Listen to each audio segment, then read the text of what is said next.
They can hear now. Okay. Testing, testing. Let us know if you can hear us. I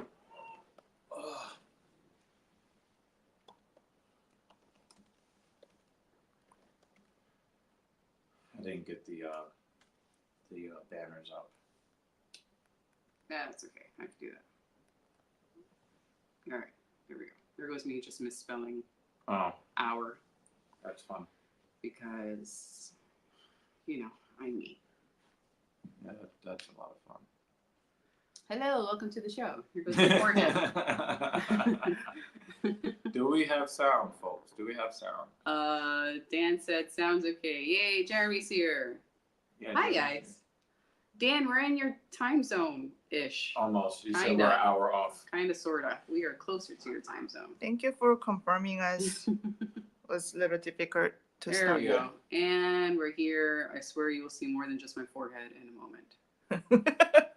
Thank God you don't have a large forehead. I do have a large forehead, though. No, you don't. I got a big forehead. Man, I've seen some women with some chrome domes. Well, no, I mean, I don't think it's like that. I'm a 10. And it's like, no, you look like a sports However, arena. it's kind of a little self-conscious about my forehead. I don't know why. You have a good forehead. Trust me, I've seen some. Oh, God. Welcome to this live discussion of Mrs. Evil's forehead. I've seen some beach balls sitting on top of shoulders. Don't make me imagine. Oh, it's okay. God. It's okay. Leave them alone. I'm just trying to get the ESPN app up because we need a VPN in order to watch anything. Thank you, Jeremy, for letting us know about NordVPN. I did do that one.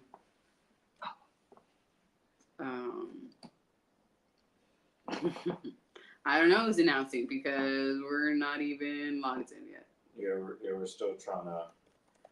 You tell me, Jay. Who's announcing? If he's asking, then we know who it is. And are you going to tell us in the form of a regular chat? Or, oh, there you go. Yes. So, reminder, we're also going to have WWE. Yeah, we just need to, WrestleMania. be able to, watch. I mean, maybe we could just open up a window on the laptop and then have the WrestleMania over here. I'd rather not have it smushed like that. Yeah. I mean, what's going to be the second screen then? Huh? What's going to be the second screen? ESPN. That's what you said. WrestleMania here. That's what you said.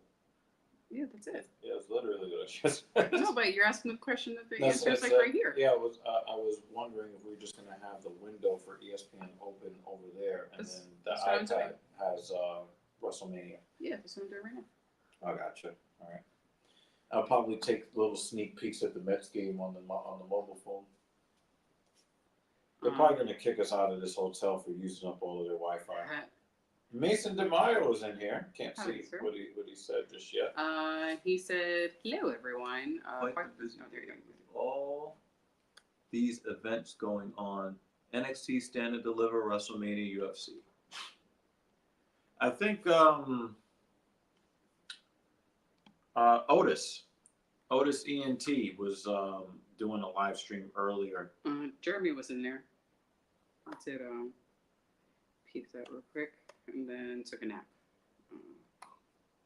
because we've been walking a lot. Yeah. Today is one of those days where I feel like, maybe I should sneak a little caffeine. You know what I mean? I mean, have a little sip if you need to. I feel like I need to go back to Liverpool Street. You need to what? What did they say? Because no one's answering, and they answered it will take 3 days, and we don't have that time, and I just want to make sure it's properly locked. If you're gonna do that, you need to leave now. Yeah, that's what I'm mentioning right now. Okay.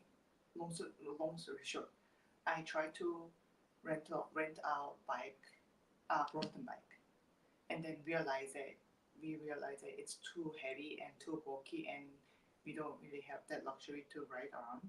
So we wanted to put it back. So we put it back, and then I closed the door, and I thought it's registered, but the app keeps saying it's not registered.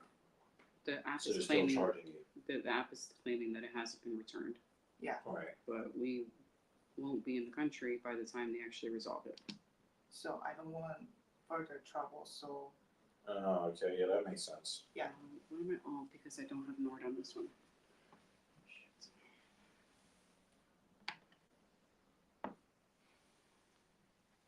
it will take about 2 hours going there and coming back. I don't want to go. I need to go.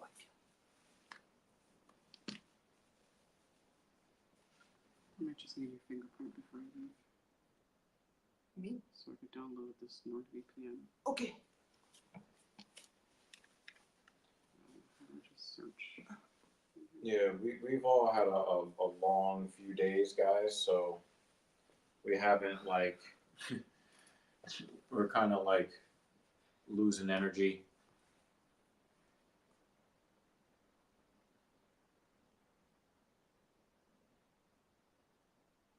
Oh, you have to touch ID. Touch ID. Okay. Go around it. Go around that way. It's okay. I can't give shit anymore.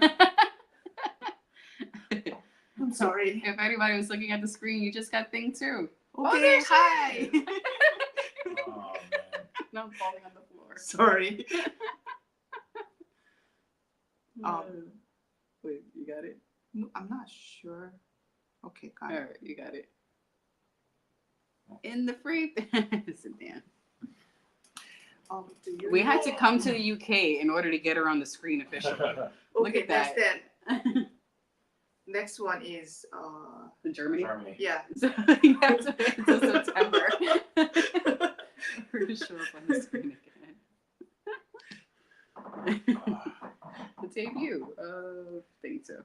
Hi. Such a beautiful. I don't know. Camera seems reacting a little slow. All right. Yeah, it's a little delayed. We're almost there. We are almost there. Almost there. United States. Do you want me to send you this laptop's my password Yeah. just Text in it to me. case? Yes. Okay.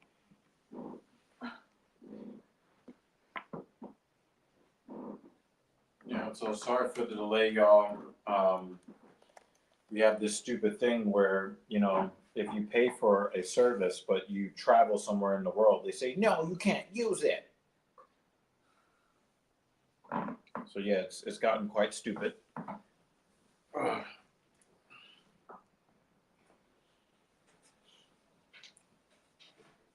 I guess for now, since it's not going to, WrestleMania doesn't start for another 4 hours, I'm going to close this and not waste the battery.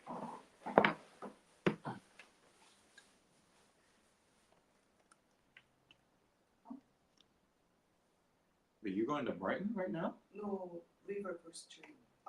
Just went to Liverpool. Yeah, taking Circle Line, and it's about 40 minutes away, but walking and. It's not 40 minutes away. It's less than. It's as if you were going back to the gym. Yeah, it's about 25 minutes. That's Yeah. what I thought, but the app was saying 40 minutes. I don't know. You get there in about 30 minutes. Remember, Circle Line. Circle Yes, Line, yes. eastbound. Eastbound. Okay. Eastbound, down, loaded up and trucking. We're going to do what they say can't be Oh done. my God, we're not. What is going on?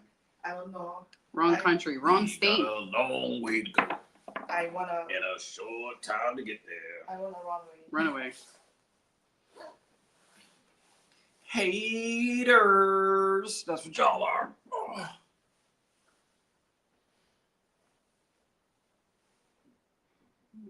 I'm going to say something that is probably going to get people leaving the stream.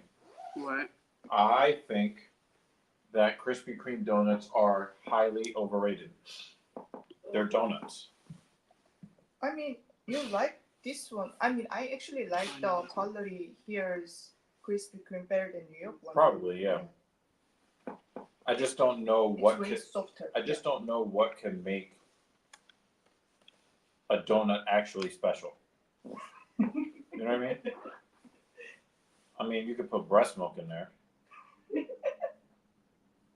That would be special. But besides that, like, What? You're getting no comment from me. I'm trying to concentrate. Well, we know P. Diddy. He likes that 100% pure Cambodian breast milk, Oh. even if it comes out of Meek Mill's cheeks. Text me your password. It's actually I right now. doing now. Mill's Meek cheeks. All right. Sorry, I had a window blocking the chat. Let me bring you guys back up. Are we off the screen? Is there something wrong with the camera? Yeah, I don't know what's happening there. Dan said, "Be safe out there." Thing too. Oh, it's working. It's working okay. But maybe there's a problem with the Wi-Fi.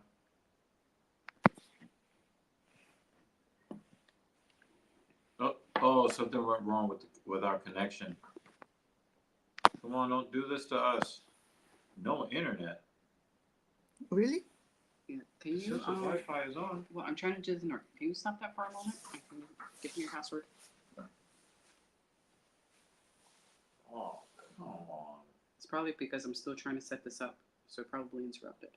Oh. I sent.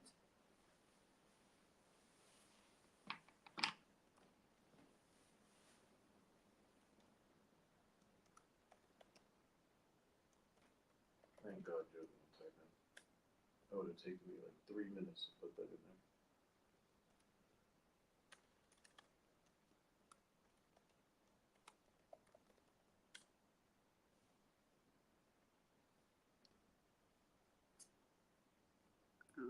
It's not working.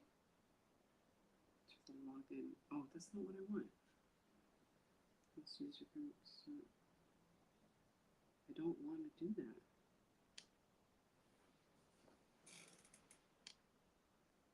Come on.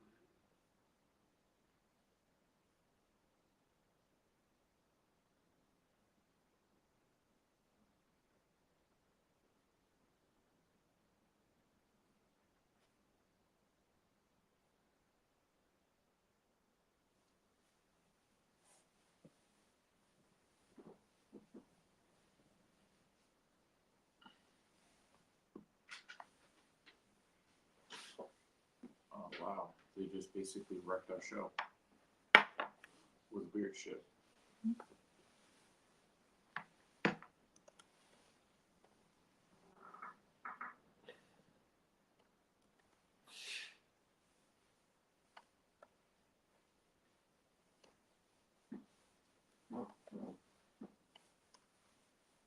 I don't know what password they're asking for. Oh, let me see. It's not yours. It's okay. Just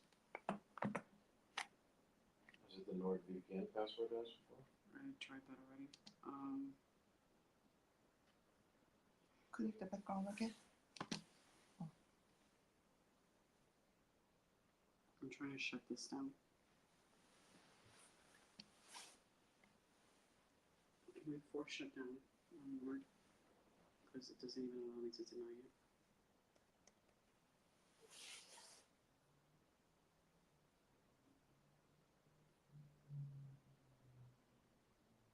There's no internet, so you can't get any information from there.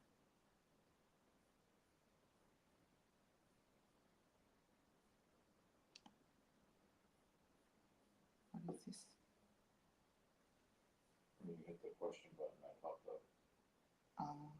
Sorry. I'm restarting.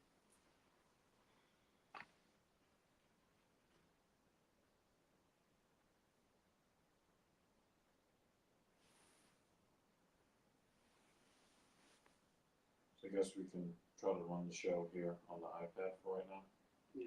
Yeah, do that. Okay. Oh, man. I might have to have ESPN on that and WWE on your phone. I mean, for now, we have to try to figure out.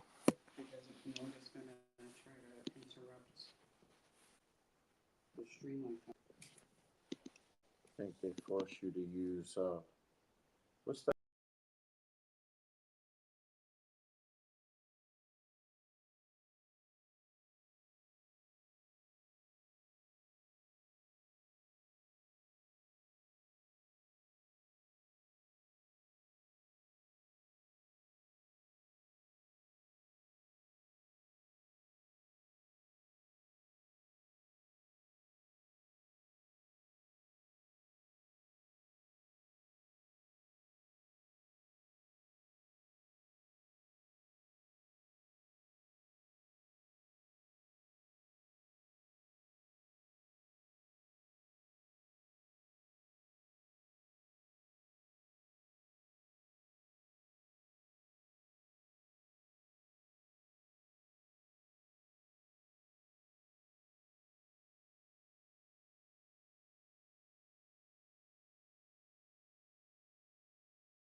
Oh, Jeremy Okay, said. we're already here.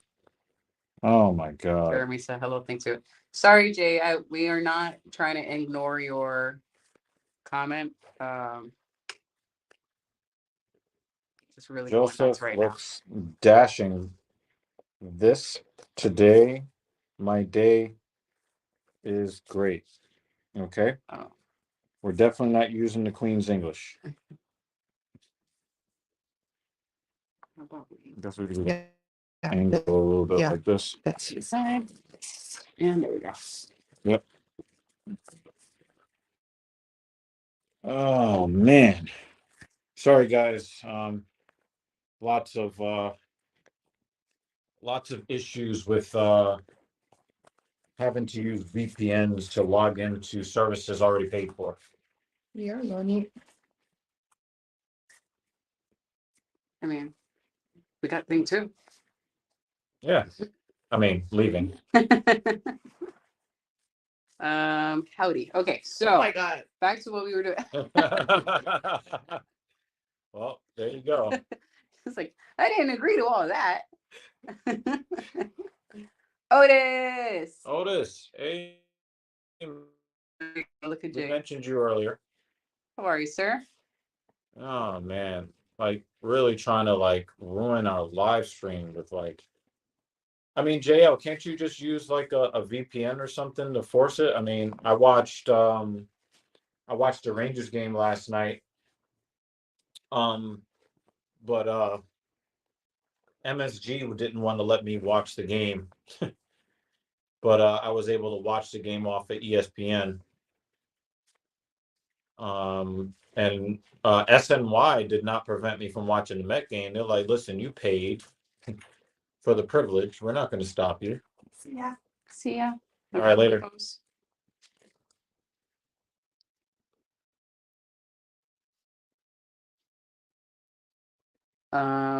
Okay, so you're gonna pull up the fights here, or you're gonna pull it up on your phone? Because I'm just gonna uninstall this thing from here.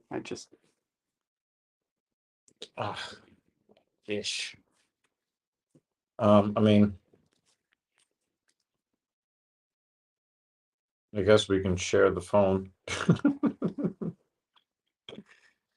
for right now, Mhm. but I got to turn the VPN back on.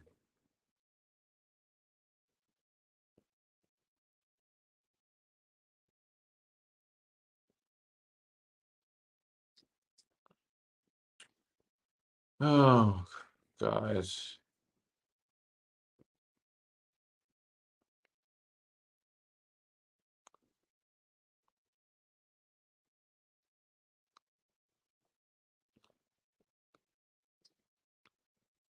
Okay, now I'm gonna access. Oh,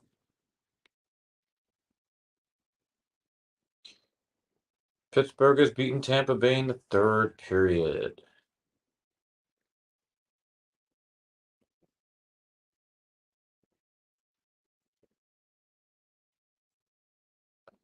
Let's see.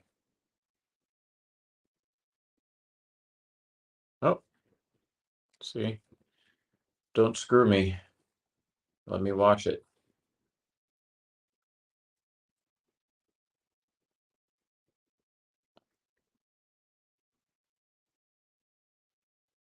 Okay, let me restart the ESPN app. It's acting a little funny.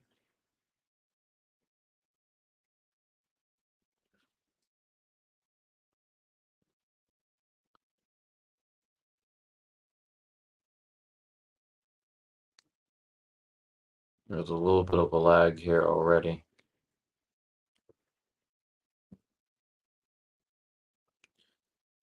Yeah.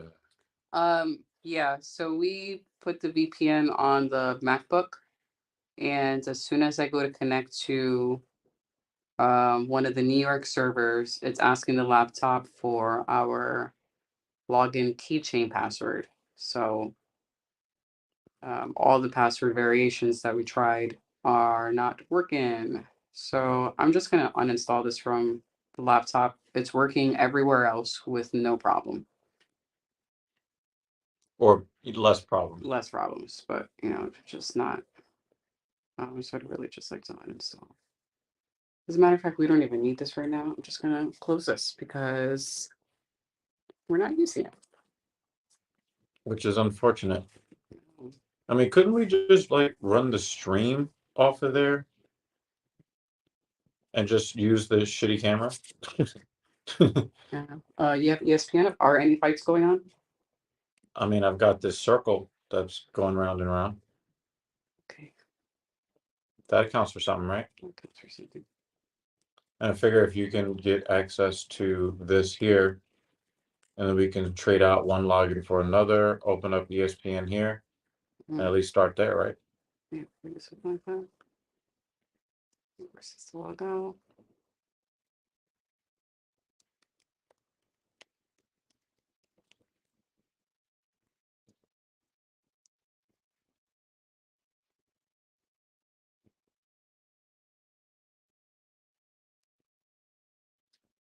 Ah, Guys doing? how is London? Otis wants to know. I'm enjoying my time here. I've spent most of my time in one building, over the last 3 days.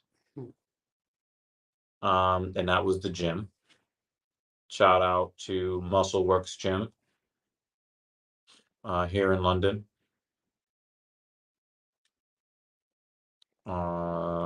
Yeah, I spent a lot of my time doing that. We had a really nice date night last night, celebrating our 18th anniversary, which was this week. So that's been pretty awesome. Yeah, it was a nice restaurant. Yeah. I mean, it was nicer because, we got to spend that time together. And none of you were there. I'm just kidding. I'm sorry. I couldn't resist. I couldn't resist. But yeah, thanks, Otis. And yeah, Jeremy, man, you know, I knew you were gonna say you're in the gym. yeah, Yep. yeah. Some of my clients were like, go see other stuff. I was like, I saw the stuff that was necessary to see. It was in the gym. We did walk around the neighborhood because we are in South Kensington, so he did get to see Hyde Park. Yeah. And the All the embassies embassies. and the residences of the ambassadors from different countries and stuff. So basically looking at all the flags around. That was nice. We'll be heading to Brighton Beach tomorrow, as long as a landslide does not prevent me from Getting to the race on. getting to the race, because there was a landslide today and it delayed the trains getting to Brighton. Because I had to take the train in order to get my running bib, which is the number that you see runners wear, the number that's assigned to you. So hopefully they fix it by tomorrow. Because if not, I'd be like, yeah, I made it to England, and a landslide prevented me from running my race. Fingers crossed. Mm-hmm.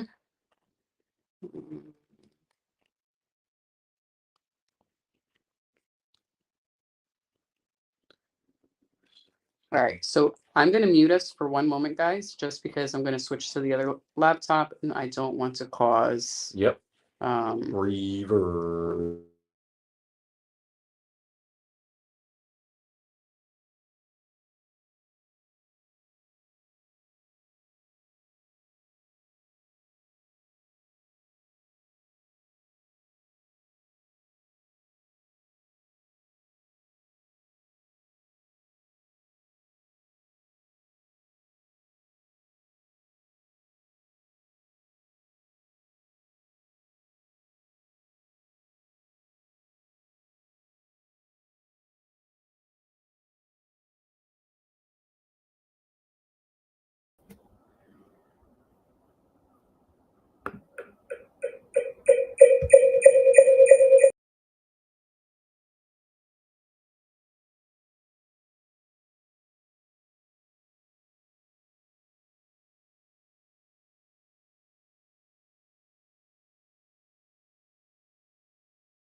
right, yeah. So we're gonna just have to use this shitty camera.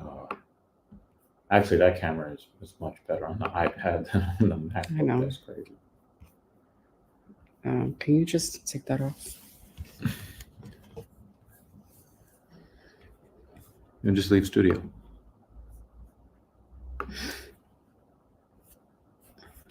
Okay, there we go.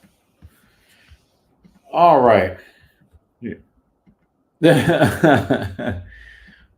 They do put spinach in my eggs every morning though.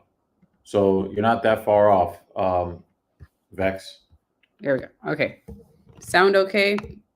Visuals are what they are.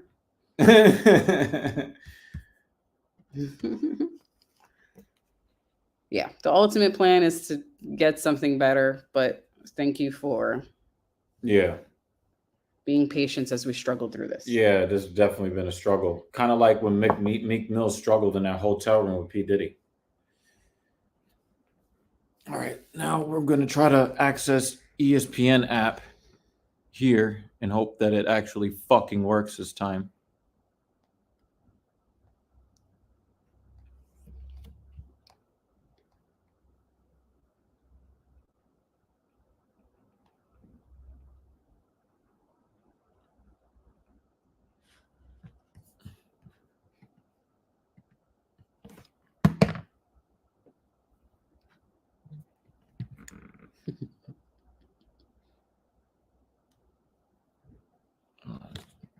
Yeah, ESPN is not available in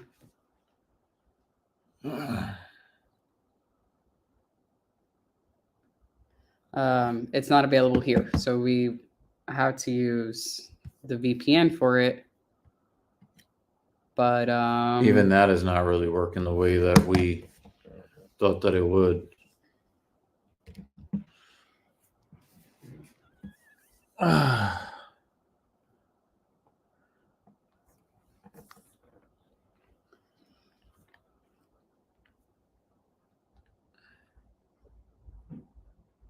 I'm just hoping that once it does start, we could just keep it going.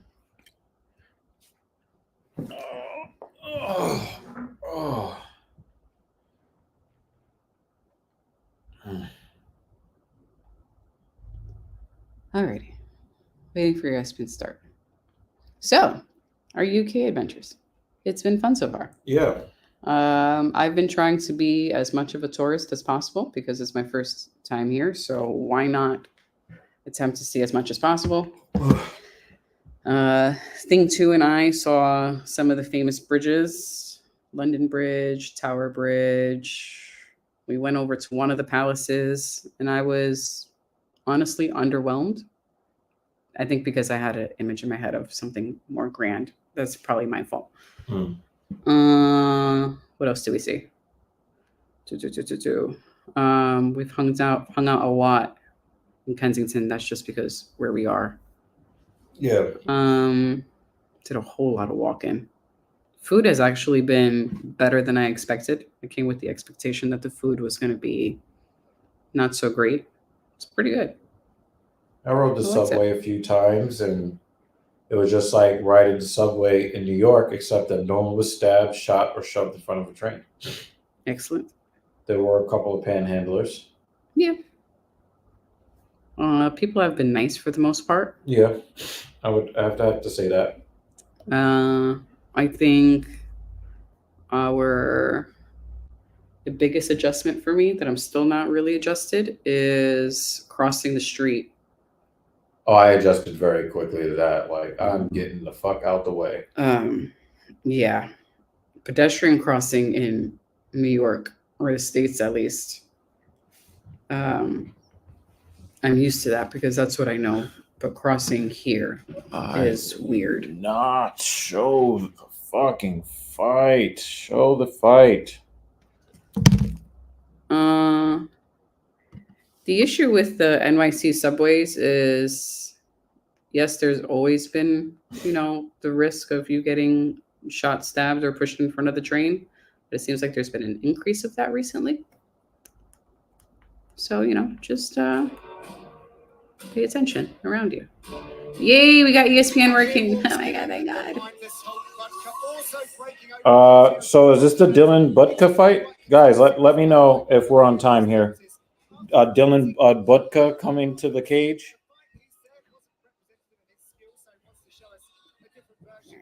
Somebody let us know.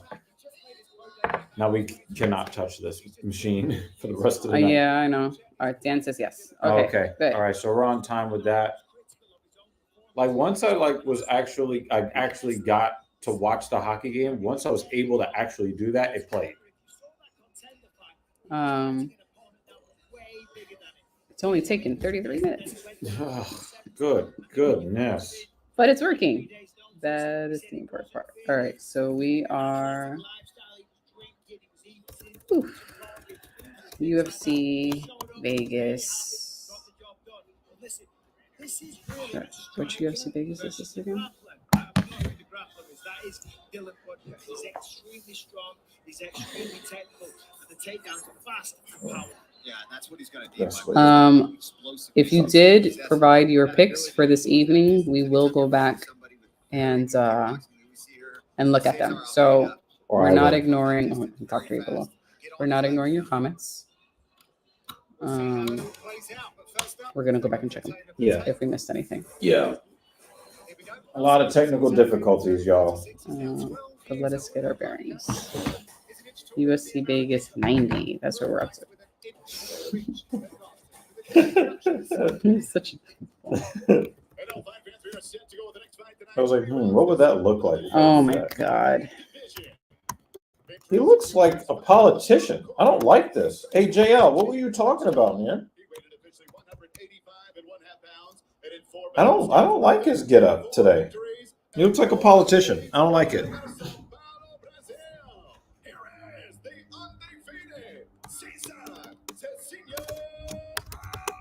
Ooh. And across the octagon, his opponent fighting out of the red corner. A freestyle fighter sitting 6 feet even. Into weighted officially 185 and 1/2 pounds. My screen, my face doesn't need to be that close on the screen. Is this guy making the UFC debut?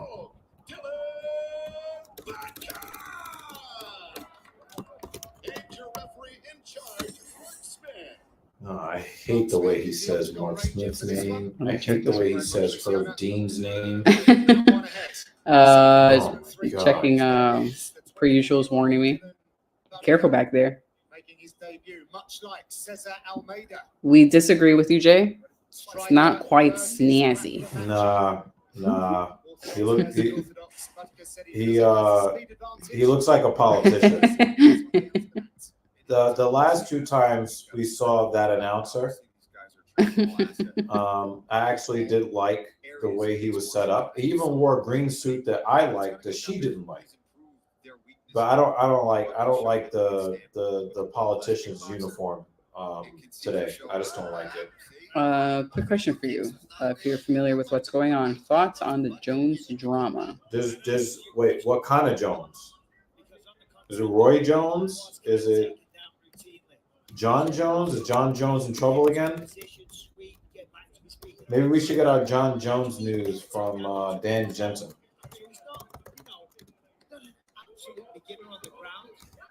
Ooh.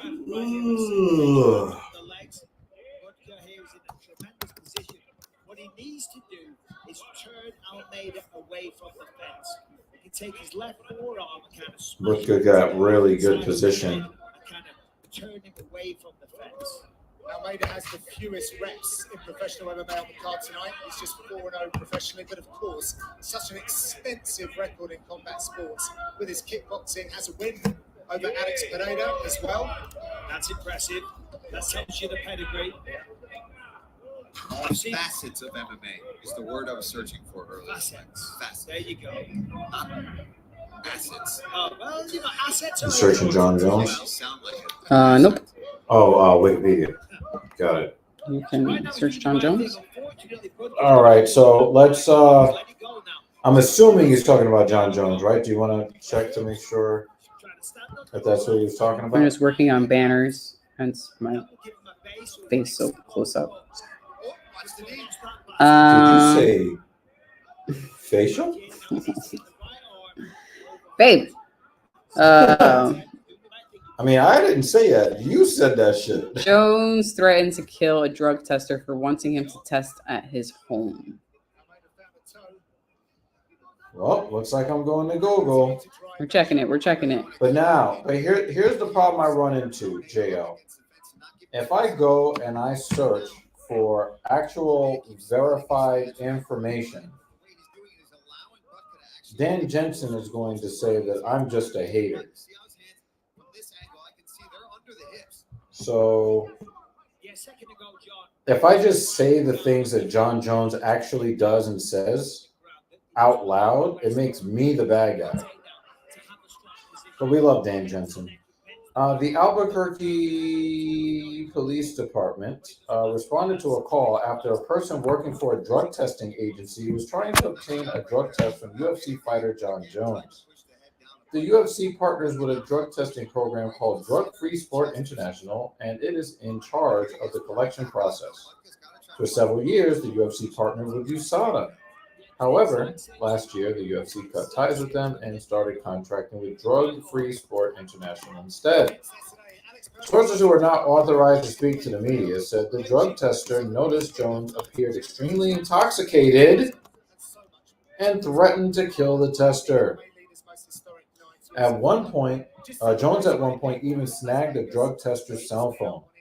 The incident happened at the end of March. However, the tester went to a location nearby Jones's home today to report the incident.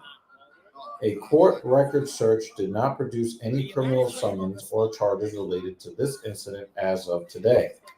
The tester met with officers at another location in far northeast Albuquerque. Albuquerque Police Department is currently investigating the alleged criminal act. Jones is no stranger to the long arm of the law. Now, I'm reading this. I'm reading the article. These are not my words, Dan Jensen. I'm leaving him up there. I know we have one more comment that popped up, but I'm leaving Dan in. I'm just reading the fucking article. Jones is no stranger to the long arm of the law, as he has faced a few criminal cases in New Mexico, New York, where he's from, and also Nevada, where the UFC star most often fights. Jones is a longtime UFC champion who currently fights in the heavyweight division and is the current champion. He was expected to defend his heavyweight title later this year. Jones was supposed to fight Stipe Miocic last year, but got injured during training. We will be following the story as it develops. So just to be clear, I did not write that article. Incredible, isn't it? Yeah. Well, with your home, auto, boat, and RV all bundled with Progressive, you've got the peace of mind to really monitor. MMA Junkie also has the story, see if they say anything different. A police report filed on April 5th alleges that the incident took place on March 30th after the drug testing agent, Crystal Martinez. So wait, he's threatening to kill women? What?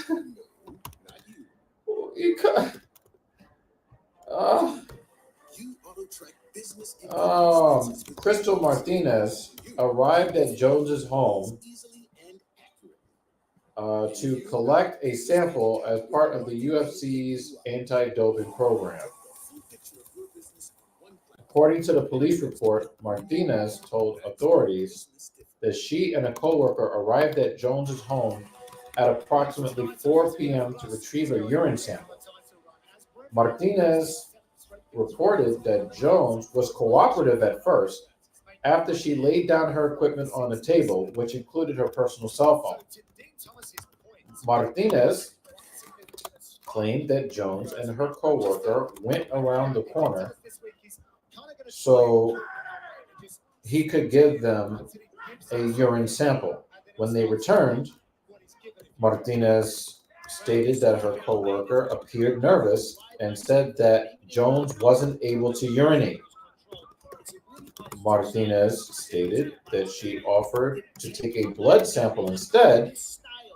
She said, quote, Jones appeared agitated, end quote, and was, quote, tensed and puffed up, end quote.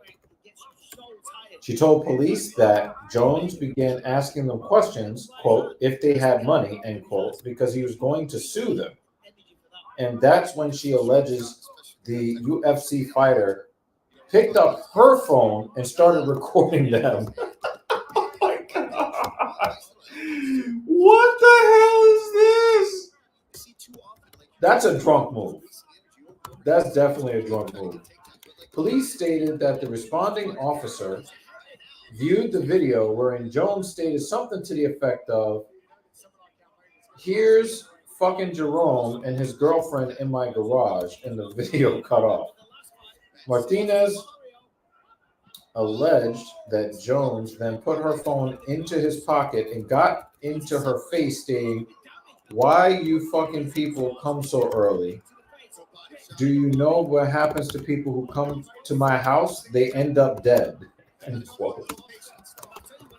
Martinez told police she was terrified with Jones allegedly standing less than a foot away from her and wanted to terminate the test, but was afraid Jones might hit her, since UFC athletes face potential repercussions for not taking a drug test. Martinez said she wanted to call for help, but Jones still had her phone. She stated that Jones eventually agreed to take the urine test again and placed her phone back on the counter. Martinez said she grabbed it while Jones and her coworker went back to the patio so he could urinate. Martinez stated that she texted her boss, identified in the report as Pearson Laughlin, that Jones was threatening her and that she could not talk to Laughlin over the phone because Jones could come back at any moment and she was afraid he would attack her if he saw her on the phone. When her coworker returned with the urine sample, she claimed he looked pale and nervous and kept making mistakes while attempting to package the sample. Martinez told police she believed Jones may have been intoxicated because she smelled an odor of an alcoholic beverage coming from him. She told police that she filed an internal report for her employer, but also told them she intended to file a police report. She claimed her boss instructed her to hold off until UFC representatives spoke with her. Martinez claimed her coworker at the scene didn't want to file a police report because he was afraid of the repercussions. Martinez then alleged that Laughlin contacted her on April 4th, asking why she wanted to file a report. Martinez claimed it seemed like he was trying to talk her out of it. Martinez told police she wanted to pursue criminal charges against Jones, with the police report noting that a summons will be issued to Jones. The officer noted in the report that he tried to reach out to Martinez's coworker and her boss, but didn't receive an answer, so a voicemail was left. Police stated that Laughlin eventually reached out to them, and all he knew was what Crystal told him and preferred not to give a statement. Martinez also provided police with a written report with the accusations around the alleged incident. The police report states that a summons was issued on April 5, with Jones charged with assault and interference with communications for allegedly taking Martinez's phone. Based on online court records, no official charges are currently showing against Jones. UFC acknowledged a request for a statement from MMA Fighting regarding the allegations against Jones. However, nothing has been issued yet. So, what do I think about this? I have to make it clear that I am somewhat skeptical of the claims being made against John Jones here. I'm a little skeptical.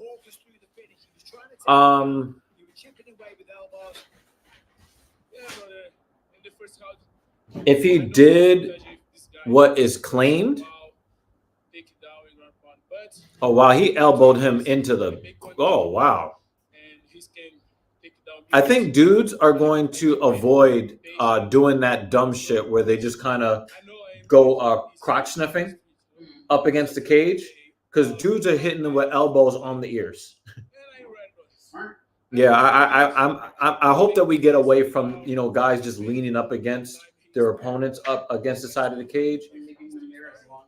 Yeah, because the referee is not going to like step in. Just elbow that guy's brain into mashed potatoes. Yeah, so I'm happy that dude lost like that, crotch sniffing. So I am skeptical about the allegations made against John Jones, at least some of them. If it turns out that what has been alleged is true, people are still going to make excuses for him anyway. I mean, that's just the way it is, right?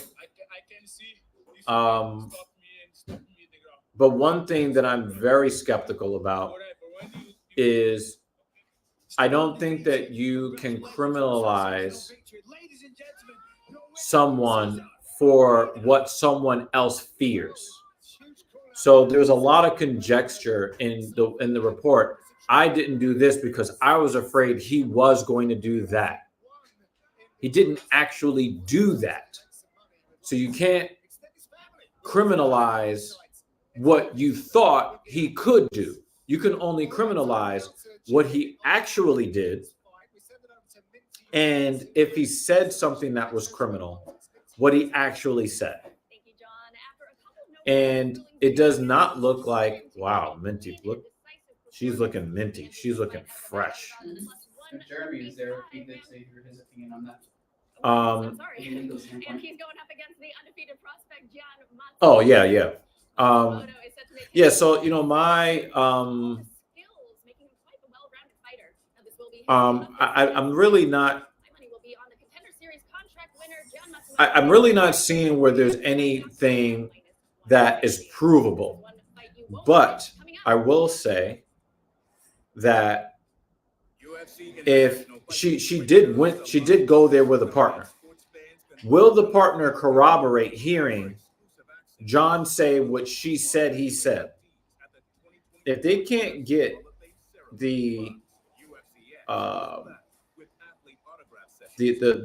her partner that she went there to corroborate, then this is all BS, in my opinion.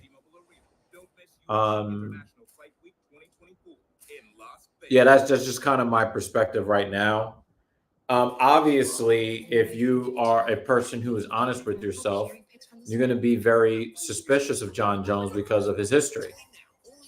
But just because he did a bunch of really ugly, disgusting, foul, reprehensible things in his adult life in the past doesn't mean that he actually did what is being alleged right now.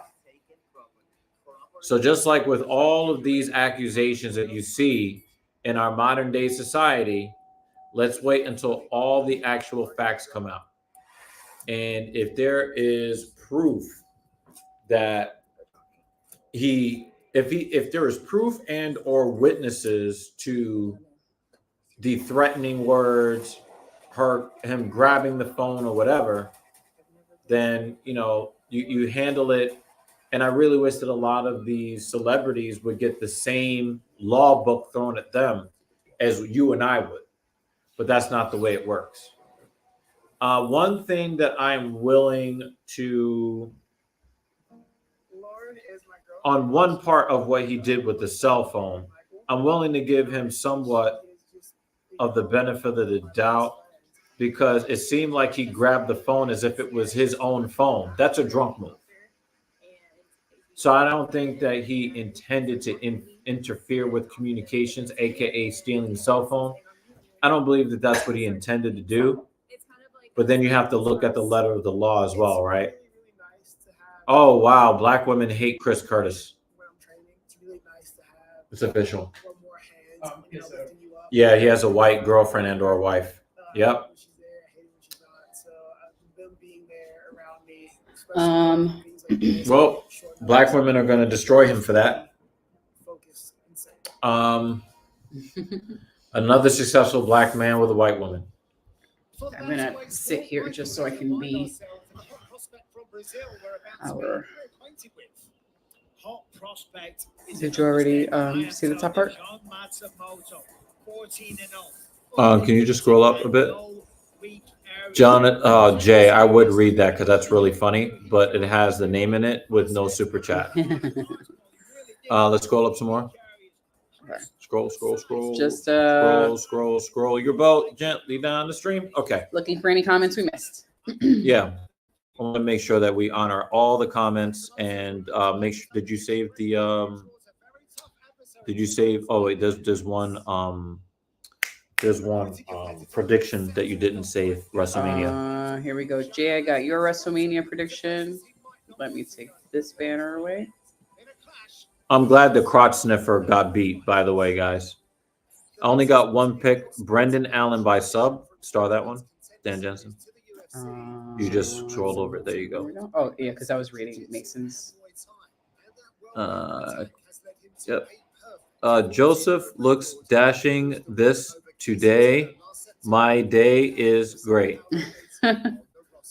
I read it as retarded as it sounds. And you had to read it like that. Yes. Because I want you to know that I read it because you paid for it. David, a crotch sniffer just got his brains turned into scrambled eggs. I think that's pretty good. Yeah, well, he commented that at, much earlier. Got David's prediction. Yep, we got the technical difficulties. We got Otis. JL's question, you can put that up there. Are you natural? I am absolutely drug-free. Although I have taken ibuprofen, I think 3 times this year. Synth. That was the name of the oil alcohol combination. All right, yeah. So it's actually really funny that you asked that, Jay, because I watched a video from Jesse James West, who actually released a video the same day we got here in the UK, talking about the fact that anabolic steroids are legal to possess in the UK. You can buy anabolic steroids here, but it is criminalized for anybody to sell it. So you're not allowed to sell it, but you're allowed to buy it. So you can only, who is not allowed to sell it? Businesses or individuals? Nobody's allowed to sell it. So where are they buying it from? Exactly. You like the weird, merry-go-round with that, right? Yeah. But here's the thing, guys. I watched a video today. If you check Jesse James West on YouTube, he talks about how it is legal to use anabolic steroids and exogenous testosterone. It is legal to do so here in the UK. And so, I was in a bodybuilding gym today, and you see all of these guys with these crazy physiques, and there were a lot of yeah, that's the one. That's the one. There were a lot of guys with crazy physiques in there. And the crazy thing is that I didn't really look at myself as a guy that had a good physique, really, And then, I checked myself out. I was like, I want a hoodie. I want a T-shirt. I want the tank tops. He was buying merch from the gym. That's what he means by that. Yeah, that's from this gym in London, right? And I modeled it for this lady because you see that scratch of the nose. And then I looked, I was like, actually, my physique is actually not that bad, but you see all these guys that look better than me, and I'm just like, let me just get to half of where they're at. So one of the things that I noticed, and I learned this from Dr. Mike Israetel, he was saying that guys who are on gear, if you're a guy that maxes out your physique natural, if you get on gear, you only get 10% more than that. And that's usually the difference between an IFBB pro on stage and just the guy that looks jacked at the gym. But if you're a guy who is going to compete and you want to compete at the highest levels, then maybe you want to consider, eating some tremboloni sandwiches. I've always wanted to see what I could do just me. And now I'm in a groove. I do like the announcer's tie and handkerchief. I just don't like the suit. I don't hate the color of the suit. I don't hate it either if it was some other piece of clothing. I don't like suits that color. That is color? some politician shit. Gotcha. just- I can see that. Just put a fucking American flag on his chest, and now you know you can't believe anything he has to say. Yeah. Then, throw him in Washington. So it was really crazy to me because I know that I have good genetics. I've been told by professional bodybuilders I have good genetics. On my mother's him fight. Dan Argett. It's been a while. Right. It's been a while. I definitely know that face, but shit, Yeah. I haven't seen that guy in a while. My uncles are all, tall, muscular guys on my mom's side. And my father is a really dense guy himself. But I've, struggled with, eating disorders, depression, lack of motivation, you name it. But after my father died, just thinking about like how much he admired what I was doing at the time, I don't know, just sent me into overdrive. And so I'm just like, I've got a good plan. I train every day. The ladies make sure the food is right for me. So, I let my my work dictate my appetite. I still don't eat a lot of processed foods really at all. And that's like that's just where I'm at with it. Am I opposed to using steroids for myself? I am opposed to using it for myself. But when it comes to other people, I'm only opposed to it if you don't really understand what the risks are. If you don't understand what the risks are, and this is what, even the steroid dealer in the video that, showed before. Yeah, I put it in. You put the link in there? In Yeah. the chat. Yeah. Even the guy, it's not taboo here in the UK, but even the guys that are on gear would say, you know what, if they advocated for using the gear for other people using it, the users said no, and the dealers said that they don't recommend it either. So, I just, like I said, I'm going to be 41 years old. This is pretty much the best physique I've ever had in my life. And so I can confirm, or at least, my progress after 18. continues to go up. Even if I was thinking about getting on gear, why would I want to get on gear now when I'm still progressing the way I'm progressing? So for me, I just want to see how far I can go until Father Time tells me to go fuck myself. That's really what it is at this point. And also, I think Jesse James West was talking to Greg Doucette in another video on Greg Doucette's channel. Okay. And he was saying that there are a lot of guys who have really great physiques natural, and then guys start taking steroids to look like the dude that looks great natural. Mm-hmm. But that dude that wants to hop on gear, he's only been working out for 6 to 12 months. Mm-hmm. The guy that has the natural physique that people think is a roided up physique, they've been earning it for 10, 15, 20 years. Right? Now, one of the things that I have benefited from is that even though I have stopped and start, I've been training for a very, very long time. Mm-hmm. And now that I'm paying attention to the science of lifting for hypertrophy, now I'm basically blowing up. Mm-hmm. And it's just off the know-how. Yeah. And the nutrition that you ladies very faithfully provide me with, that I might be needing soon, because I'm starting to feel that feeling. Yeah, I also need to eat because it's 9 o'clock here. Yeah, and you need to carb up. Uh-huh. I cannot tell you I will never take steroids, because that would be kind of dumb if I just came out and made a declaration that I can't, that, I don't know what the future holds, right? My hope was to go back to strength training. But I may never do that. I might stay with hypertrophy and maybe, just do a mesocycle or two every year of strength training to raise my strength ceiling so that I can then raise my muscle ceiling just a little bit.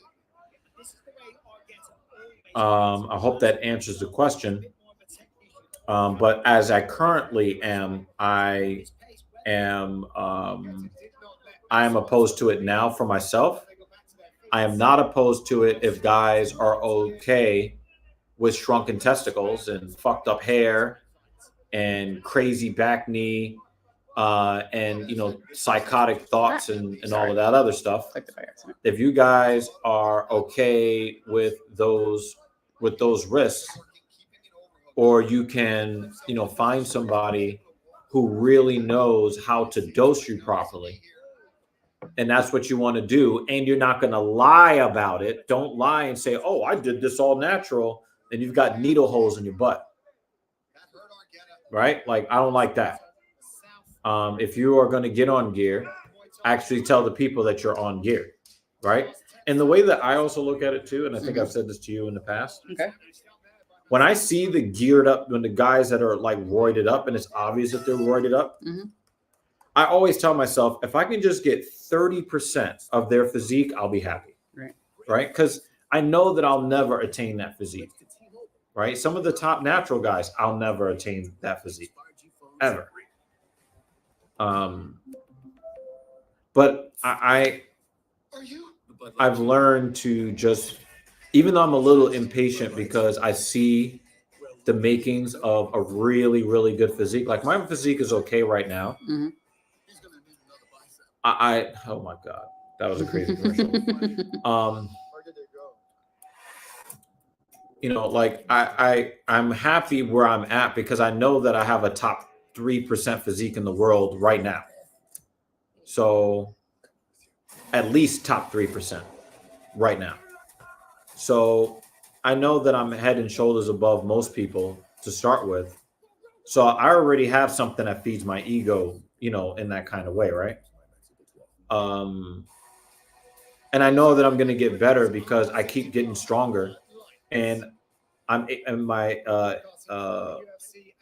endurance keeps getting better because I really put myself through the paces, and I really take a lot of pride in trying to get past my pain thresholds, which I did yesterday. Today, I had an okay lift, but it started off really good. Today started off really good. I had a good day today. Yesterday was legendary. Then the day before, like, I was so hopped up on adrenaline from, being in a new, country and, being in a new city and like, oh, look at this cool ass gym. Oh, and she's the one that recommended the gym too. So just like, damn, that's great. I searched for bodybuilder gyms in the UK. So there are plenty of gyms around here, but I wanted one that was specifically bodybuilder because I know what type of equipment you use, or the type of equipment, but also that the weights go up much higher than a regular gym that like I would go to. She is the ultimate in personal assistance. I'm gonna put inside of Mrs. Evil, aka. No, she's the ultimate. Yeah, she's the ultimate. So anyway, let's go through some more of these comments. Yeah, the VPNs. The Otis is coming down here in September. Enjoy it, man. Yeah, we're going to Germany in September. We'll both be abroad in September. Yeah. Don't try to do all the things at once. I had a big list of things I wanted to do, and I knew I would not do it all. And I'm happy with the places I went and the things I saw. Hold on, let me put up the proper banner first before I put up Matsumoto. Oh, yes. Jeremy was doing a stream earlier. I did see that. And Mania. Are you guys doing a Mania watch along as well? Probably have a duo Mania I was watch doing party. a stream earlier with Otis. I am now working for. Oh yeah, we're covering WrestleMania, or we're gonna try. As much as possible. I might have to break out the cell phone or something. I will not be here whole stream. She will not be here. She runs the marathon tomorrow, guys. She runs a marathon tomorrow. As long as a landslide doesn't prevent me. Working out on a vacation and eating clean is tough. You get too comfortable. Not for me. I only enjoy clean food for the most part. I don't really eat snacks the way I used to. Well, I'll comment about the eating while on vacation part, because Jay does make a good point about that part in particular. So the room that we're in, there is a kitchen, a little kitchenette on the side. Issues. It's a convection oven, and we just have a traditional gas oven at home, with a range. So we're not going to get into the issues of the hotel room. But because I know it can be very expensive to eat out and difficult to find good food without eating cheeseburgers every single day. That was the other thing. Like, I didn't want to eat cheeseburgers every single day or pizza every day, or, at that point, then we're getting into processed food or shit food every day. Even if it's a good burger, I'm not going to eat that every single day. Right. So we have a kitchen. Good burger? No. And I'm not going to take your order. You set yourself up for that. I did. I finished the quote in my brain. I hope you guys suffered the way I suffered when he said that. For those who know that quote. So we've been cooking breakfast here. And if, we have leftovers from eating out, it's here. So we started eating out, but we have some meals here in the hotel room. Oh, this is a good one. Yeah. We covered that one. The Popeye.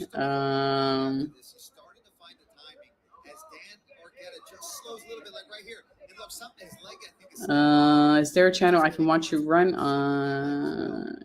Mrs. Evil. Thank you, sir.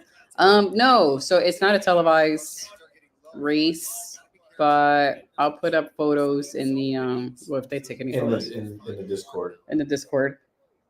Excuse me. I'll at least take photos of the start line and things like that.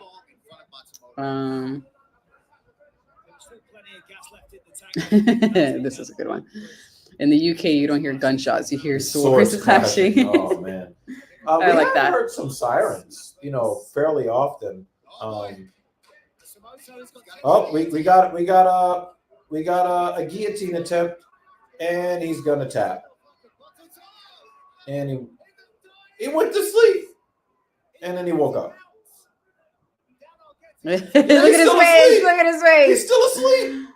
He's like, I didn't lose. What are you talking about? No. He was actually asleep. No. I know, but I'm talking about the look on his face. That's what his face was saying as he woke up. No, he wasn't. He wasn't awake. He was still asleep with his eyes open, sitting up. That was crazy. That was good. That was crazy.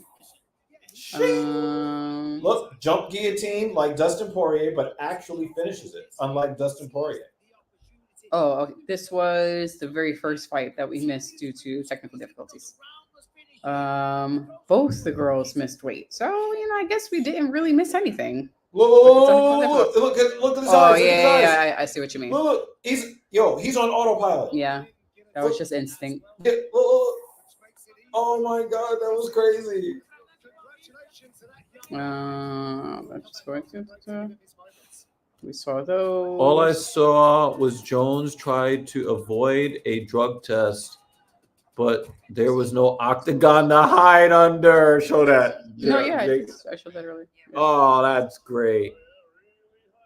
Dan Jensen's comment. Mm-hmm. So it happened in last of March and are You're now reported by the tester. Yeah, that also makes me a little bit skeptical.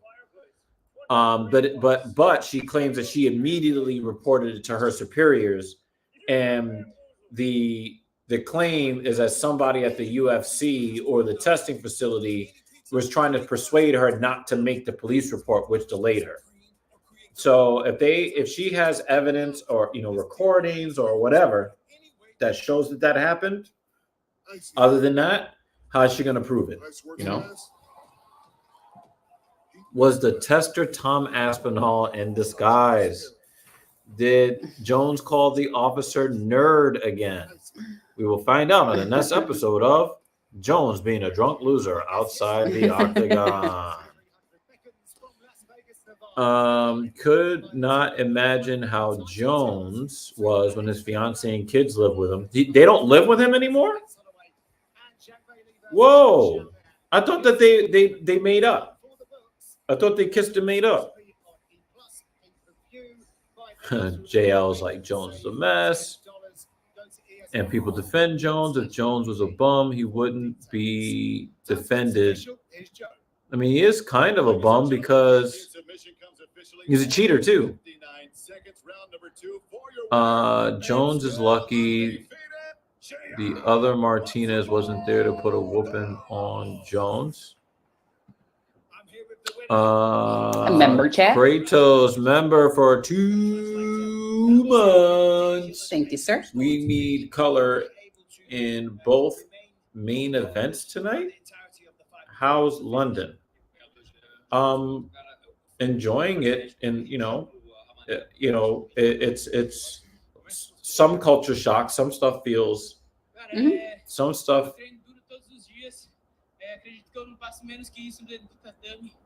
A Brazilian with the last name Matsumoto is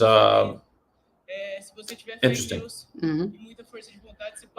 Yeah, I mean, it's definitely, some things are culture shockish. Other things are kind of familiar almost.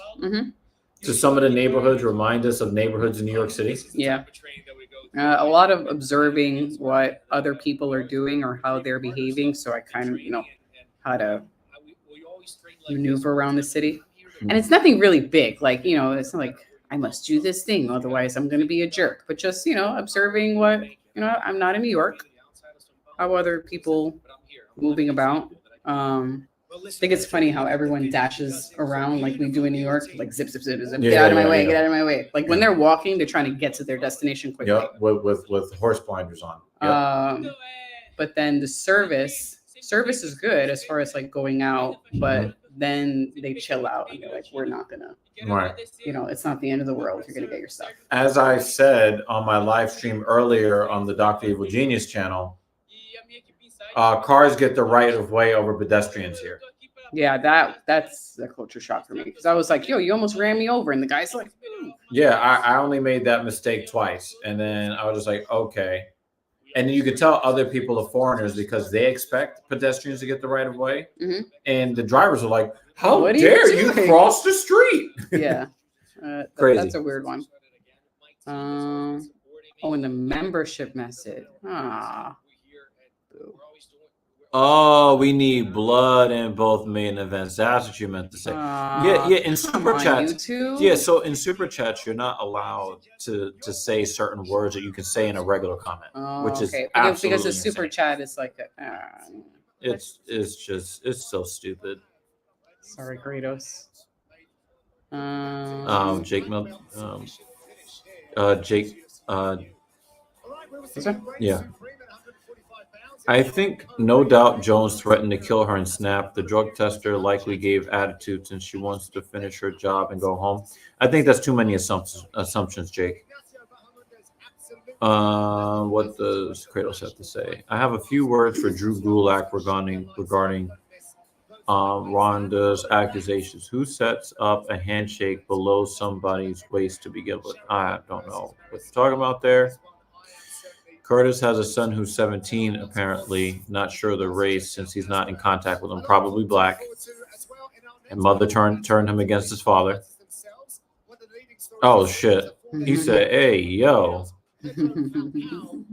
Just don't do competition if you take that. Yeah, I mean, going back to the whole steroid thing, right? If you are going to play a sport where people are tested, then don't cheat don't cheat like John Jones. But with bodybuilding competitions, that's for bodybuilding competitions that are not natural.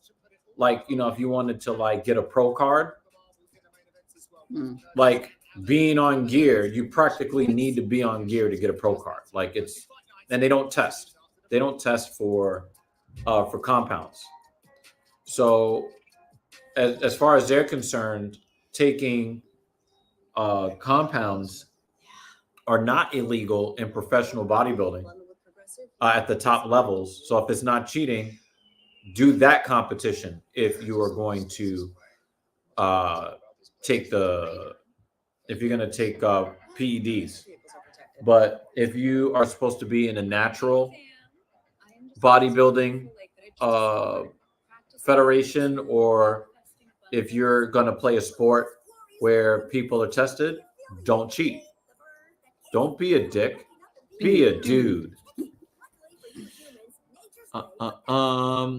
Yeah, but British food is gross, so there's no problem not eating. What an asshole. I'm very pleasantly surprised by the food that I've eaten. Or maybe I'm we've trying to been think good at of- selecting the good Oh, restaurants. yeah. But I'm trying to think because if there are there's so many any- options. If there's anything that I ate that I didn't love. My least favorite so far was the wrap that we had. The wrap wasn't Actually, I did bad. like the fucking wrap. It wasn't bad, but I was like, eh. The protein shakes were okay. The first one was a little gummy and chalky, but the next two that I had were really good from the gym. I did do fish and chips just because I felt like You had to do I'm it. here and when you in have Rome, to do as the Romans do. do that. Am I going to do it again? I would probably No. say the KFC sucked. Yeah. That sucked. Okay. I did not have some because I was afraid of. I ate it for the fucking protein. Well, and also because we were going out late or Right, late-ish, yeah, and there was no most other places place were open, yeah. closed. Yeah. So yeah, that sucked. The Five Guys. Pause.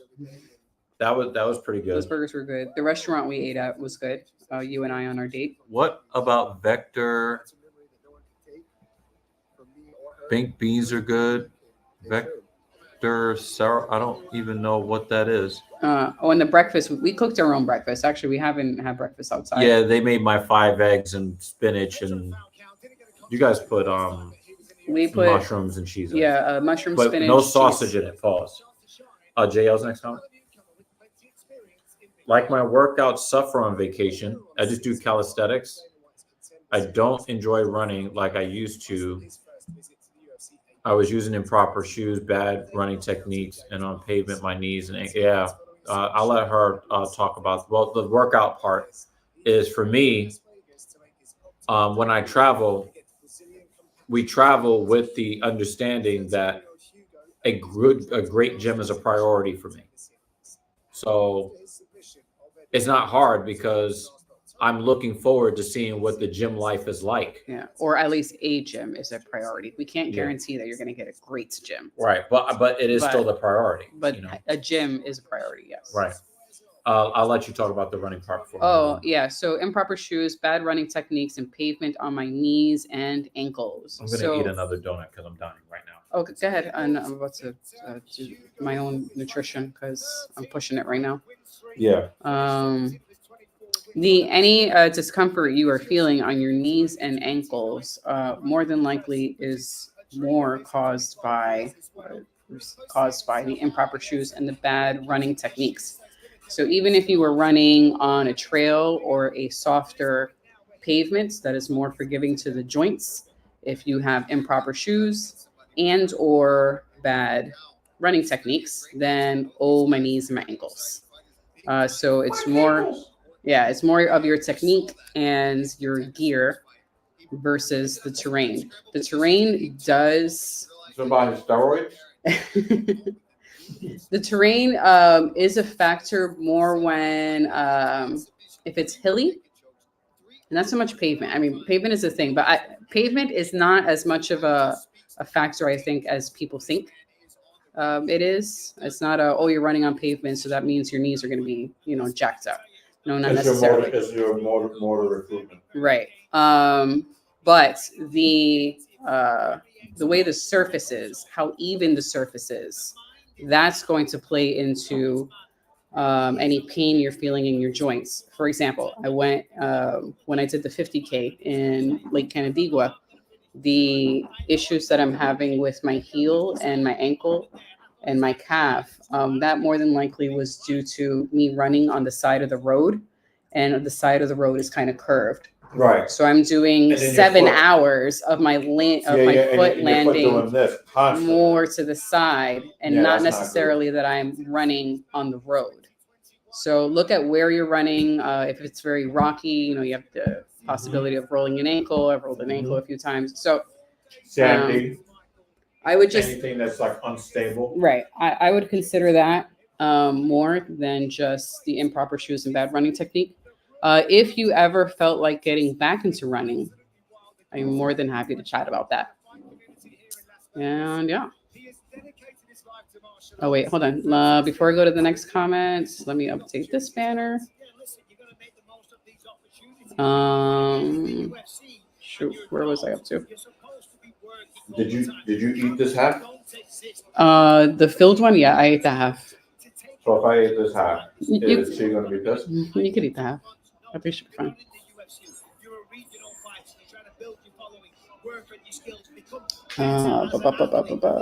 Sorry, I missed where I was in the comments.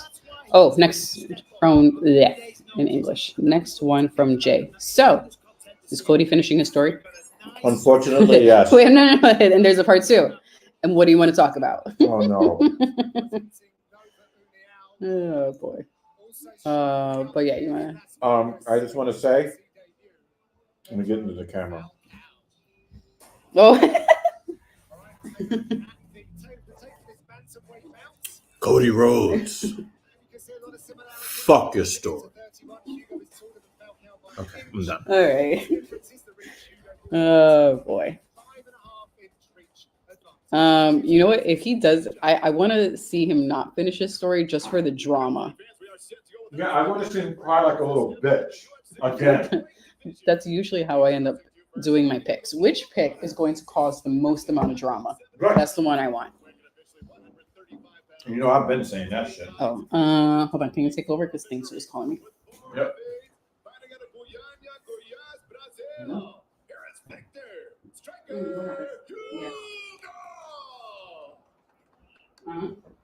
And across the octagon, his opponent fighting out of the red corner. Thing 2 just ended up in jail, y'all. This mixed martial artist weighed in at the bantamweight limit, 136 pounds.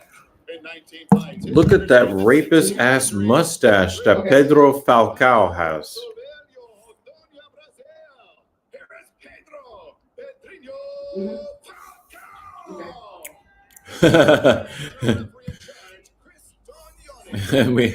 we have a stream sponsor. Oh man, you are insane, man. Okay, then you know what? Take a photo of the entire thing. Also take a close-up photo of number 2 if you can see the number 2. And I can see the bike. So Hugo really is a skillful mixed martial artist. He's fought all over the world, spent some time in Japan. Now in here. He said, blood. Nothing that Hugo hasn't seen before, though. Careful. Yeah, Falcao, a product of Nova União, lived at the gym for many, many years. Yeah, she went back to the Sparring dock and partner of Jose Aldo, obviously very close to Matheus bike is Nicolau there. as well. Actually close with BJ Penn, funnily enough. Okay, sorry. Since the time Making sure after thing fight, 2 is okay. You already Yeah, answered. I know. I You answered will. the fish and chips already. I liked. I also saw that he had the comment, and I liked yeah. it from my phone. Blood. Thank you, Dan. I appreciate that. Thank you for the donation. Yeah, because this trip costs a lot of money. So thank you guys for supporting the platform. But yeah, no. Yeah, that was definitely one of those. We're here, first trip, fish and chips. Yo, when you said that shit, I thought you were gonna say we're here and we're queer. I'm about to be like, yo. I mean, well, not we, but you know. But anyway, so. Yeah, definitely not we. I wonder if I can DoorDash here. Oh, did you checking out her quads, y'all? She's been quadding. They can't see anything because it's just black. They can't see this. She said that she's been blacked, like in the porns. Nice work. I actually got to train with Falcao here in Why are you kidding me? That's the first time she's ever done violence to me, y'all. And she did it like on camera. On camera, We got yeah. DV on camera. Yep. Okay, let me warm up my rice. Let me at least get Oh that. yeah, you need to eat rice. Let me- Yeah, just guys, I just can't eat the fucking rice, man. I need the simple carbs. Looks like Spencer Strider is headed to the disabled list as well. Yo, what do you guys think about Falcao's mustache? That shit just. I think Diddler's just ruined. See Hugo looking over They just ruined that. Staying very calm in these exchanges, though, and even off his back, you just see how he just flowed with all that. I know that people were like saying, "Oh my God, look at the biceps." Let me tell you guys something about biceps, okay? Sneaky jujitsu. If you use very, very strict movement patterns, very, very strict, your shoulders don't move at all. The only thing that moves is basically the elbow joint. And you are not afraid to stretch your bicep all the way out at the bottom. When you do bicep curls, your arms will grow. You know, right now I'm very aggressive about how much stress I put on my biceps when I train. I'm trying to put as much pain on my biceps for as many reps as I can do for 4 or 5 sets. And a lot of the times you really want to see like the dumbbell move. So you might kind of cheat by kind of letting that elbow come forward. You kind of like, oh, but if I could just, nope, I got to leave the arm down and I just have to squeeze the bicep as hard as I can and then stretch it as slow as I can. And, you know, my arms have improved a lot, at least as far, you know, the bicep is concerned. I take a very similar approach with the triceps. And I see a lot of guys do a lot of bicep work, but they don't do a lot of tricep work. If you want to have biceps that look large, you also have to grow your triceps as well.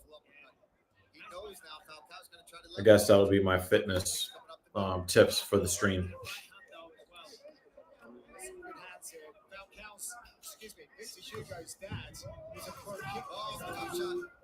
Oh, wow.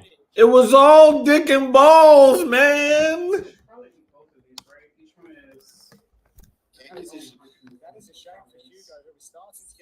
How many grams? Yeah, let's see. It's slipped under. Yeah. 100 grams. Yeah.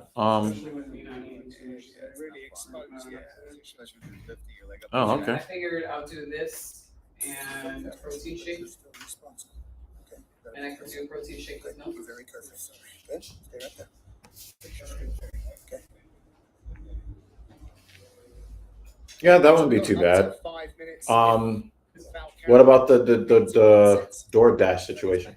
Yeah, I'm gonna look at DoorDash for you. I was gonna ask, like, does it work here? No, because then I got up to make my food just because I Because I'm thinking they probably use a different service here or something like that. Yeah. I want to thank everybody that is watching with us. We did have a lot of technical difficulties to start the show. And also, I think all of us are pretty tired. And we got one person here who is about to be really tired. I was basically commending her last night when we went to dinner about the fact that when she decided to do something that was like fitness related, she just went out there and did one of the hardest, just because it's not just hard on your body, it's hard on your mind. Would you say? Yes. Yeah.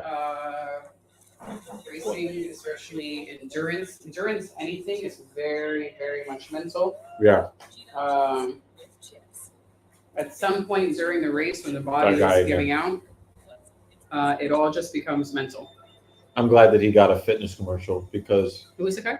the one that was in Ghostbusters that was supposed to be the mythical fire guy. That Oh yeah. And you notice how they kept, you know why they, Yeah. you And know, they were hiding his physique. yeah, they were trying to hide his physique throughout the whole movie.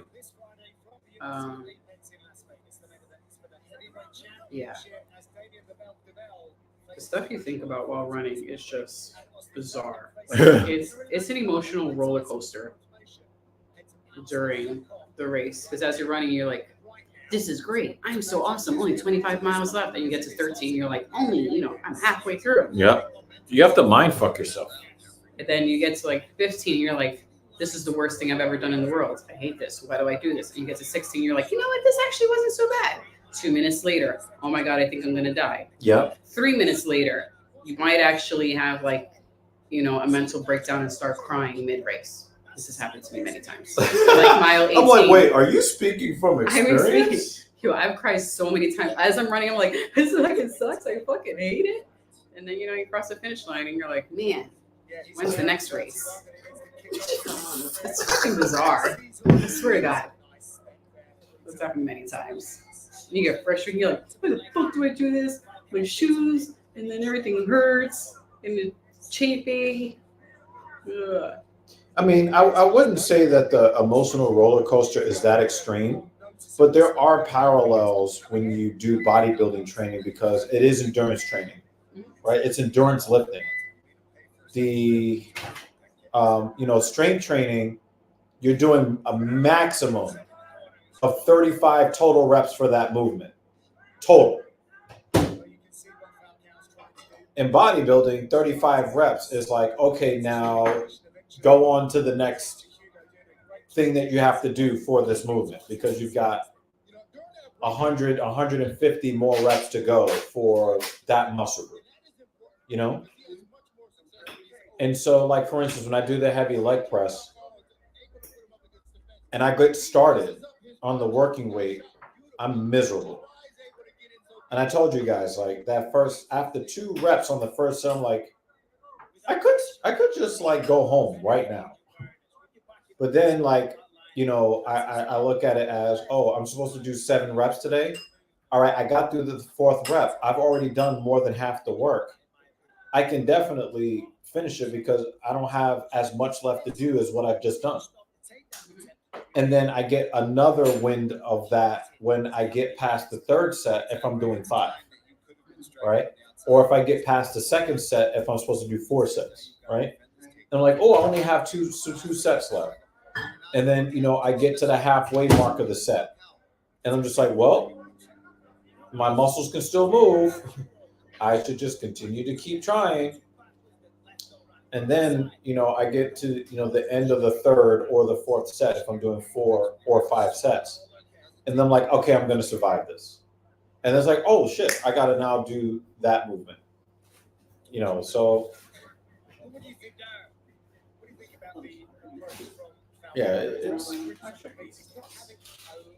there's already a scoop in there. And Facebook said, not anymore.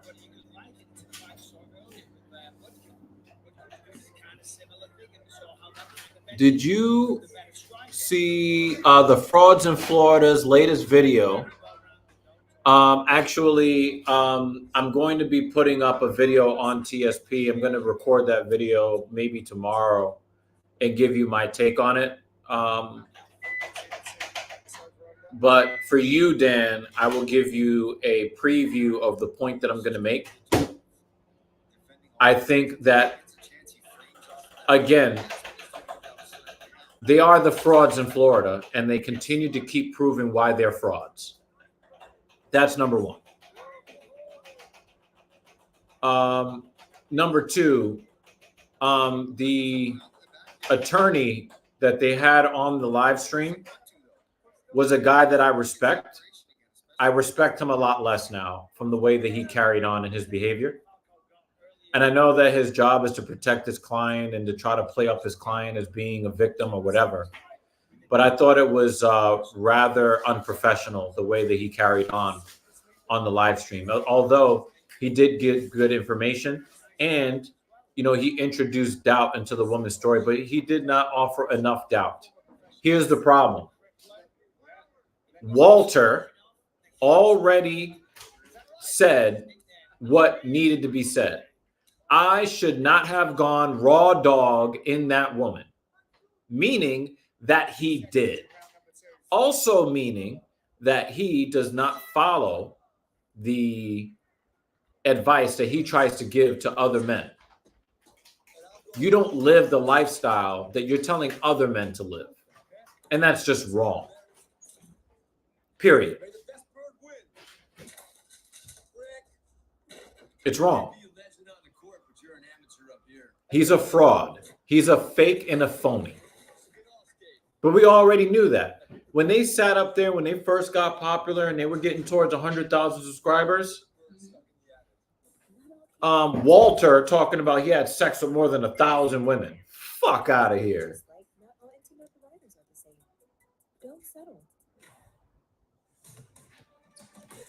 You want fast, get fast. You want reliable, get reliable.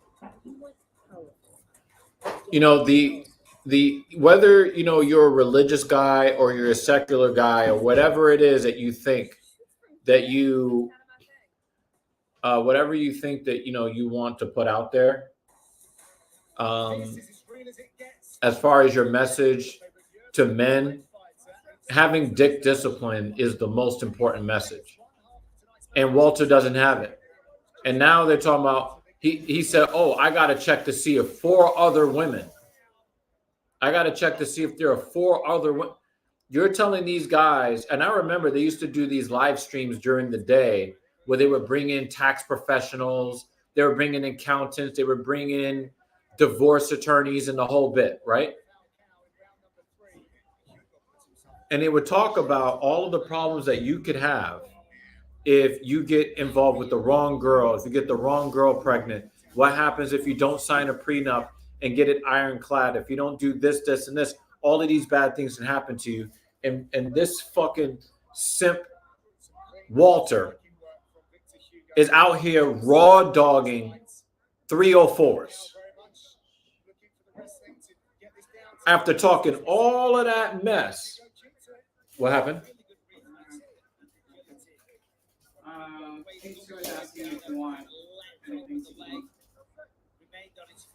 Yeah, something that tastes good and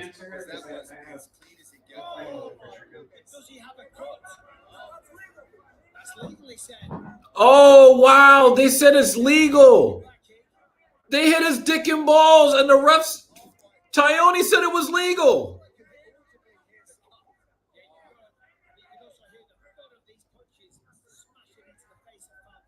He said it was all dick and balls, man. And the ref was like, that's legal. Uh-oh, we got problems. Did something spill? Yes. Oh, okay. Gotcha. Anyway,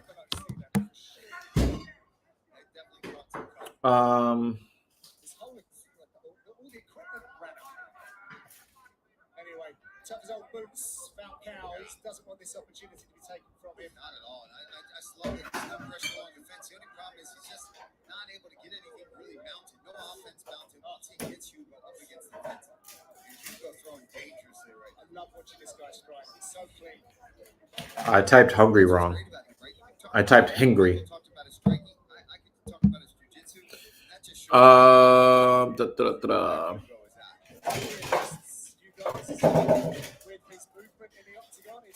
Why are so many red pill high value men so sensitive and that's not, I don't even have a problem with that. I don't have a problem with guys being sensitive because we're human beings like women are, right? And I know we're supposed to subscribe to stoicism and all this other stuff. And the frauds in Florida, especially the Fed, always talking about maintaining masculine frame. And then he's, yelling emotionally at some woman or some content creator that, he offered to fight, but then didn't actually want to fight when they were ready to accept the fight. But he's supposed to be the hyper masculine one.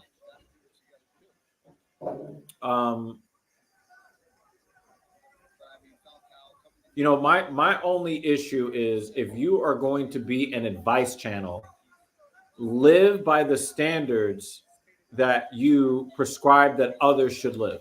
That's it. Live by those standards. All right. And, you know, if you are going to claim that you're a douche, then be a douche. If you're going to claim to, you know, to get, you know, women's burning desire and not have to pay to play, then I don't want to hear that you're out there, you know, with OnlyFans chicks, you know, claiming that, you know, you're going to buy them all of this and rent them apartments and buy them cars and all that crazy, stupid crap that Walter keeps doing. You know, and, you know, everybody is talking about, oh, the Fed is talking about, oh, yeah, lying about this. And this is not a real, who talks like that? But you know what could not be refuted? He had unprotected sex with that woman. So even if he did not get her pregnant, he is still a fraud. He is still a fake and a phony. And he still did all the things that he tells men they should not do to protect themselves.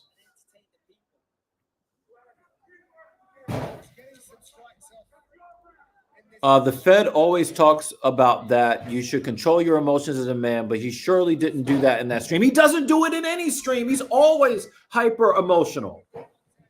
He lost it completely. I was laughing so much. But here's the problem, Dan. Here's the problem, Dan. And the thing is, the Fed actually called people like you out on this. And I got to give you a little criticism, Dan. Oh, if it was anybody else, nobody would care. But, you know, now we got 8,000 in the YouTube chat, and we got 5,000 on Rumble. So, you know, everybody cares about it. Well, who thought that this might have been a setup? Chisha Zed thought that it might be a setup. Like they set up this whole thing to cause some fake controversy so that he could draw more people to their channel. If we want guys like that to be irrelevant, we can't give them any attention.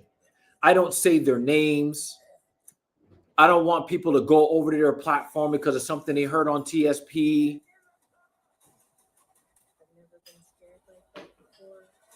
I never click on a video that they produce. I never click on a live stream that they produce. I don't want them to have yet another viewer. I don't want them to get yet another super chat, yet another comment.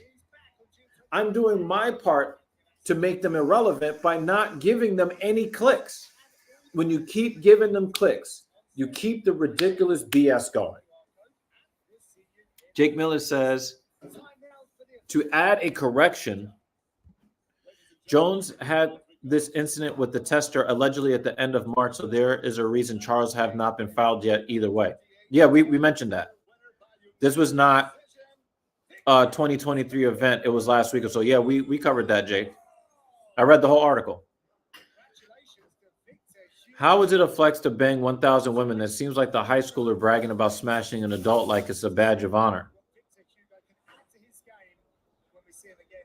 The Fed is the African one, and the Afro-Caribbean one. The Fed is from Sudan. The Fed is from Sudan, and Walter is like from Barbados or something. So that's the answer to your question, Jay.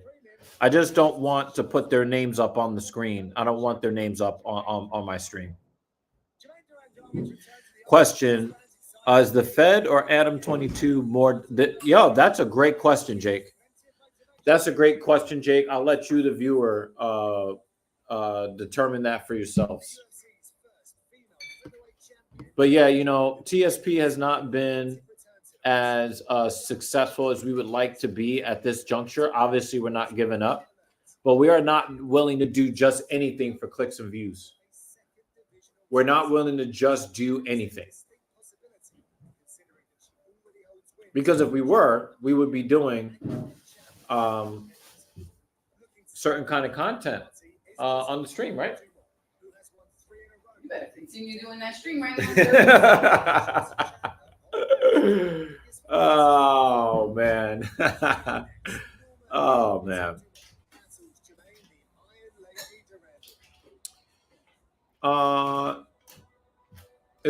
Dumont the one with the fat ass? Because if she is, that's really the only reason why I would give a fuck about this. Heidi Androl has a very strong chin, but I still find her to be attractive. She's attractive in an understated way. It's just that her jaw is just a little strong. Just a little bit.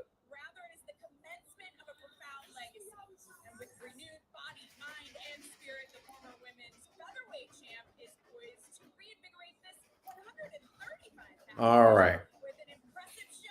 Yeah, so I will be putting out a video right here on TSP. If you haven't done so already and you're not on YouTube, search for us on YouTube at TALKINSHIT, all one word. That is at TALKINSHIT. Considering Cucky22 wanted to convince people he was. Oh, I heard somebody mention that, and I believe was testing to see if it was safe. I go, yeah. I'm tired of adding 22 as well, man. I used to think that No Jumper, like I watched a couple of episodes, like, oh, this podcast is pretty decent. I don't go over there anymore. I won't be, giving them any clicks and views either. And the way that he has completely whored out his own wife is just, it's but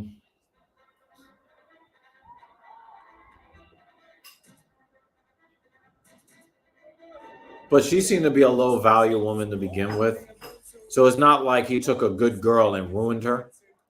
But it's still really unfortunate because they have a child and the child is innocent.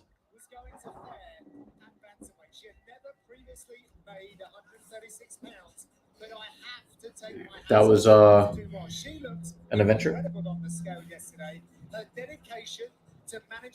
So, how are the fights going? Since we last saw her in July of we just had a fight. I think they had fight packs. I think. I don't remember. I don't care about that fight. Whatever the fight was. Lesson learned for the next international race. Plan nutrition better. So I'm trying not to have a panic attack about Not having enough fuel. not having enough fuel. But I have to remind myself that I ate well during the week, Right. and that tomorrow, the Yeah, you might fuel be for overthinking tomorrow. it. I'm not. I've entered the overthinking stage. So if I am more quiet than normal, it's me going crazy in my brain. It's weird. You kind of went like this, and I'm kind of going like that at the same time. I mean, that is the goal. Yeah. You take it more. Swole is the goal. Size of the prize. It's games the clock, motherfucker. Let's go. But yeah, I have to remind myself that when we say carb load the night before a race, Hey, yo.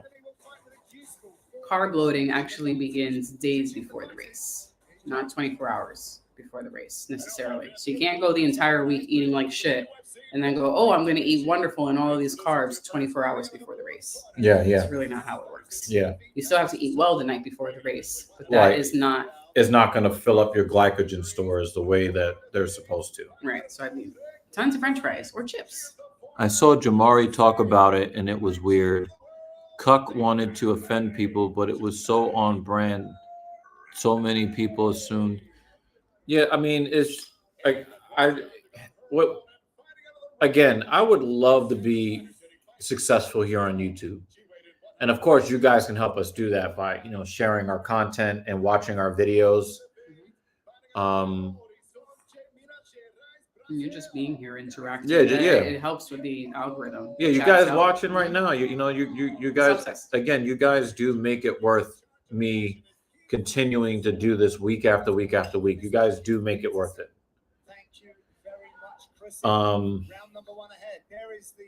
You guys do actually make it worth doing this, but I just don't like guys who are willing to do anything you know, we talk, you know, the whole P. Diddy thing. I don't know if you guys heard the tape of Meek Mill getting his meek cheeks clapped.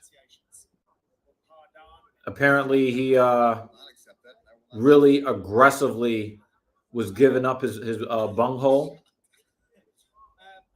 Like he was aggressively giving up his butthole to Diddy the Diddler. You're willing to do anything. You're willing to do anything to get famous. Anything. I just can't. I can't do it, man. I just can't. I don't. Maybe I'm just not built the same way. You know, like, you know, the day that we get 5,000 subscribers, I'm going to be celebrating, you know, that's halfway to 10. That's halfway to 20. That's halfway to 40. Right. But if you think that we're just going to say any old thing or do any old thing or just no. Just no. Oh, Norma Dumont has the nice legs, the thick thighs. Mm. But for the most part, I really don't care. Mason DeMaio said Meek Mill. I don't. Do you know who he is? Apparently, Mill has some meek cheeks.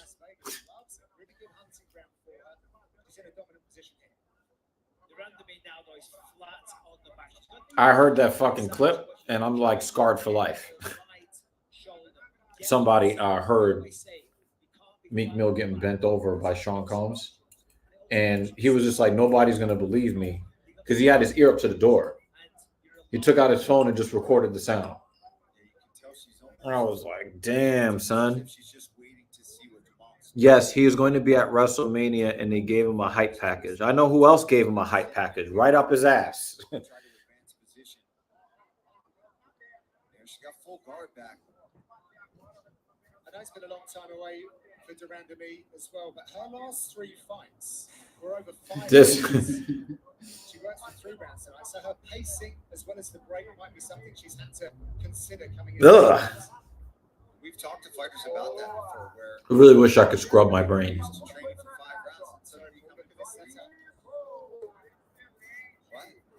Sorry, the head and arm sets up here by Dumont. Why did you do it to yourself? Oh no, he went looking for the audio. Your life. Why did you do that to yourself? Your life will never be the same again. Your life will never be the same again now. Damn, man. Or she would say, my virgin ears.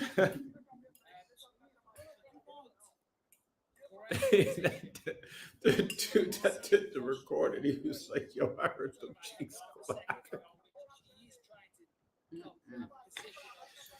I'm like, damn, Mill got some meek cheeks. Oh.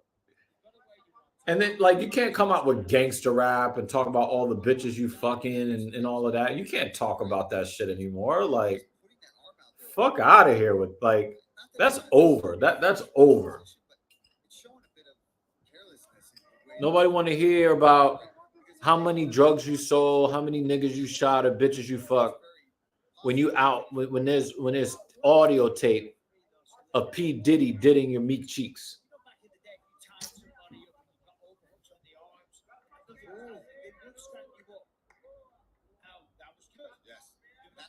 I mean, there's just no respect after that. I mean, she threatened to show me no respect if I bought a pink pair of sneakers.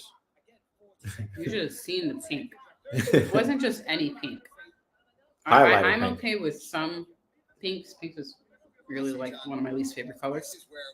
I was trying to get my camera on. You know what I'm saying? Shade of pink, I was like, babe.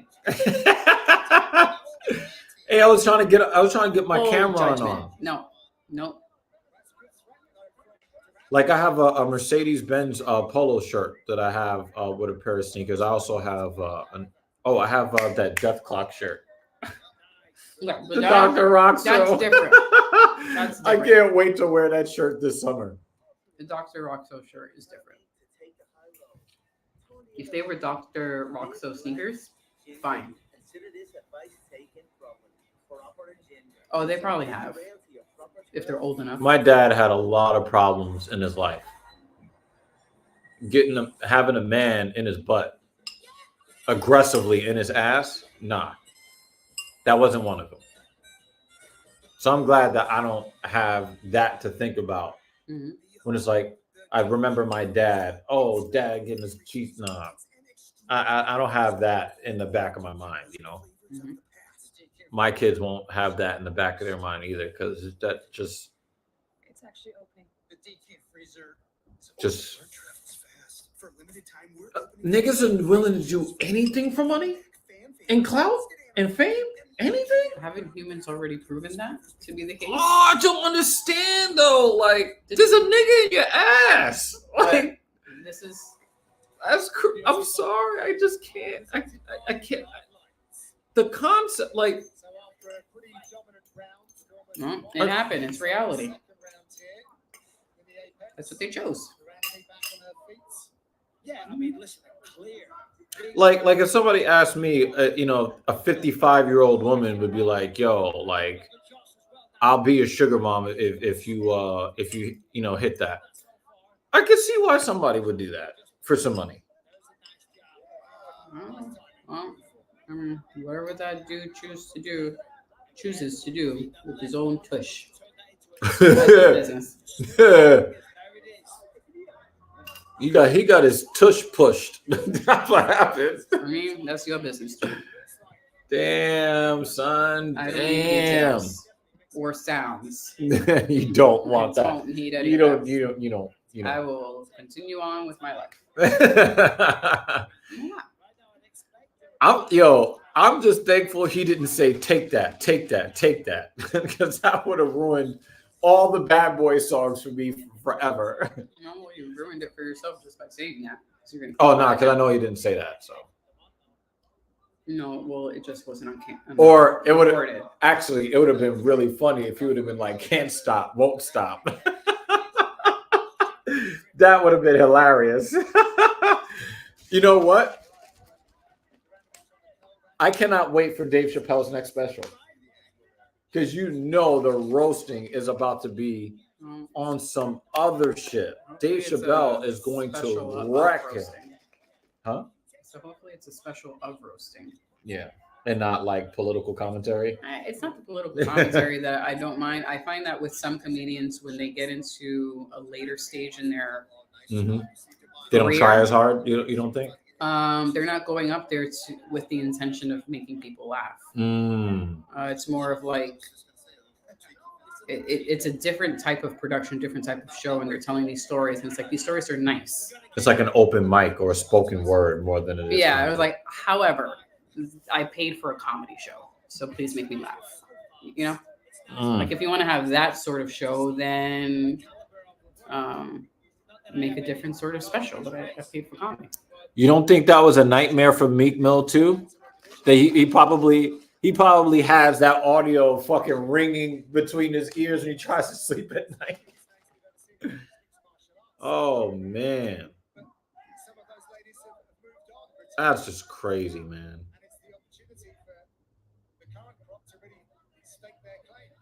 John, you pointed it out earlier. The knees, you can see the difference in the tie skills for Duran to be that when she throws those, she finds the angle. She doesn't just throw it aimlessly up. I really do wish that I cared more about this fight. I just don't give a single fuck. Yeah. She got away with it, but in Muay Thai you are taught never to do that. Ever. That's very dangerous. Kicked her right in the face. Well, it wasn't a great kick. She pulled the kick. Like the kick came through and then she bent her leg, like midway through it. Yeah. She didn't pull that punch. But Norma's got some nice legs. That was a nice takedown. Her cheeks ain't so bad. But I like legs. you know. Jamal needs to do something with this now, however, because- I will say some of the women here in the UK, like at the gym, Mhm. I mean, I think I might have seen the actual perfect woman. Mhm. Like, I was just like, wow.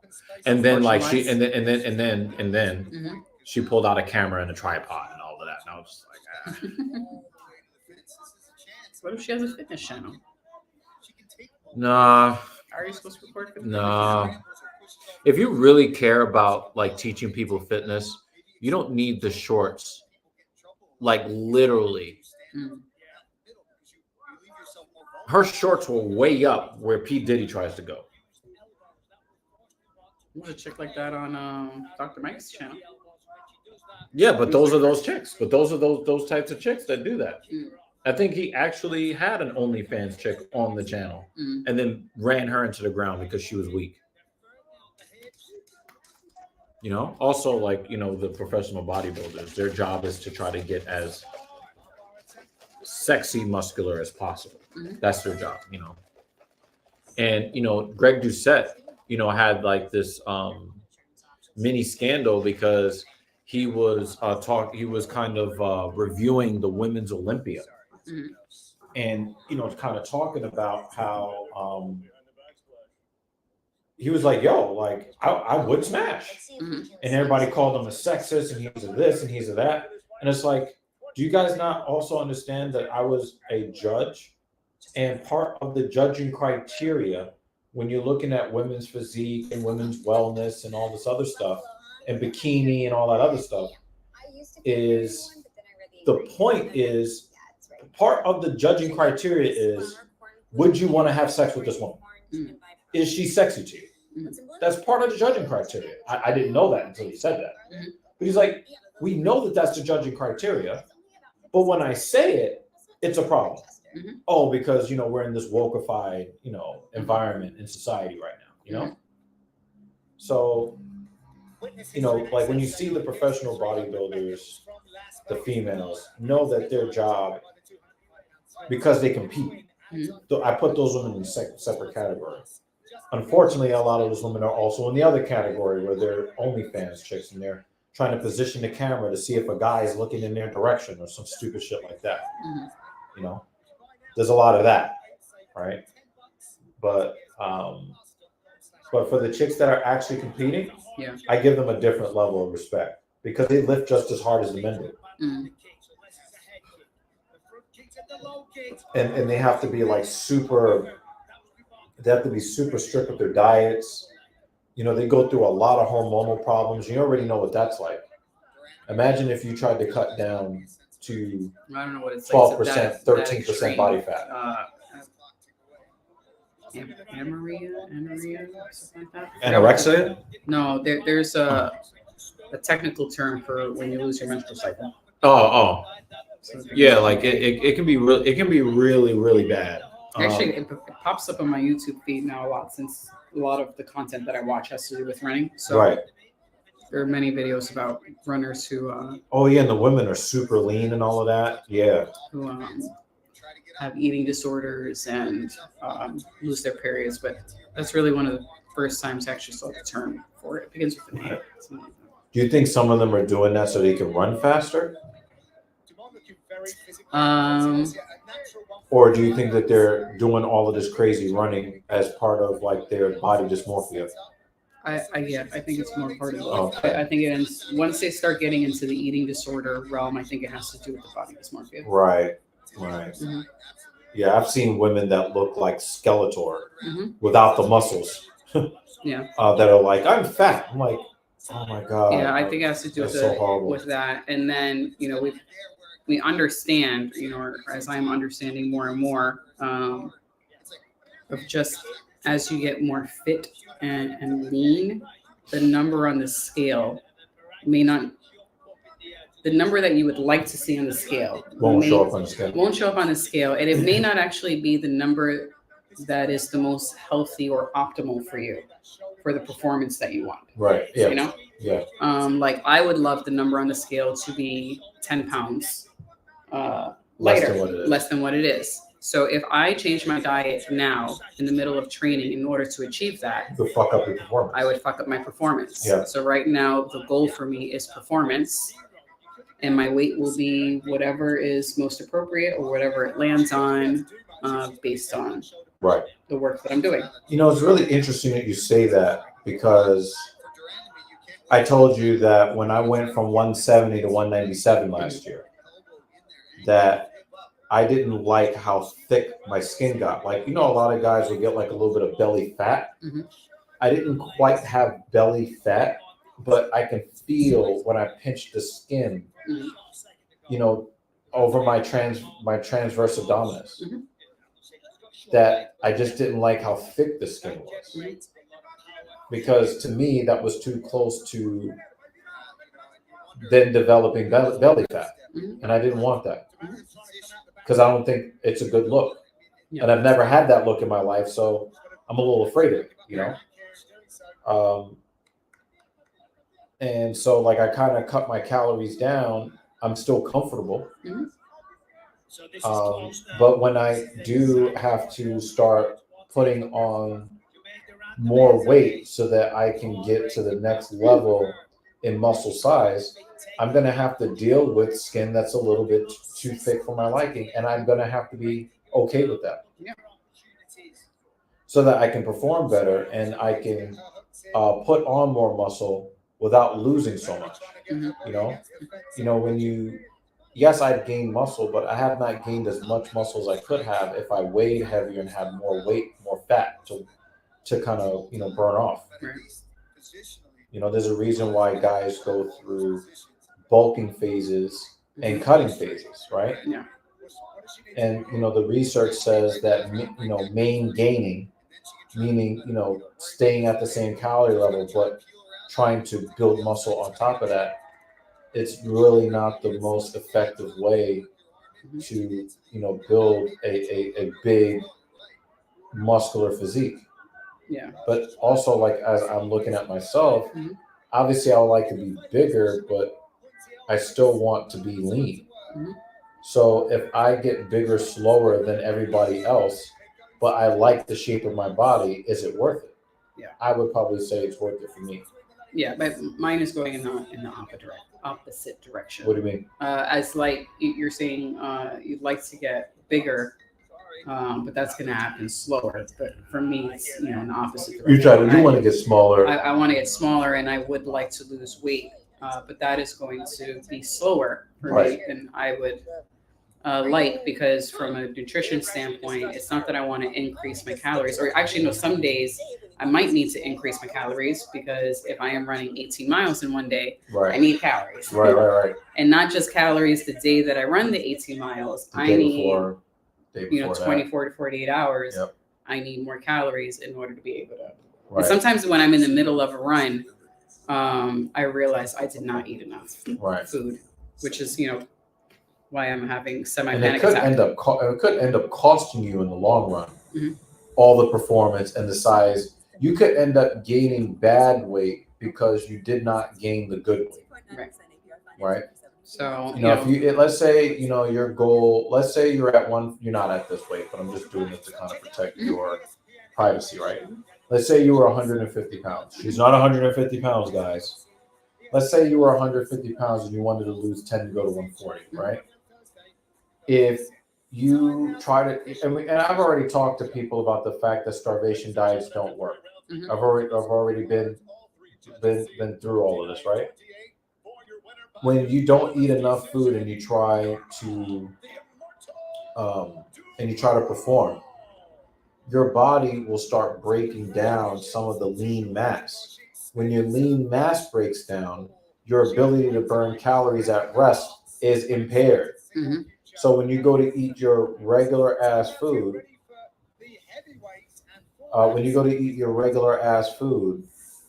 your calories did not go up, but you get fatter because you had less lean body mass to counter whatever you've been eating. Yeah. So let's say 1,500 calories is normally what you eat every day, but you lose 4 pounds of lean lean body mass, that 1,500 calories is now going to be more of either closer to or outright a caloric surplus. And if you're at a surplus, you're going to gain fat. That's just the way that works. Are you the Bud Light Junior? Yeah. So we get which I do not. When it comes to Jermaine Durandamy or Durandamy, here's the problem. I know that she is a very popular fighter, a legendary fighter in the eyes of some. But for me, it's very difficult for me to really give a lot of attention to, women that walk around real masculine. I'm just instantly turned off. And it's not a sexual attraction thing. It is, I don't want to see it. Mm-hmm. I'm not excited to see some chick trying to act like a dude. Mm-hmm. It doesn't do anything for me. Only in the DQ app. That someone could be you, but only for a limited time. Go free any size Blizzard treats. Hey, Narvaez. He's not an automatic out. Next tonight on ESPN Plus is going Not an automatic out. I like the fact that SNY is not like, you have to prove that you're in the country to use the service you paid for. Just watch your fucking baseball.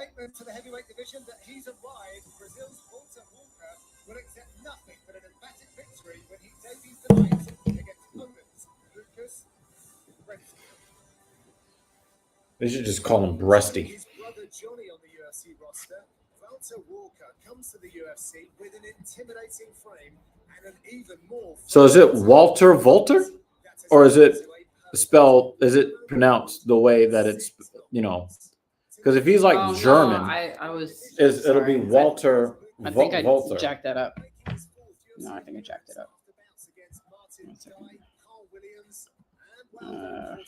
Because I was doing this by hand. Francisco Lindor's batting average is 0.36. No, actually, no, I didn't. I didn't mess it up. That's his name. Yep, Wait, is it a capital T? Or is it a lowercase t? Oh, look, you got to change that. That's a different character. It's like a L. Do you know how to do that character on the keyboard? No, what I'm saying is if we go into I was manually typing it because we have a stream up at the same exact time. Oh, yeah. So I did my best. You want to copy and paste it? You could do it. Yeah. We want to respect the man's name. Oh. Okay. Sorry, guys.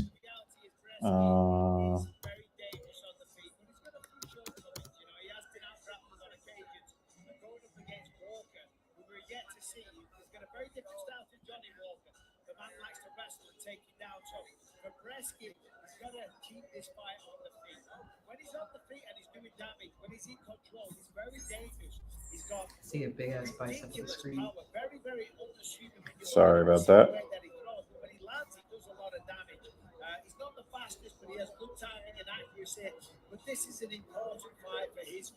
I have to 2 fingers, right? Oh no, wait. Oh no, I have 1 finger. I was 1 finger. And then 2 fingers. And then copy. And then Stay off of the fence and don't let a guy as big as Walter Walker get on top, start using ground. oh, so it's pronounced, I guess, the same. I think it's pronounced the same as how it would be, like it's said how it's spelled, at least for, us unwashed Americans.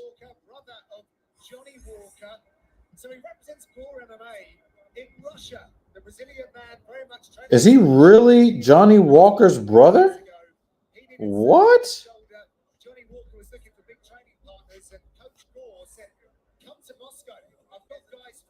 So they did. They went out on a whim, but Walter Walker stayed, whereas Johnny, we know, went over to Ireland and continued his career there. But that has had a really big impact on his MMA style. Yeah, my legs are also pretty fatigued as well. Mm. I'm excited to see where he brings. He's the youngest heavyweight that we've signed to the UFC as well.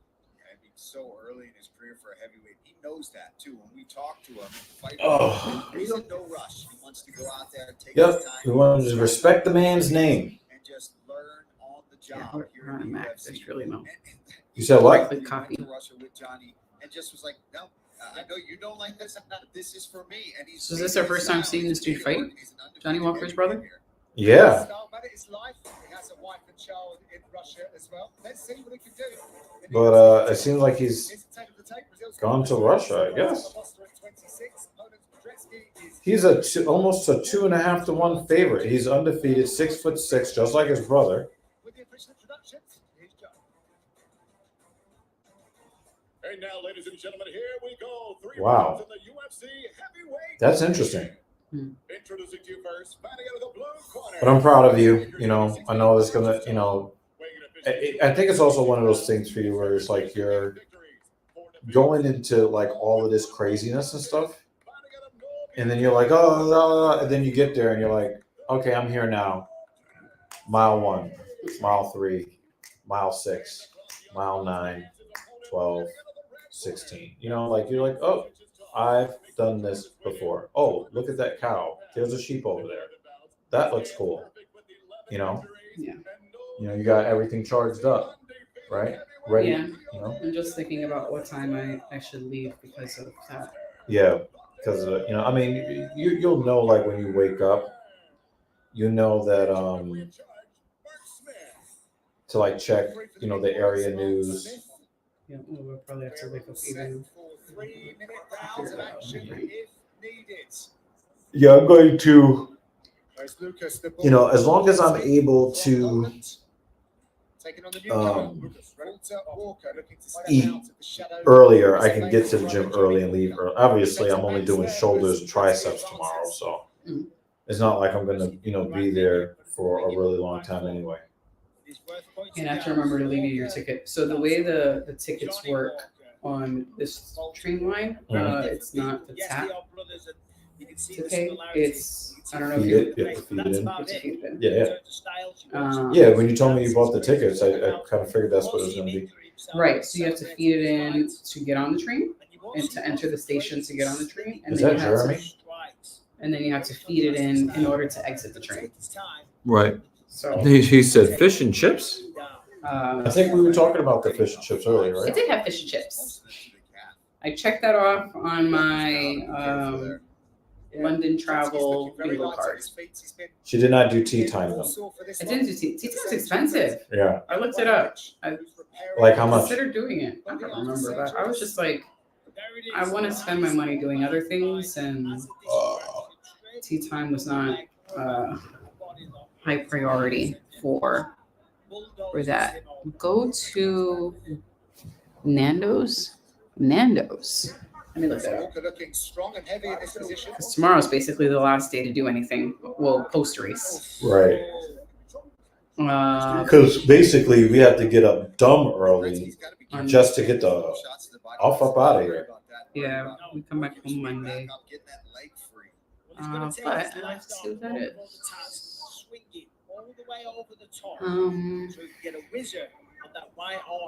Google Maps. Google Maps. Going on all fours and like that was nice. We'll see how Walker's trying to pull him slightly away so he has room to go around to the back if he wants. But he's got control of that left leg right now of Bretsky. Walker 11-0 professionally. He holds Oh, 5 actually. professional titles. Oh, so there's actually a Nando's right on the corner of Tesco. The block where Tesco is. That's funny. We're 3 blocks away from one. So that might actually be a possibility. Fernando. Yeah, that's. Oh, that's for fish and chips? I thought he was saying tea time. That's what I thought he was talking about. It does look good, actually. Yeah. All right, Jeremy. Maybe that's dinner tomorrow. Perhaps. Perhaps. If we don't eat down in Brighton. Yeah, the most important thing would be getting you a seat on the train. If On the way home. the trains are still really jacked up throughout the day tomorrow, I might just say let's hop on the train and just go, just to not be stranded in Brighton. Maybe cross that road tomorrow. Are you talking about like right after the race? Yeah. Yeah, I but then cross that bridge when the we get thing to is, it. when we get on the train, you're gonna be the one that really needs to get your butt in a seat. Mm-hmm. You know what I mean? Really accomplished team in Warsaw. Yeah, so when you get on the platform, when you're on your way here, the train pulls up much further into the station, and you're actually going to be closer to the back. But it's like in New York, everyone crowds in the back. You can just walk to the front of the station. They're on the borders, but don't tell them To grab a seat. Polish guys. Well, they are. They sound very similar. I don't know. Nicely done. 1 minute to try and steal this round back. Big overhand attempt from Dretsky. He's got to control his feet. Swung then. It's a little reckless, kind of fell into it. That is nice. Paul Felder was teaching me a stepping uppercut a few weeks back here in Las Vegas. Oh, I did learn it from the best. I can't see from there. I'm just trying to get that private session booked. Yeah, I think I did find it. Bretsky is getting close to a knockout here. He's getting close to a knockout here. And then he got taken down. Wow.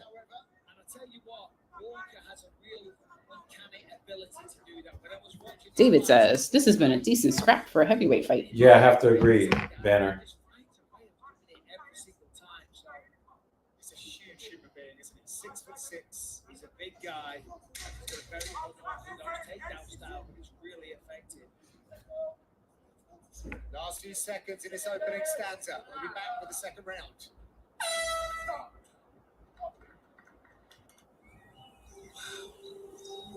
Incredible, isn't it? Yeah. Well, with your home, auto, boat, and RV all bundled with Progressive, you've got the peace of mind to really ponder.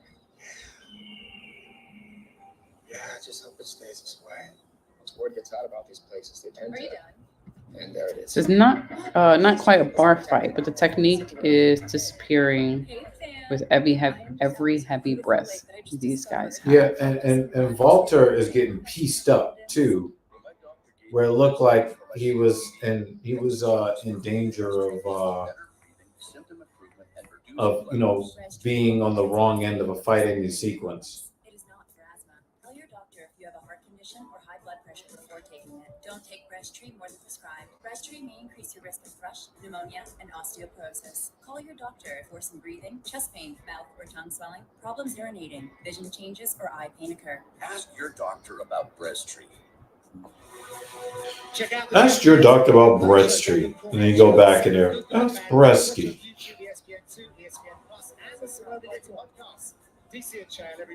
Ask your doctor about Bretsky. Getting knocked out is right for you. He was flicking between Russian and English. Michael, translate for me. Yeah, I'm struggling on that one. But Brother, listen, keep fight on feet. Take down. You might be right on. Walker is in some trouble. That teep kick is going to be useful in trying to help him with range. But Bretsky is basically getting everything. How far behind are you? Because every takedown so far is You know, a single leg, double leg, he's shooting he's getting inside. Oh wait, what time does Jeremy did Wrestlemania start? Are we late? No, I think it's midnight for us. Okay. It's like what? 7 p.m. regular time. Okay. I mean, the Mets are playing an afternoon game right now. Look, Mets are playing an afternoon game. Sun's right up.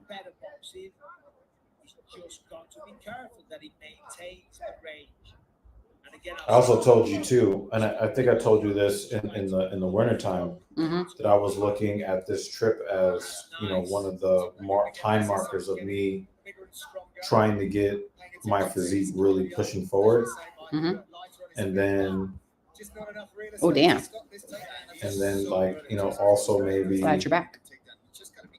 you know, the end, you know, the end of May, Mhm.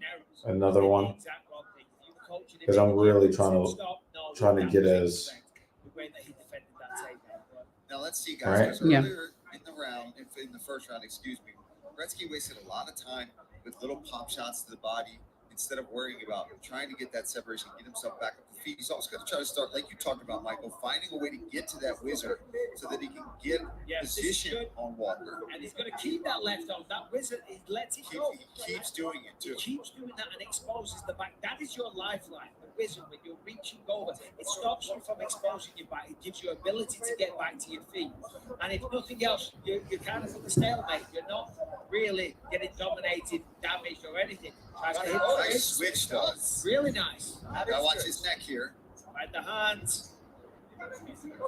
He's got to do it quick too. You can't. Dustin Poirier would have gone for that, though. Yeah, Let's he be jumped Gilly 3 times already. Even if his corner said don't do it. It's his favourite submission, but he's never gone. And nice work here. There's Seems to definitely admire his work a little bit, though, didn't he? He does. He stays there too long, John. You're right. Yeah, Walker just stands there and lets the guy hit him. I don't understand. Letting his hands go. He's landing and he's mixing up the attack. He's working the body. He's done a really Walker looks exhausted. I mean, he's getting punched in the face. Oh, look at his. I just noticed his calf. You see his left. Oh his left shit! leg? Uh-oh. But he's done that in other fights too, and I think he is exhausted. He works his way through it. Nice defense from Gretzky there. The spinning back fist. Hey, the air is dry here in Las Vegas. It is. Nice open quads. Stop him with that one. He's got to be careful. You know Walker's going to close. He's uncorking some shots. Walker is exhausted. So is Gretzky. They were deep breaths. Yeah, but at least Gretzky is able to still march forward right now. You look at the face of Walker. Well, being tired will turn you into a coward. Tired. Oh wow. This is trouble for Walker. Here's the duck again, Michael. If Gretzky didn't win the first round, he's definitely winning the second. So Walker clearly got his chance in UFC because of his brother's achievements, right? He's sloppy. You know who else is sloppy? His brother is also sloppy. Swinging back here, landed a left hook there. Well, that right hand got through too. Gretzky's starting to find his place there a little bit more. I can't remember which fight it was, Michael. You were talking about 2 steps back and angle off. He's now starting to angle off with his movement, both going forward and going backwards. He's looking really good right now because he knows as well. He's faster, he's in better condition, so he doesn't really have to be too concerned about what's coming back at him. Walker's looking extremely tired right now. He's exhausted. Good round for Gretzky.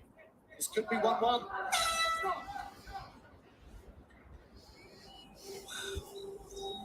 Incredible, isn't it? Yeah.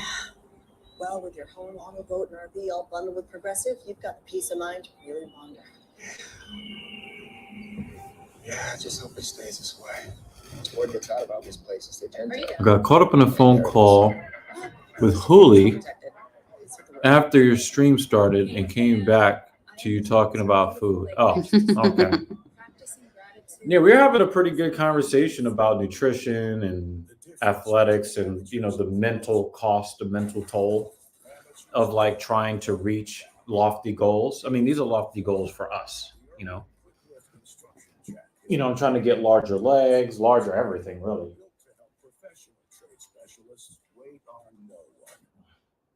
If you're wasting time doing it any other way, you don't know Jack. Irwin, Lift Construction Jack.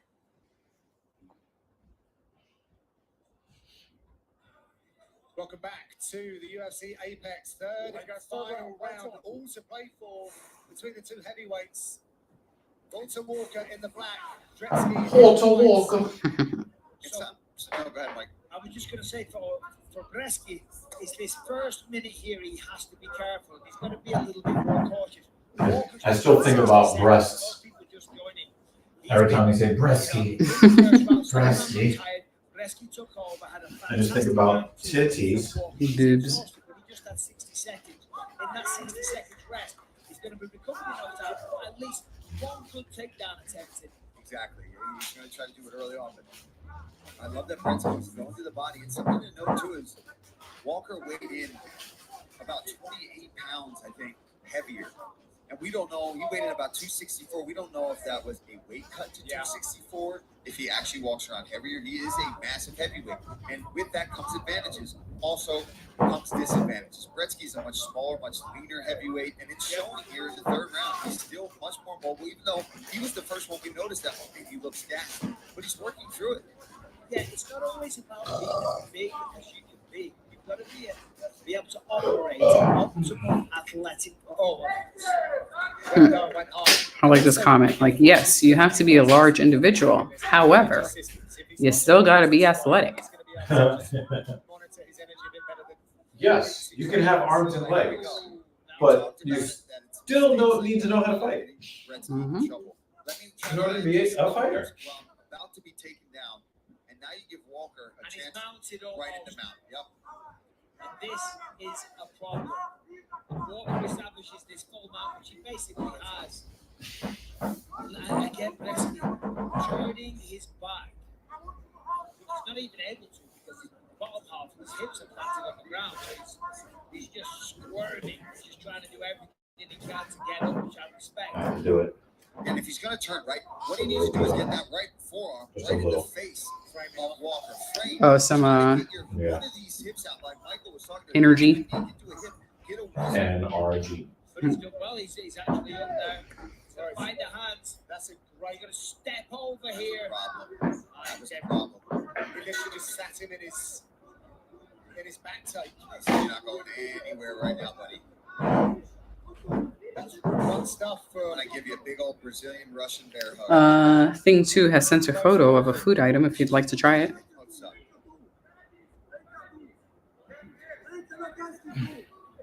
And Bretsky was looking really. I think she's at one of the good. supermarkets. Energy looked good.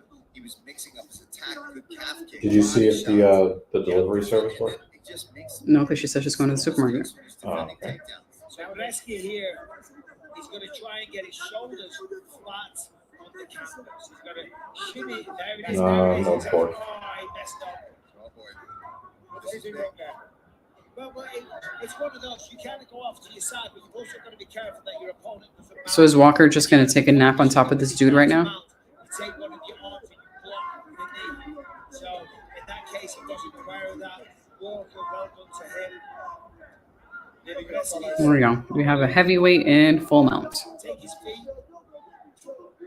Oh, I know you really get pissed off when heavyweights don't do what they're supposed to do. Well, I mean, that's full why I mount. just made that comment. Like, is he just going to take a nap now? Because the one who's in full mount is the one who's exhausted. And it looks like he's just laying his head on the dude to take a nap. Ugh. Can I lay on you? To take a nap? Actually, I might not be able to breathe. Oh yeah, It might crush me. Mhm. that does kind of turn you on though. This is now a different type of stream.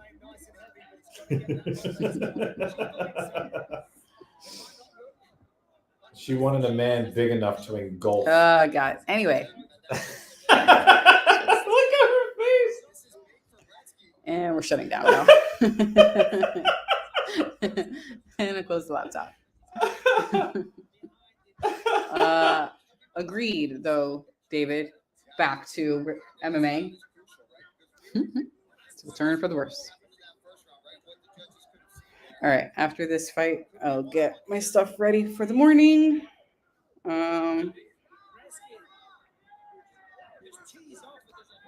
Checking out train times, and there's one that leaves a little after 7 o'clock. The one before that leaves a little after 6 o'clock. I need more sleep than that. What's the next train after that? It goes 6:26 and then 7:12. 712 sounds safe. Yeah, no, I 712 most definitely. The thing that What's has the me one hesitate is the What's the one after 712? claims 731. It runs every 30 minutes. Around every 30 minutes. And the train is supposed to be around an hour. Shit, that's not what I want to do.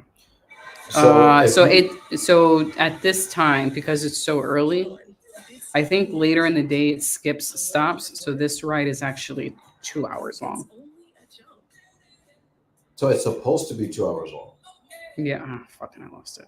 I'm Now not the bringing it question back. is, how close is the place that you need to go from the train station? It's like the starting line, like right outside the train station. No, I have to walk. It's like 0.8 miles, but there's no way to shorten that. That's the only train stop to get off. Right. There's And only there's one no way to like get there. bus to get on to like No. shorten it. Yeah, you just walk. Okay, so is 712 really a safe time then? So my arrival time is supposed to be about 9:45. If all works out well, You I start running at arrive. 10 o'clock? Yeah, I start running after 10 o'clock, like 10:45. So I'm trying to arrive at Oh, I least thought 1 you hour. said 9:30 is when your heat starts. No, 10:45. Oh, okay. Yeah, so 7 seems 7. All right, so if you don't start running until damn near 11, right? Then that means that I probably shouldn't leave this area until like 3:30 to go over in your direction, right? If the train is going to take between 1 and 2 hours, I would aim to get there between the hours of 4 and 5 o'clock. So schedule backwards. And the train runs every 30 minutes. Top of the hour, around the top of the hour, and around the middle of the hour. So 3 o'clock. Mhm. Because I'm trying to time it from basically 11 a.m. right? Mm-hmm. 11 a.m. to 5 p.m. Like I'm giving you that 6-hour window. Mm-hmm.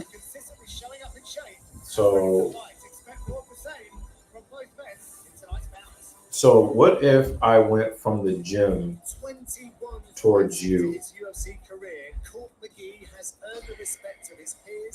Then like how would I get? You know what I mean, right? Yeah. Let me do. They have a Obviously, I'm planner. going to leave a lot earlier than that. Come here and eat lunch or something. Like McGee, Morono is a blue-collar fighter who could do it all on fire. What did Jake Miller say? He produces memorable performances. Well, I could try to act surprised. He did a lot of desperation takedown stuff, and it's like you're in mount for over a minute, and you couldn't throw down them heavy fucking forearms on that guy. Come on, man. That's what I mean. Like you're just gonna take a nap on the dude. And then Heavyweight and you're full upset mount. you didn't win.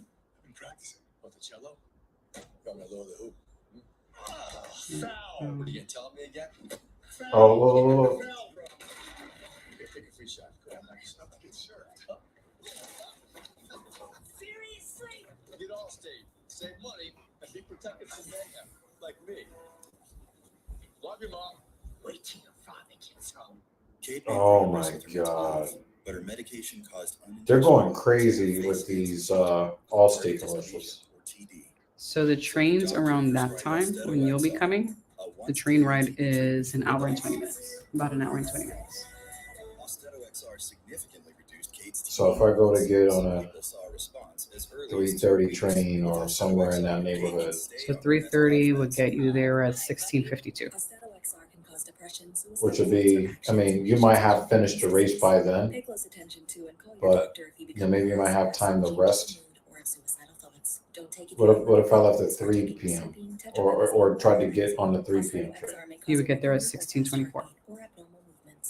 Which would be more along the lines of when you actually want to finish the race. Mm-hmm. Okay. That one leaves at 15:03. So at 3:03. And how far do I have to go to get to that train? The train stop you're getting off is Blackfriars. So that's you. Oh, that's close to the gym. Yes. You pass that stop when you get to the gym. That's actually very close to the gym. Yes. And you could take either train, the Circle Line or the District. Both of them stop there. And then I get, is it in the same station? Mm-hmm. You'll see signs that says trains to. Or also remember that classified program, Blackbriar. Mm-hmm. I would say for you, give yourself, because this is your first time at the train station, and you need just a little Bruce Buckring to find where you need to go. Well, that's Court McGee. They changed the name. Once you see it, you'll know. But just give yourself a few extra minutes to be able to do that. You know what I mean? This station is smaller than Victoria, which is actually a good thing. So it's even less information overload. I mean, I don't expect to really be in the gym that long. But it might be somewhat counterproductive if I'm like, let me go to the gym. Shit. Let me go back to the hotel room.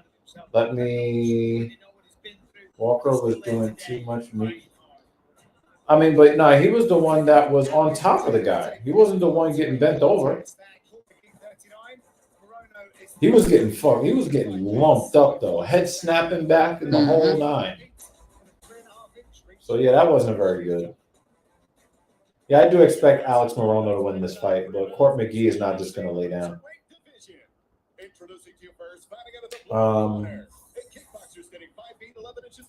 But you know, if I do get to the gym as early as I want to and I'm gone, I'm not just going to hang out in that area just to be out there. Yeah.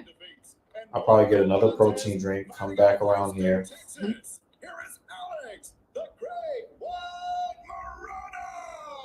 Yeah, and there are people, it's obvious, the station workers, and they're standing around everywhere. There's also like signs everywhere too. Yeah. You know, it's a train to Brighton. There's only one. There's only like 4 platforms, so you're not going to get on the wrong platform.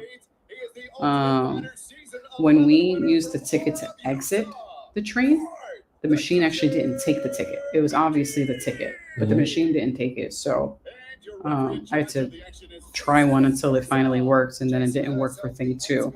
So we just told the worker, she was like, okay, we should just let her out. Like, yeah, as long as you have the ticket, because you have to produce the ticket if somebody asks you for it. Yeah. And as we were entering, I didn't understand that you needed to do that with the ticket to feed it. So I went to the guy. There was a guy standing there. I was like, how do I get in? And he was like, come on. He just like let me in. So you paid for it. Yeah. We know you paid for it. And there's someone on the platform. Like, there are plenty of people to assist if you need. Yeah, because it's £100 penalty if you didn't pay or you can't produce the proof that you paid. Yeah. Morono with the overhand right.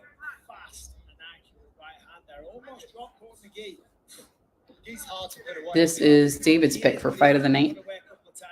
Hopefully your pick is correct, because the other fights were not either weird or they were not compelling. Not compelling. Those lights get put out a couple times. That switch is easier to turn. Overhand right, Morono. And we're not saying that, by the way. We're just having a conversation. Paul McGee's got great skills. He's been in there with some of the best. He's had some tremendous results. Morono said to the media this week that Why is McGee fighting like he does not have a 3.5-inch reach advantage? He's fighting like he's got the reach disadvantage. You were talking about what might want to dial up his kicks a bit, because that one was a little low. It almost hit the groin. Nice right hook there as well from Morono. You can see he's got the speed advantage. Yeah, Court's powerful, but his speed would not be one of his attributes. Tough, a grinder, great cardio. Great cardio. Never stops. Never seemingly gets tired. And we've seen him throughout his career where early on, sometimes he has to overcome adversity, but that's his strength. Sometimes in the third round, man, he's still the one pressing. He's still the one pushing his foot on the gas. And he breaks guys. Well, that was a nice calf kick there. Yeah. Almost took Morono off his feet. Last week was over. It didn't even look like he really threw the kick that hard. He probably threw it in the right spot. Morono just got a straight right inside McGee's guard. Court is having trouble with that awkward right hand of Morono. He throws it from a weird angle, and it's landing. And if you watch the feet of Morono, he's doing a lot of like little half Morono was steps, trying to feinting. put his lights out with that 1-2. Just watch his feet. They're very complicated movements. See what I'm saying? Oh. I thought he was going to throw a high kick. He threw the spinning back fist instead. The spinning back fist is usually an attack you only want to see come out one time in a fight. If you see it more than once, you're like, guys, stop doing it. Yeah. And it's more about being flashy instead of about taking it's your such opponent a- out. Such a low probability shot to catch somebody. It's beautiful when someone gets caught with it, but it's such a low probability of it actually being effective in most situations. You have to be super snappy with it. Mhm. Like almost dancer like to be able to, you know, get around and be accurate with it. I would probably take the word almost away. I don't know, man. You know, you have to That's why I have actually a be turn and dancer-like. spot. Yeah. Yeah, I think you have the right idea. You know, in boxing, because it is a rigid skill set, right? You get taught how to box. And yeah, there's anomalies. There's like Yo, Morono is just missing with that power right. Like he's trying to either he's trying to land the jab or he's trying to double jab or double feint the jab and then come in with that crazy right hand. And it's almost like McGee thinks the right hand is coming when he sees the left and he just dips his head down and he just misses him. Right over the top. The biggest mistake that Court McGee is making right now is not taking advantage of the real estate when he pushes Morono back. Now Morono's charging forward, but every so often McGee will hit him with a 1-2 and push him back. But he stays there after. It looks like McGee has relegated himself to yeah, I agree with counter punching, counter striking. And he looks so tense and tight. High level jiu-jitsu. And as you said, Morono is too fast. He's just too fast for him. You can see that. I like that right hand. I think if Morono is able to get a little more power in that left kick that he's been doing, win by liver shot. Yeah, he can get, you know, McGee to respect that a little more, and he can kind of put a veil over that right hand, so to speak, you know? See? And the thing is, every time he goes to throw that, it's almost like he's tipping his right hand. He almost got his heel in his face. Yeah. Yeah, the thing is, like, you can't miss with that right hand so many times the way Morono is missing. He's got to be tipping that punch. Like, there's something that he's doing. There's a tell. And because as soon as he even thinks about throwing that right hand, Court McGee is just dipping out of the way.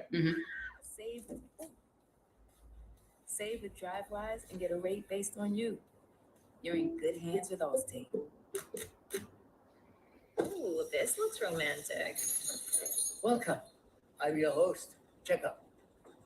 Hi. Do you believe in ghosts? Meanwhile, at a Verbo, when other vacation rentals have no privacy, try one that has no one but you. All the parts you need at the That was dumb.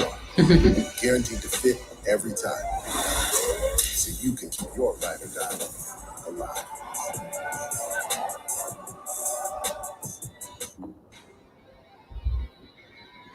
UFC 300 is loaded top to bottom. Catch all 4 hours of the UFC 300 prelims on ESPN. Alex Morono has so much hair volume around here. And then it's so sad right here. Oh, he just dropped guillotine. Oh, Court.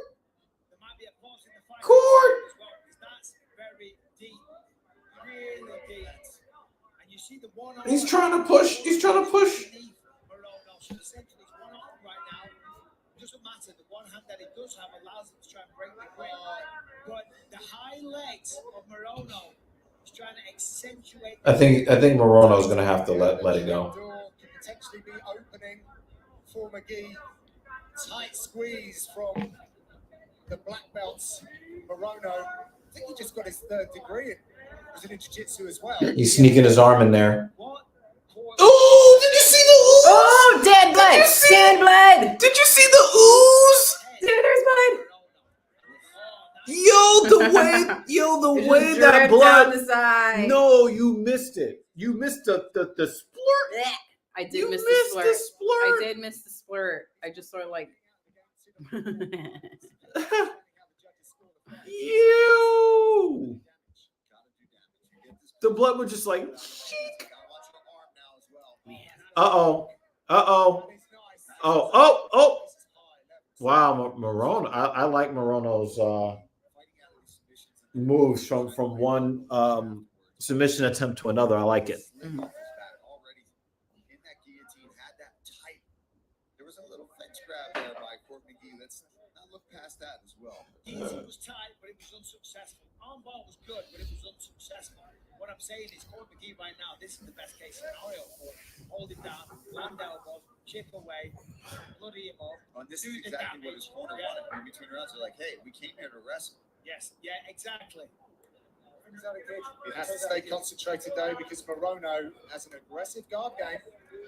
But you know McGee, like Michael was saying, you know he came here knowing that Morono is a black belt. He's got good guard. He's got good submission attempts off his back. But obviously the game plan was. I don't know if this is going to be fight of the night, but I am, moderately. Better than the other long fights. Yeah, I am moderately Russell Crowe.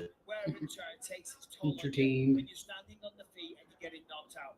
Doesn't really take his toll on you in terms of ground and awareness and submissions. He's been fighting in the UFC since 2010. That's 14 But when he was years. caught in that fucking guillotine and the blood just said,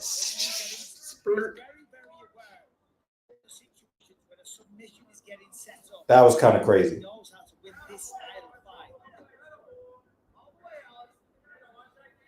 For the guillotine again, and he might be able to just use it to be able to work himself up. Just use the threat, force McGee to have to fight out of it. And if Morono gets this guillotine, it makes me look ridiculous. We'll probably have a German edition. Yeah. Just make sure you film it. I was about to say something really messed up. The Heil edition. Nope. Definitely getting canceled for that. I'm awful. They would shut down the channel immediately. I am so awful. And you know that Morono is looking for that guillotine. So now if you're Court McGee, it's like, okay, I've just got to be mindful of when I am going to try to level change and shoot that guillotine is there. Put yourself in the right angle to be able to fight out of it or just, bypass it completely. This is interesting. I do not want to slip into the judges' clothes through these 2 rounds. That would be interesting if you slipped in. Oh, nice knee. And now the right hand connects from Morono. Reason why they put these cats on the featured prelim. Up. Can't be throwing that neck out there. So much experience, so much octagon time. Well, I think Court McGee out of everyone on the card has got the most fights. Alex Morono has got the second most fights. Tough 11 winner. Really feeling it. Morono is just operating on gassed out desire. See, he's starting to flail a bit. Mm-hmm. Oh, straight left from the gi. Stop Morono right in his tracks. Like we talked about, Michael, you said it. That age, that experience, it might wear on you in terms of. Yeah, he's telegraphing. Did you see how he was like, "Oh, I need to try to get my leg up." Yeah. Yeah, I think the fatigue bug has bitten Alex Morono. Mm. Go. You want to sit? Sit down. Breathe and relax. 3 deep breaths. I think he might have pulled it out because of the attacks at the end. It was great, but listen to me. Keep breathing. You don't gotta look. I need you to. Yeah, that was not a strike, but I need you to keep it in the middle. Diekman gives up 2 runs. It was a tight one. It was good. It was good. You went for 3 good attacks. We need to seal this round so we can seal this fight. Keep it on the feet or the stand up on him. Listen, you're in fucking shape. Are you in shape? Where do you want to be right now? On the feet. Where else? Right fucking here. So round 2 was a much better round for Court McGee. There's a good right hand from Morono, though, but it was only a matter of time before Court got him, got the takedown, forced him down to the canvas, almost caught in the guillotine, fought through it. And then when he got top position, there was a little fence grab. You're right, Paul. Yeah, he grabbed the fence twice. Started landing some good elbows. Interesting round 3. Very interesting round 3 as we look at the significant strike counts as well. Court McGee, you ready? Definitely got more volume there. I feel like we've been celebrating the. What if the UFC, instead of using a fence, they used plexiglass like they do in the NHL? Then you can't grab the fence. Yeah. To my point before about getting caught in submissions, he said he's rolled hundreds of rounds with Court McGee. I've never caught him once, and I've actually exhausted myself trying to do so. Good point. Thank you, Anthony. Yes. Trying to steal my job via a text. That was a decent high kick from McGee. You're just taking that yourself. Like I've rolled hundreds of rounds with Corbin. Yeah. So that's the most input you gave all night, Mike. You received it via text message.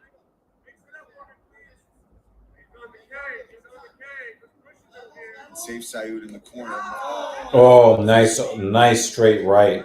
Looked like a right cross from Morono. Stay on your feet. They liked his attempts with the guillotine and the submissions, but this is a close McGee fight. just puts his left paw out there just to stop the momentum. But you got to remember, for Morono, 2 fights ago, he won by a guillotine over Tim Neitz. That's fresh in his mind. That his guillotine is dangerous. He has a lot of confidence in that ability. Might want to start thinking about the earplugs and the eye mask. Yeah, no, I was just adjusting my Oh, you also kind of want to eat a little bit more before you go to sleep, right? Nah, I'm pretty much done. That gave me a little extra calories. Anything else is just forced, and I'm okay. There's not much else I could do right now. Yeah. But I'm gonna drink this. I'm kind of doing a little mental checklist right now. Mm-hmm. Make sure you have all your materials together now for. Yeah. Especially if you want to hit the snooze button once or twice. Yeah, I was looking at what time, if I want to catch, the train that I want, what time I should leave the house to catch the local train.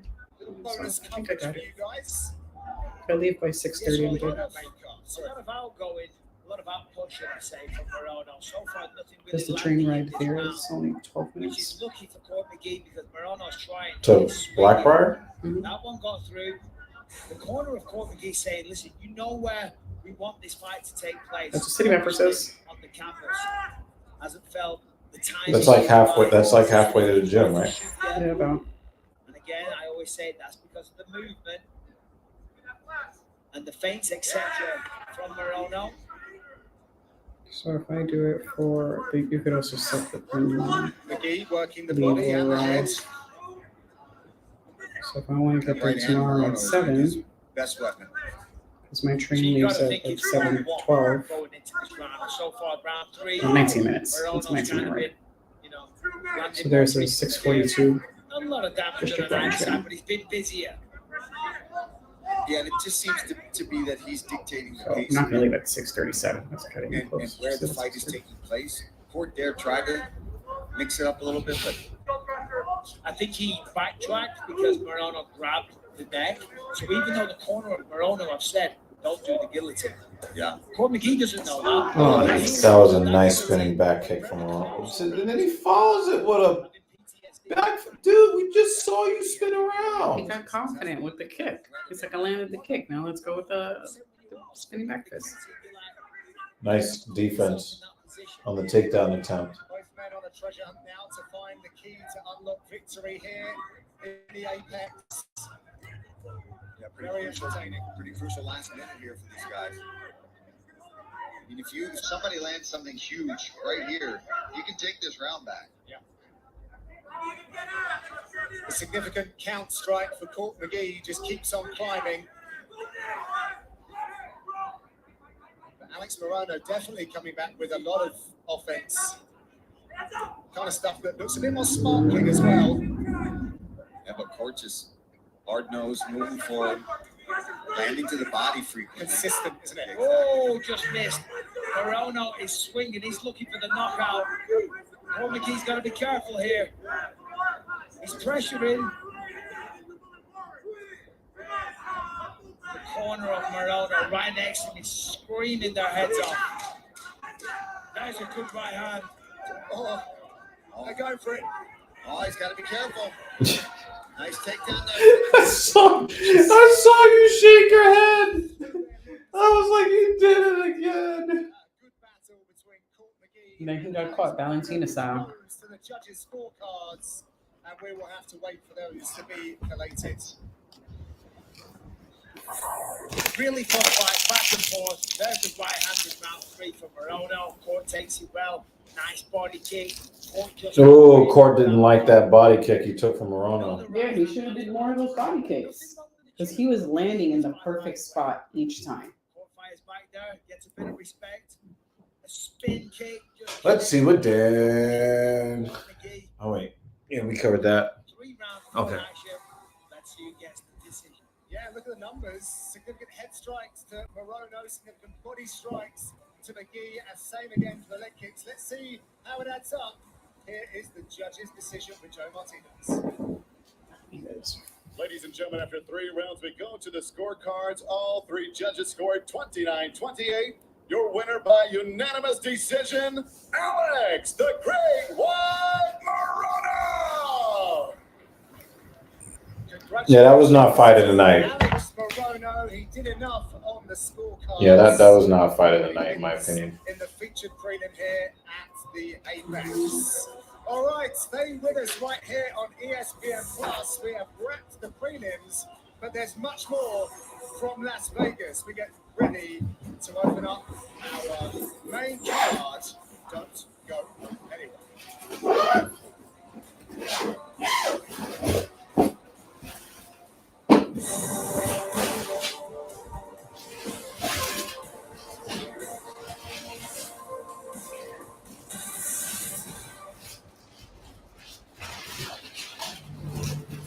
A middleweight contender is making his move. With 8 wins in the last 3 years, a division high 4 straight highlight submissions, and a guarantee that gives every challenger the urge to hit the panic button. Because if he gets your back, it's all over. I'm gonna go out there and get the job done, and I'll have the final laugh, I'll have the final word. And through that run, only one man has been able to stop him. Tonight, as the UFC returns to ground zero of the fight world, Las Vegas, Nevada, the Action Man is launching in yet again to douse the flames of a torrid run and show what true electricity is all about. With a rare blend of extreme pressure and volume. Sometimes it's not styles that make fights, but game-changing power. You said what? I have to do my Duolingo. Oh my God. I have less than an hour left to do it. Plus, 2 long-standing warriors in the featherweight division are set to collide. Again, guys, very happy to have you guys supporting the stream. We did a lot of planning to make sure that we were able to bring the stream to you tonight. Because we did not want to disappoint. I did want to get an MMA news episode out to you guys. I just could not find the time, opportunity, and energy to get that video out before tonight. But there will be one after we get back from this trip when we get back to New York.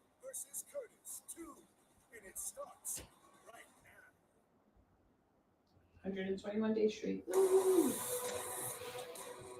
And she still won't know what to say when we get to Germany. Nope. It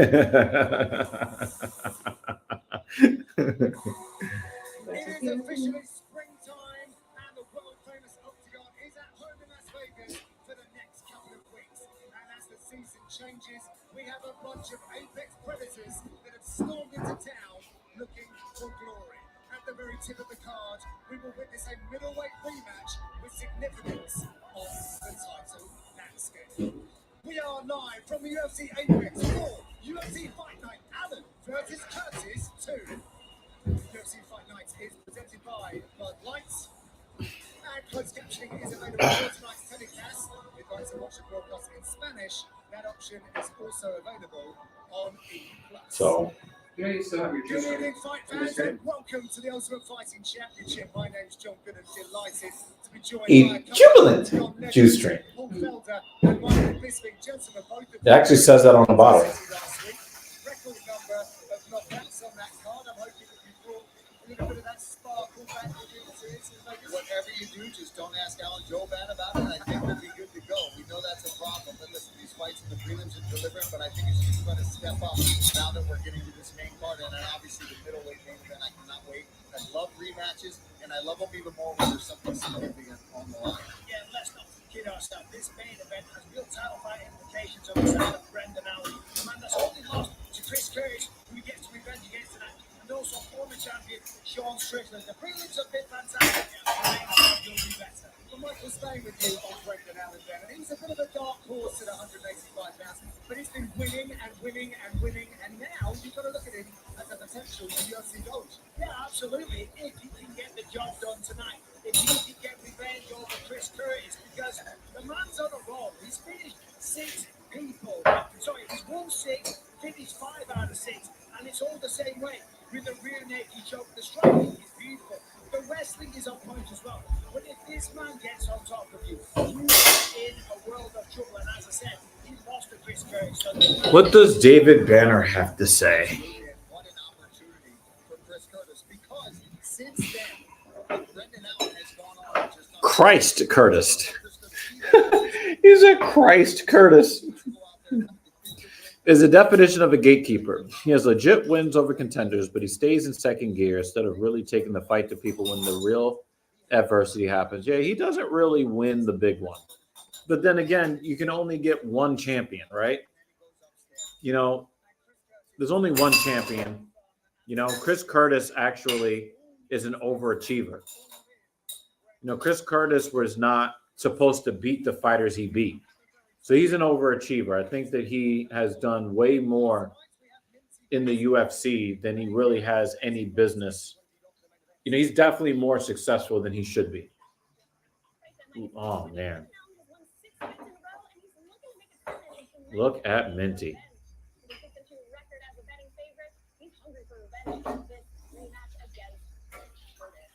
Chris not only got the victory in their first meeting, but he's a strong pick as an underdog going to the ring and won his final contest. Elevated Brendan's finishing ability will be the deciding factor in this fight. Just Curtis predicted the pace, just pushing this fight to go over that 2.5 round mark. I think she would look so much better without makeup, though. But that's my opinion for most women anyway. Well, I mean, pretty much every woman. And if you're a pretty woman, you don't need makeup. If you are an ugly woman, you're just going to be an ugly woman with makeup on. You know what I mean? Well, I think she for sure would look much, much more appealing if she didn't wear makeup. Has never run into a fighting in her life, and that mindset hasn't only made him a fan favorite, but a person of interest in a stacked lightweight division.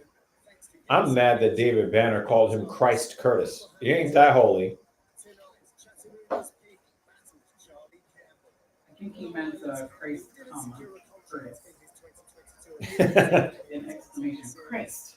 Curtis. Is he that clever? David Banner, are you that clever? You think of that?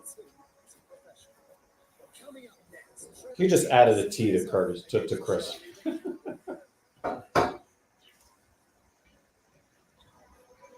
See, Home Quote Explorer lets you easily compare home insurance options so you can get what you need without overpaying. Yeah, we found a lot of them.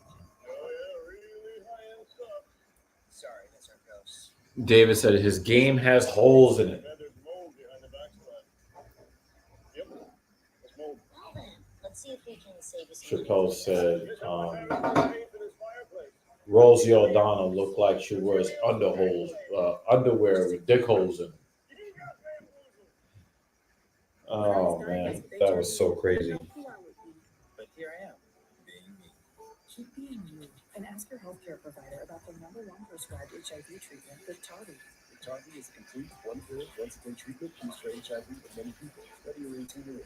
With one small pill, Biktarvy fights HIV to help you get to undetected and stay there. Whether you're just starting or replacing your current treatment, research shows that taking HIV treatment as prescribed, getting to and staying undetectable, prevents transmitting HIV through sex. Serious side effects can occur, including kidney disease and kidney failure. Their life-threatening side effects include a buildup of lactic acid and liver problems. Do not take Biktarvy if you take clofetamide or Levin.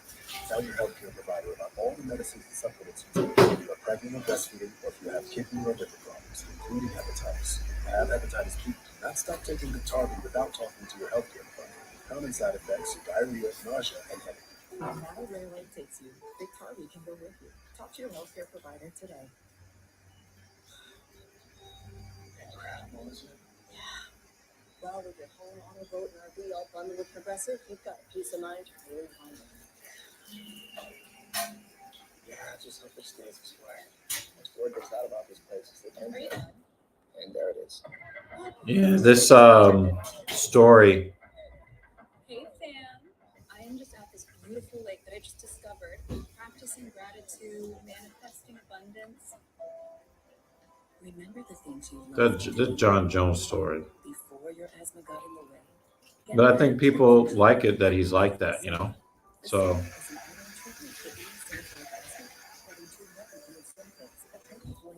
I don't know. Inflammation and asthma symptoms. Fasenra is designed to target and remove eosinophils and helps prevent asthma attacks. Fasenra is one dose every 8 weeks.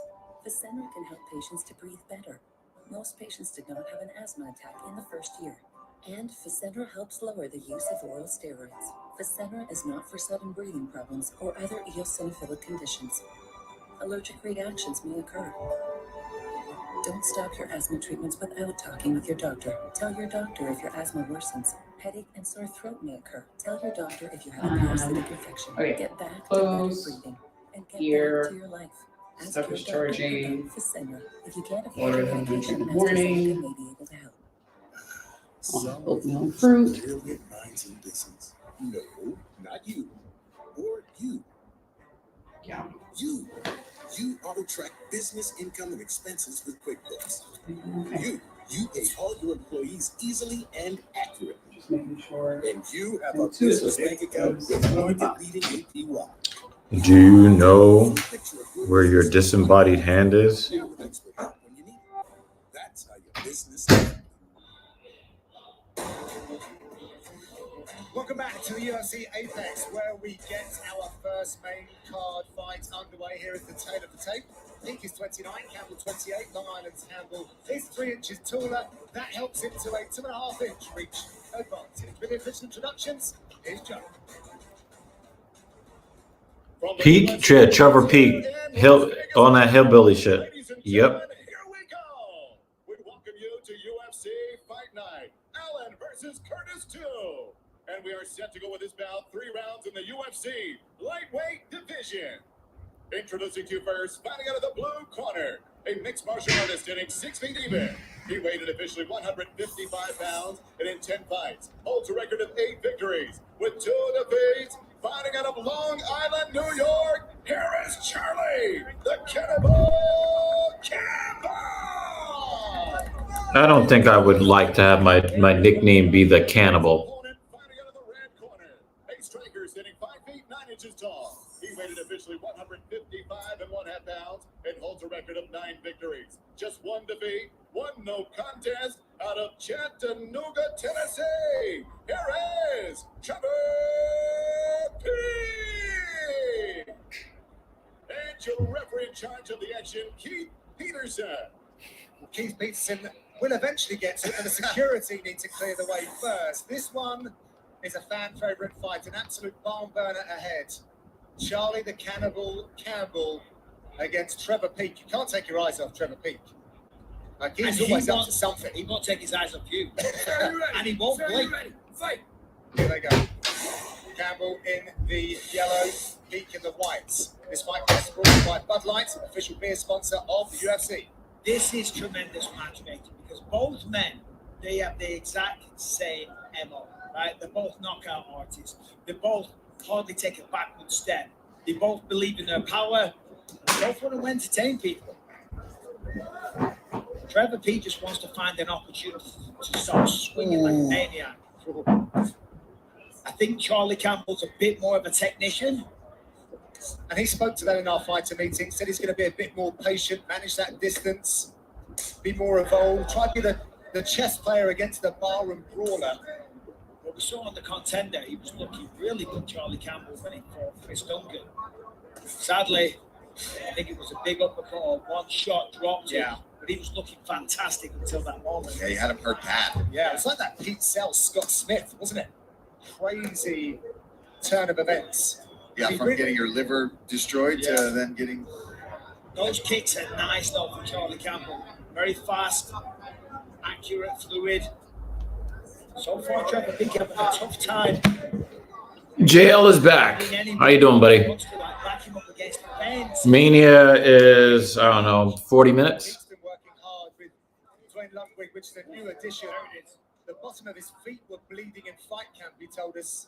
Such were the efforts he was putting in. Nice leg kick from Campbell. It's a wrestling shoot, man. The guy's out of his mind. He goes running outside of bare feet. On glass. Didn't make any sense. It's old school. He's old school. It's good condition. Shoes are for wimps. And look at the left leg of Peak already. Yeah, Peak's got his leg chewed up. Landed some big leg kicks. He's decorated that leg. Yep. You want to see what Peak's leg looks like? Lumpy Space Princess.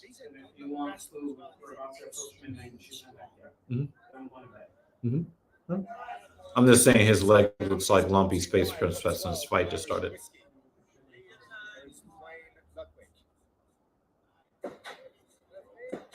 Yeah, Walker did not. Walker was not minus 400. He was minus 230 or 240. So it was 2.5 to 1. It wasn't 4 to 1.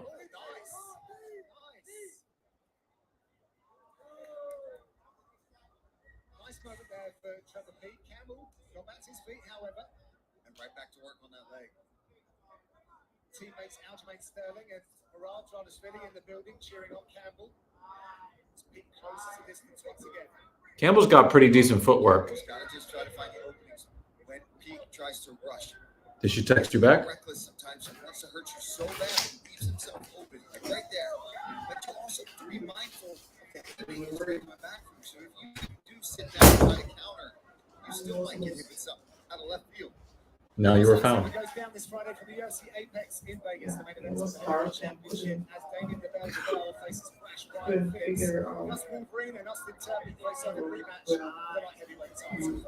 Oh, nice knee to the body from Campbell.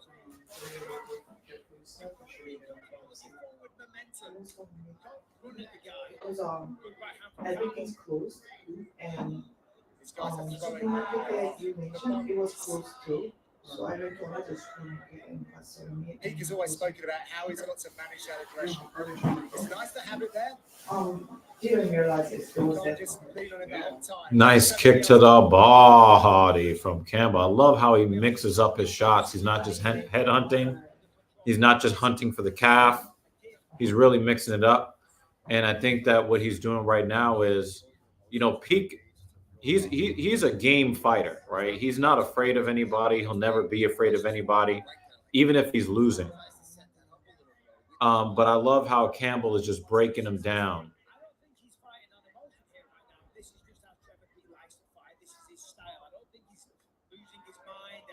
Oh, he feinted the left hand and he attacked the calf again.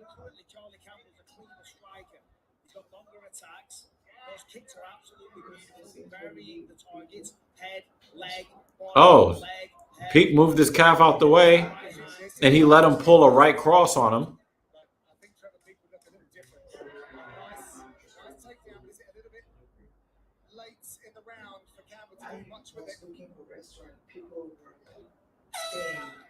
Yeah, that's definitely a Campbell round. Campbell is boring. What are you talking about?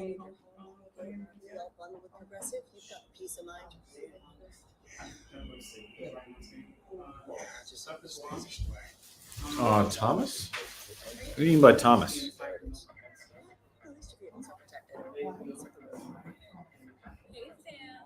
I am just at this beautiful lake that I just discovered, practicing gratitude, manifesting abundance.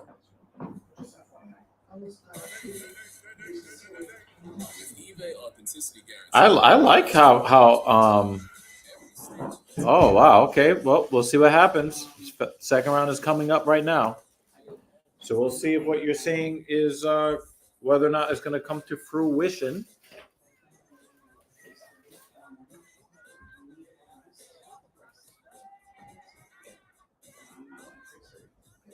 You already know how to get there. Welcome back to UFC Apex, and look who has joined us. All right. I'm leaving the stream, even though I was only here for like a really small. Conor McGregor shoulder strike. Good night, guys. She's running in the morning, guys. I'll send pictures in the morning through Discord, something like that. And we'll see you tomorrow night I'll see you tomorrow night for the Wrestlemania.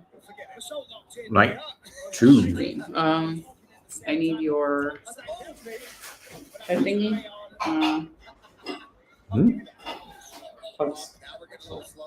I think my keys are in the duffel bag. Dan Jensen says, sleep well. Oh, you're talking about Tom Aspinall. Why do you say Thomas? Just say Tom Aspinall or Aspinall. Is that a caught stealing? Oh, they marked him safe.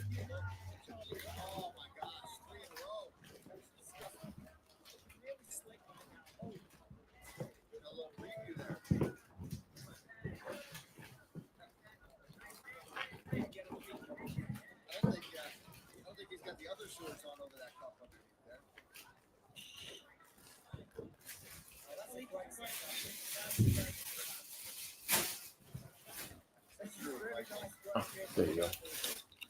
Right. Yeah. Yep.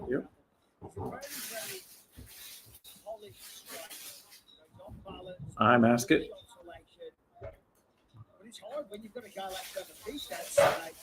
Tom, he goes by Tom, Jay. Tom. Tom.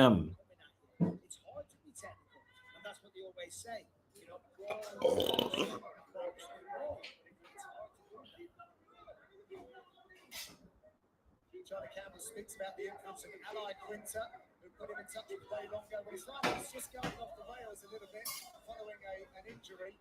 And that association has led him today to be fighting under the UFC banner.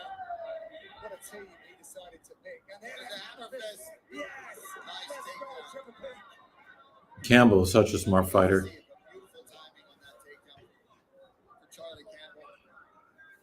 This is a really good fight for Campbell. A guy who, fighting a guy who doesn't quit. Trevor Peek may not be like the world's most skilled fighter, but, he can really give you problems with his will. With the will that he just kind of puts on you.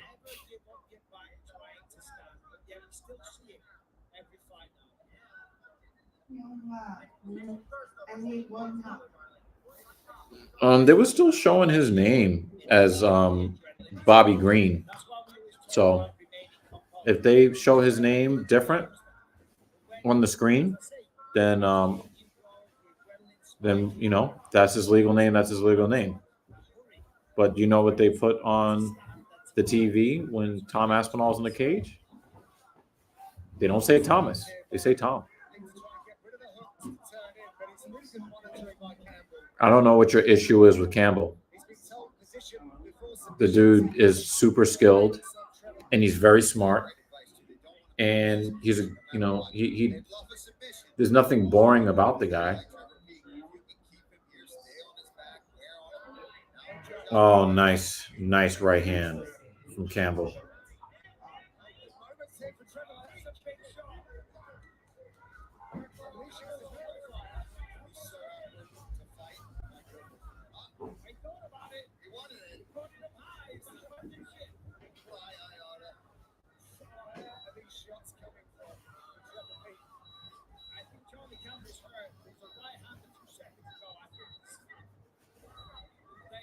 Big right hand from Campbell. It looks like Peak is willing to take a major shot to maybe get Campbell out of there.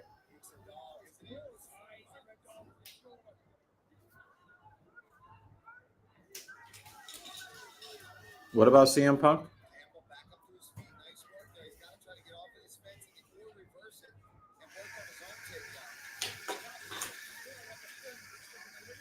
Oh, look at these knees to the body. He's giving Trevor Peak right now. Oh, man. Oh, man. This might be fight of the night, y'all. The way that they're swinging and banging.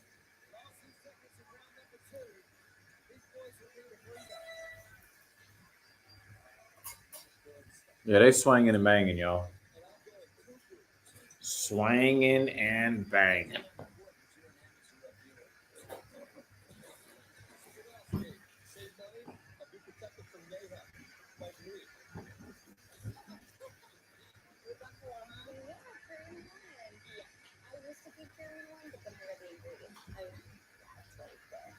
Chicken, rice, flour, corn, gluten meal, whole grain corn, chicken bicorn. What's in blue? We go chicken meal, brown rice, garlic. Yeah, but those ingredients cost a lot more. No, it's only about 50 cents more a day. That's not too much for your checkbook. All through life, people have been telling me to take the high road. Turn the other cheek. Live life gingerly. Consider this advice taken properly. Proper and ginger. Just add ginger ale to your proper 12 Irish whiskey. Stronger.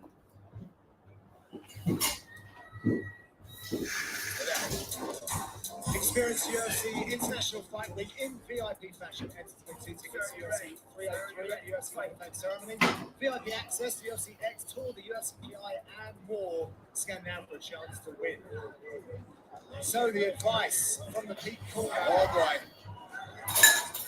Find the chin, take your feet with you. Well, that's smart for Trevor Peak, and it's impressive considering how tired he was between rounds. The corner was very concerned, shaking out the arms. He was taking some massive breaths, but he went straight to work. Getting a bit of everything in this fight. And some. That's true. Hammer fists are in effect. And if Charlie Campbell has his way, he'll have something for Michael Bisping in the post-fight interview as well. He also did the whole thing. It doesn't matter what You got it 1-1 after 2. Of course, he's got to get past and earn that right. Yeah, Peak definitely seems to be outlasting Campbell. But Campbell is not quitting either. He did actually clear it with Big C before he did that last time out. I don't know if Michael Bisping's keeping a secret into anything. Campbell is giving him the business with those knees. Oh, nice shots. Trevor Peak, we said it before, the man is a dog, the man's an animal, he loves this. This is where he is in his element. Trying to an unorthodox shoulder there. Orthodox shoulder lock. Yeah, sometimes it's just like there's an arm there. I'm gonna twist it this way. I don't know if they're going to count that as a takedown. It looked more like a scramble. Oh, he's on his back again. This is impressive for both guys because the pace that they're setting is out of control. You saw it between rounds. Campbell could barely stand up. Campbell is really good at maintaining the position.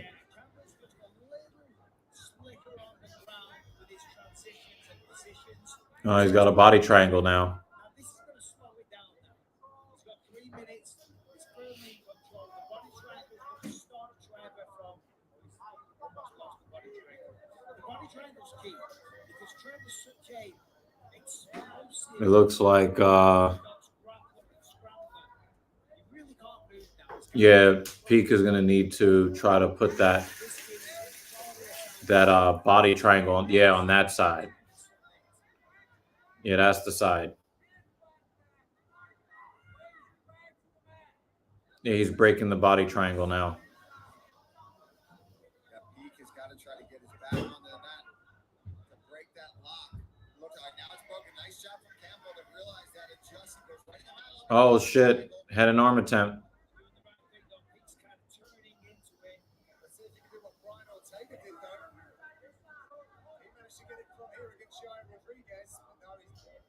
Claims the back instead.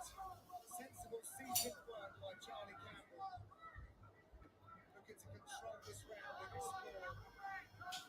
Yeah, I'm liking I'm liking what I'm seeing from Campbell.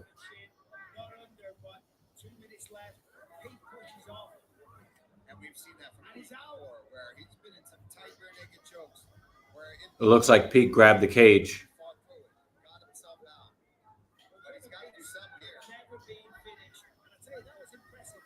The way that he had a slight opportunity for a second, and he just burst back to his feet. He went to the distance for the first time in 2023 as well. And Pete is in peak condition. Training at altitudes in Denver. Same could be said for Campbell in terms of how ready he is for 15 minutes.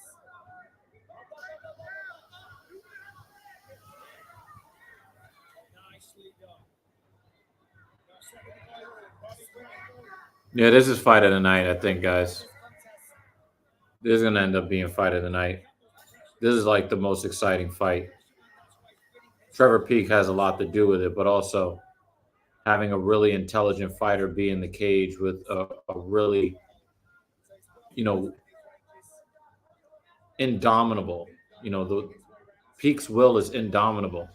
Hey, what up, JB? Wow, we're probably as far away from each other as we've ever been, huh, Jared?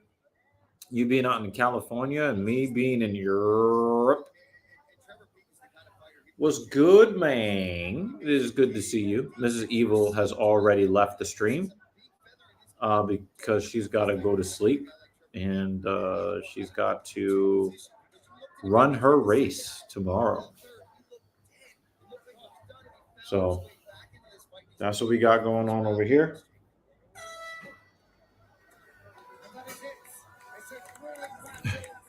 I am in London, England. Yep. That's where I'm at. I hope he gets his ass. What is your problem with Campbell? It's not. What did he do to you? What did he do to you?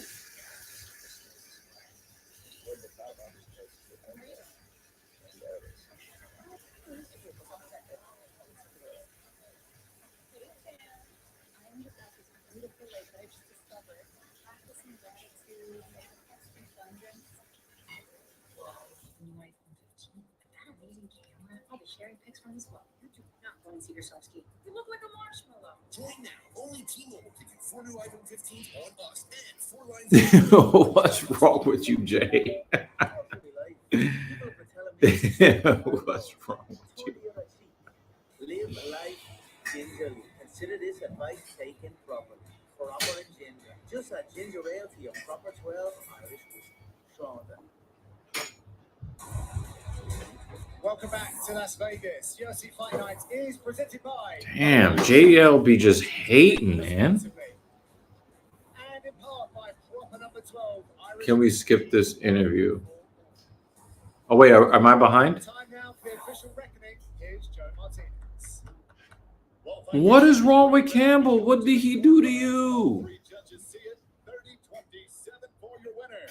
By unanimous decision, Charlie, the Cannibal. And I'm behind in the stream too, man. Like, but I don't want to like mess with the stream because then it might take 8 years for me to be able to connect again. You're still exhausted, and I'm not surprised. The pace was ridiculous. Finally, baby. Finally, the Cannibal has come back to the apex. I do hate his nickname, though. I will say that. I feared this sport. I feared this place. Sure, he's a scary opponent. I feared that. But if you face me with fear, the death of fear is certain. So I didn't give up in life. Here I am, get my hand raised in the apex. You had cleaner striking, but he's a very unorthodox guy, and he never stops coming forward. At the end of round 2, you looked exhausted. Tell me how hard it was to dig deep and continue pushing in round 3. Very difficult, but at the same time. Yeah, I don't like his nickname. I don't like that cannibal stuff. Single parent raised me, and can she come in here? Well, I had to push. I love my mom. I love my family. Got 4 seats here at the Apex tonight, so I'm not gonna have my family fly out to Vegas and watch me lose ever again. Shouts out Mrs. Campbell in the house. So listen, you're an all-action fighter from start to finish. I mean, the place was losing their mind in here. Get back in. Have you got a name for us? As soon as I'm healthy, but you know what? I didn't get to finish. Oh man, you're such a hater. And today wasn't that thing of a performance, but I will prove it. I will prove I'm the man. Shout out to Dave Portnoy. I want to meet Mrs. Peaches. We love that dog. I want to meet her. Shout out to Tim Tebow, the Tim Tebow Foundation. I want to be a part of that and help put an end to all the child abuse going on around the world. Tim Tebow, hit me up. Very well said. Congratulations on a stunning performance. Ladies and gentlemen, your winner, Charlie the Cannibal Campbell. There's a very proud mother in Yeah, I don't like his nickname, J.O. But, you know, he wants to stop child abuse. I'm all about that. in the UFC in the bag for Charlie the Cannibal Campbell. Exciting. But he could do better. He could be Charlie the Soup Campbell. How about that? That'd be fun.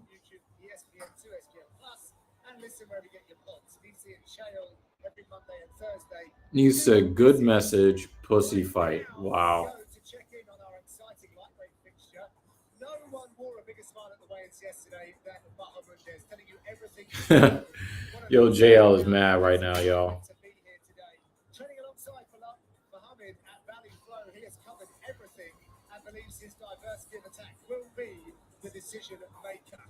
Despite his experience, Christos Yargos has no problem addressing his shortfalls after this fight. It was more of a psychological shift he was looking for to engage a calmness as he... No, I think Allen is just Bahamondes.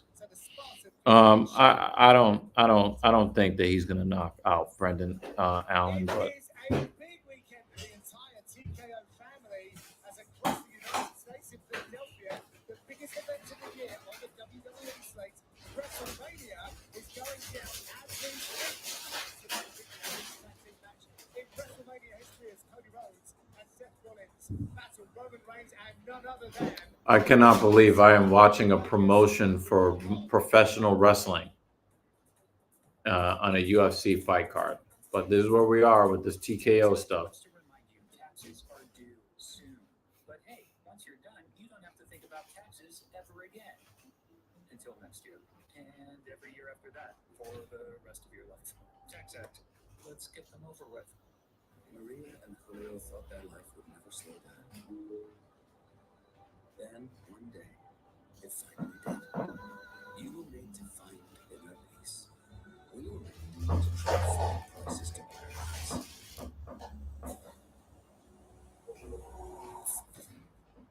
Are you? The Bud Light genie? Yeah. So we get wishes? Metal hair. Filthy rich. So filthy. Giant bicep. Big one. What's next? Bud Lights? I wish Peyton Manning was my best friend. Oh, he's home. Well, look at you. Oh, boy.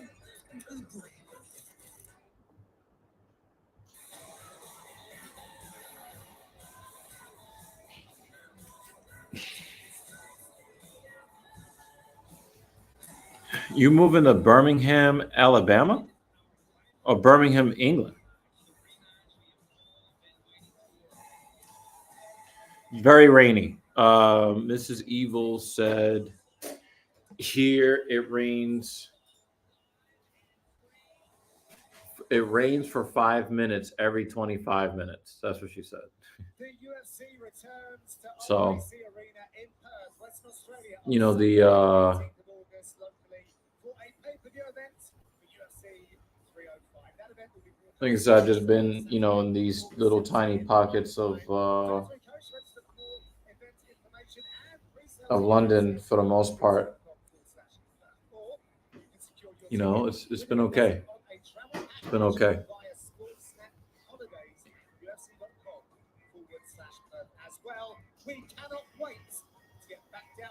So, can you paraphrase the links that you put in the chat? UFC Fight Night is presented by Bud Light. The lightweight division is awash with myriad different fight styles, and our next bout is an example. That's a very interesting take. That's a hot take, I would say. A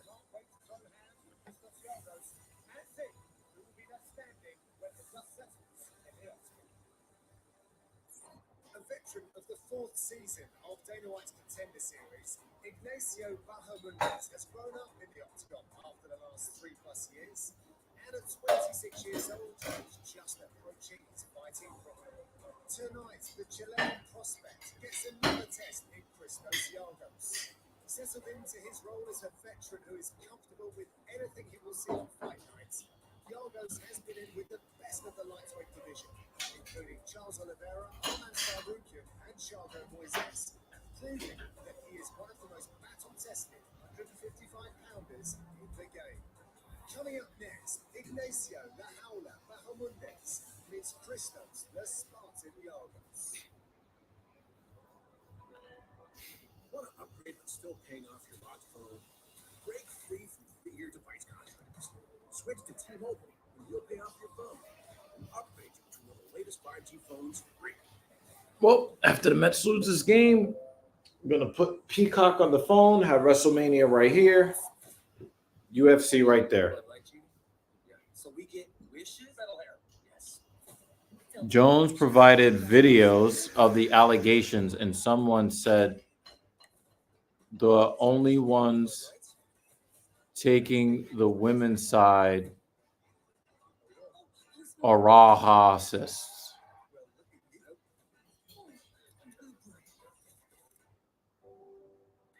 Well, what did it show in the video? Fight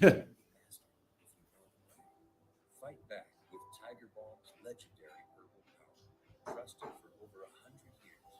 Our proven blend of camphor, menthol, and essential oils tames pain with the strength. What did it actually show in, does it? Oh, nothing. Okay. That's what you meant. I thought you meant the links went nowhere.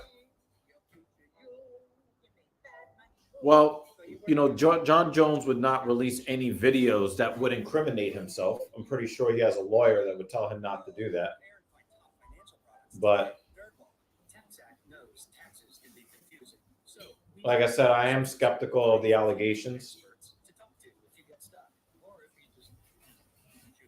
It showed him shirtless walking out with them. Yeah, so he's not going to actually show anything that's going to make him look bad, I don't think. But nonetheless, I am skeptical of the allegations.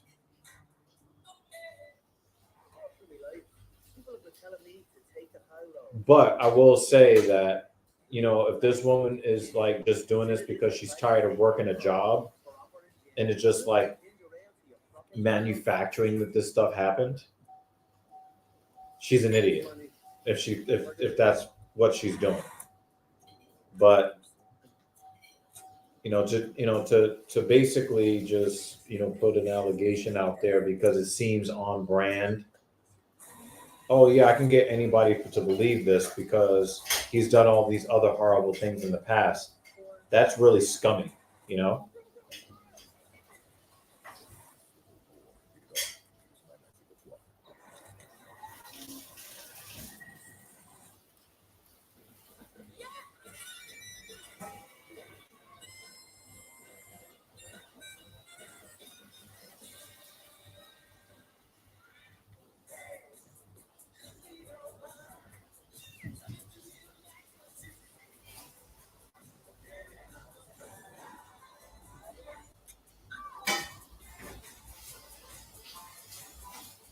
Behold the DQ freezer, holding all the blizzard flavors of the past. DQ freezer is focused. It's actually opening. You're opening the DQ freezer and bringing back frosted animal cookie and brown. Yeah, I don't think that there really should be anybody for or against Jones until we find out more information and we find out if her allegations are actually supported by some sort of verifiable fact, right? So I would not rush to his defense right now, but I also would not rush to mark him guilty either. Bahamondes is a 3-1 favorite here, folks. And now, fight fans, we are set to go with the next fight tonight. 3 rounds in the UFC lightweight division. Introducing to you first, fighting out of the blue corner. He's a boxer wrestler sitting 5 feet 10 inches tall. Weighing in at the lightweight limit, 156 pounds. This 31-fight veteran holds a record of 20 victories with 11 defeats. Fighting out of Deerfield Beach, Florida, here is Christos, the Spartan Iago! And across the octagon, his opponent fighting out of the red corner. A freestyle fighter. And that's the end of the game. He too weighted officially 156 Oh, pounds and holds a just record of foul. 14 victories with 5 defeats. Fighting out of Chicago, Illinois, by way of Santiago, Chile. Here is Ignacio. I really do like the way that Bahamondes fights, though. And your referee in charge of the action is Chris Tognoni. Tognoni is the referee. Thank you very much, Chrissy. Round number 1 ahead. Christos Oh, Yardos. thank you. Been here many times before. You want fresh paprika? He takes on Pepper? Ignacio There's fresh one. Do you Bahamondes. want? To like sprinkle? No, not sprinkle. Like this. Oh, no, this is good. Thank you. Yeah. 6'3". And he's not exactly skinny, right? I mean, he fills out pretty well. And massively skilled as well. Oh, that's what Iago. Yes. No, I was going to say that's what he has to do, right? And Look at the range difference between these guys. showed that you know, if you're a dynamic striker, you can be explosive, physical wrestling, which is what Iago is good at. Be a good night for him. That's exactly what should have did the last time. I mean, look at those uppercuts, really nice. Super leverage on the nose of Bahamondes, Bahamondes' nose is already red. Very interesting matchmaking because Yardos looks very much like Bahamondes' his former opponent, and the same thing said the other way round. So let's see where these guys have developed. Yes, you got a bunch of different makes. Let's see what's going on. The struggles along the way. Bahamondes, 10 years in the US now. He's left home to come to the US when he was 16. He's been with Mike Valley since he was 17 years young. Real commitment to becoming an MMA great. Yeah, he's training up there with the likes of the Lava Hamid and lots of other people as well. So world-class training partners. Yeah, I don't agree with you, Jay. It looks like a politician's uniform. But I do like his tie and his pocket square, but I don't like his suit. Yep, and that's the end of the game right there. Sounds like he's been really putting in a shift. Valley flow. Same can be said for Yardos. I was speaking to his teammate. He said he's been sparring very, very hard, taking this fight super seriously. But it all comes down to this fight nights. I mean, we can see it on paper. We can see visually. Just have a look at it. Oh, my Bahamondes goodness. connects flush with the heel. Wow. Again to the midsection. Tough Yardos needs to take. Yagos is in trouble. This could be it. This is probably going to be it. That spinning hook kick hit him at the beginning of the end. And then the body kick, the spinning back kick to the body. And then there was a punch exchange. And that's when you really saw Iago start to wobble just a bit. But he seems to be okay. I don't know if he makes a start on that. He is finding his feet very quickly. But I don't know down turn there. But he's going to go back to work forward, really. When he's on the outside like this, that was a nice job from Iago. Definitely, the variety of strides, speed in the leg. Iago, to have success, is going to be goals all the time. Always going to go forward. He's going to be way out of goals.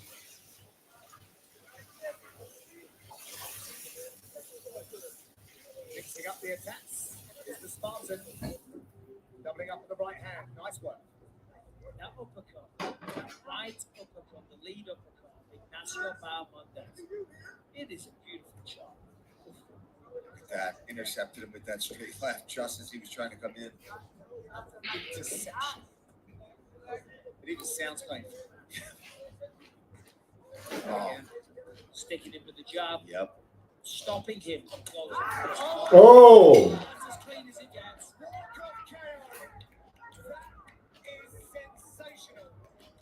That's bonus worthy. Bahamondes is a monster. I'm behind on the stream, guys. Got to go through a VPN. Got to go through a whole bunch of stuff. I'm just glad to be able to watch the fights at all. I am a little delayed. Yeah, Bahamondes is nasty. There's the body kick. Now look at tonight's Freaky Fast finish brought to you by Jimmy John's. Michael. Yeah, beautiful spinning back kick. Put some pressure on it here. Yago's defense, but look. Head kick. Boom. Oh, man. Kicked his brain to the other side of his head. It looked like he was actually in a lot of pain. Beautiful. I mean, just right upside the head. And again, you see Yago's. I mean, endured a lot of good shots up to that point. It's hard to recover from a beautiful, just solid hit. Lots of celebration in the Valley Flow camp. He was ready Good win, but he got hit way too much. Bahamondes is always getting hit.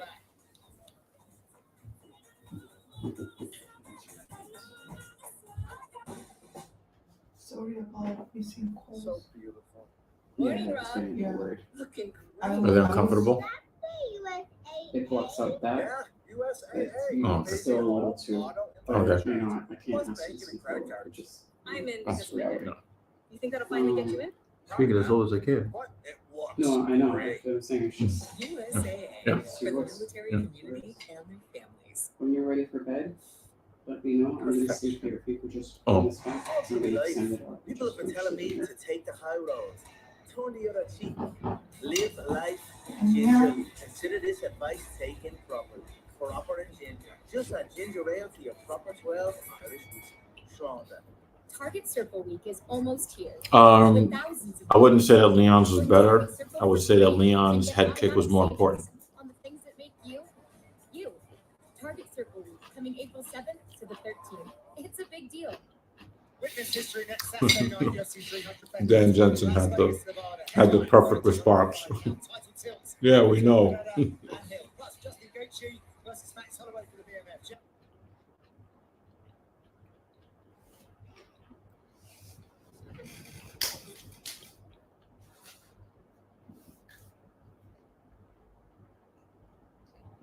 You stole my audio.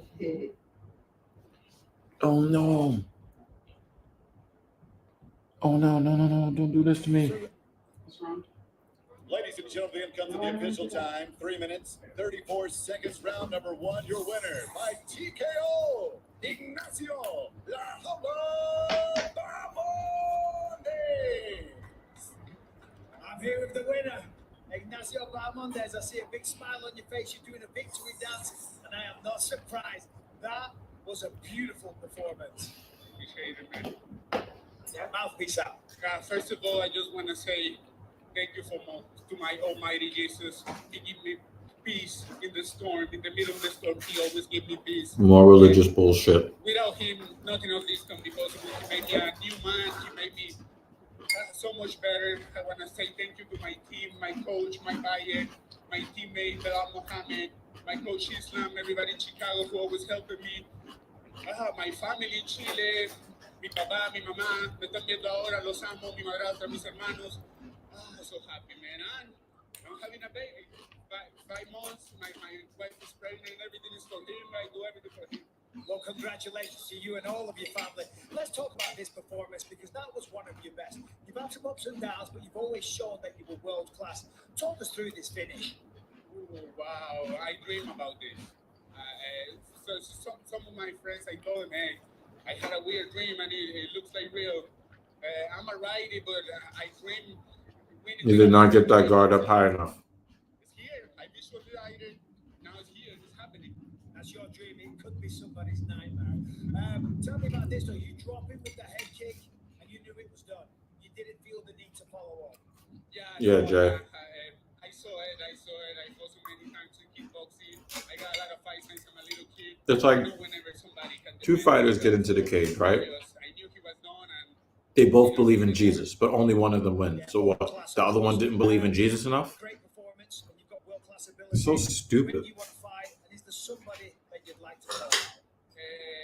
I hope I just recover from my legs right away. I'm gonna go back to train. I'm in love with this game.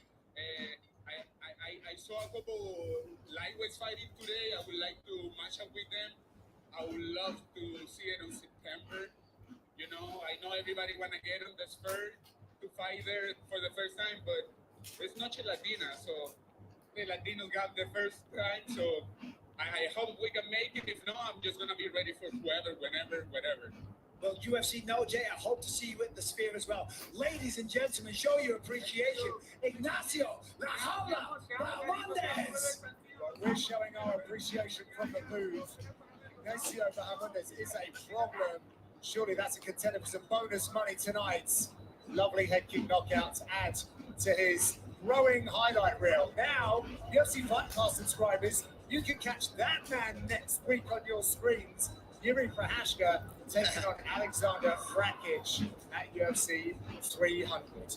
Now, you all know by now, UFC 300 is next weekend, and that we are all going to share in the celebration. A celebration of some of the most remarkable human characteristics we have ever witnessed. Some of the most epic gatherings of sports fans across the globe, and a celebration of just how far we have come since UFC 1.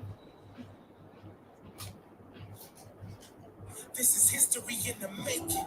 For over 30 years, the faces have told the story of evolution, courage, and of unwavering belief. Moments that defined eras. From one punch to the next, that made the world stop what it was doing. This is an incredible display of courage and skill. Share in the awe. Moments that sink to the heart of a fighter and the beating heart of the fan.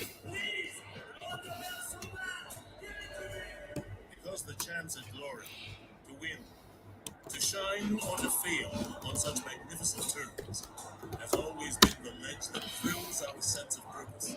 That do-or-die crossroads, where the truth above all else will always be told. This sport belongs to everyone. It's become the soundtrack to our lives. I'd like to take this chance to apologize to absolutely nobody. There's not a single muscle on my body that isn't for a person because I'm not a do-nothing bitch. For those who let out the battle cry, knowing that passion is the universal language. For those who had no shot, the underdogs that wouldn't be denied. Those who've never had it in them to quit. Can dig deeper than humanly possible. Who are willing to give it all for just one shot. Through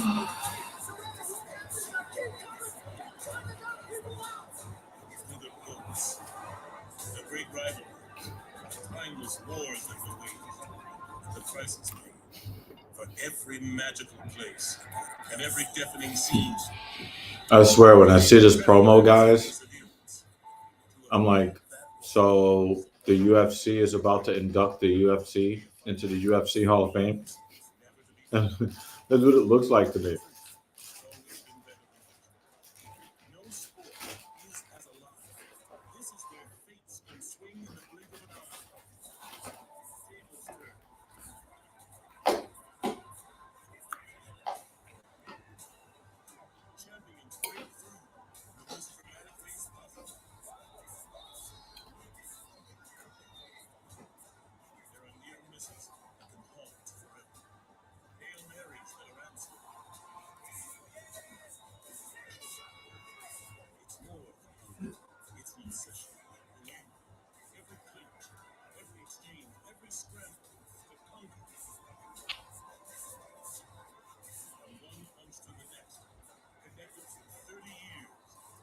UFC 1 to UFC 300.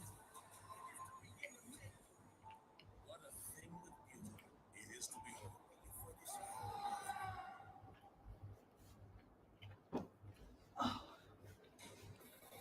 We're on the final countdown to UFC 300, and it will be a carnival of UFC royalty. 12 current or former champions will step onto the octagon battlefield. UFC 300 enlists the most prolific collectors of bonus money in UFC history, as well as the chart toppers for UFC wins, UFC finishes, submissions, and striking volume.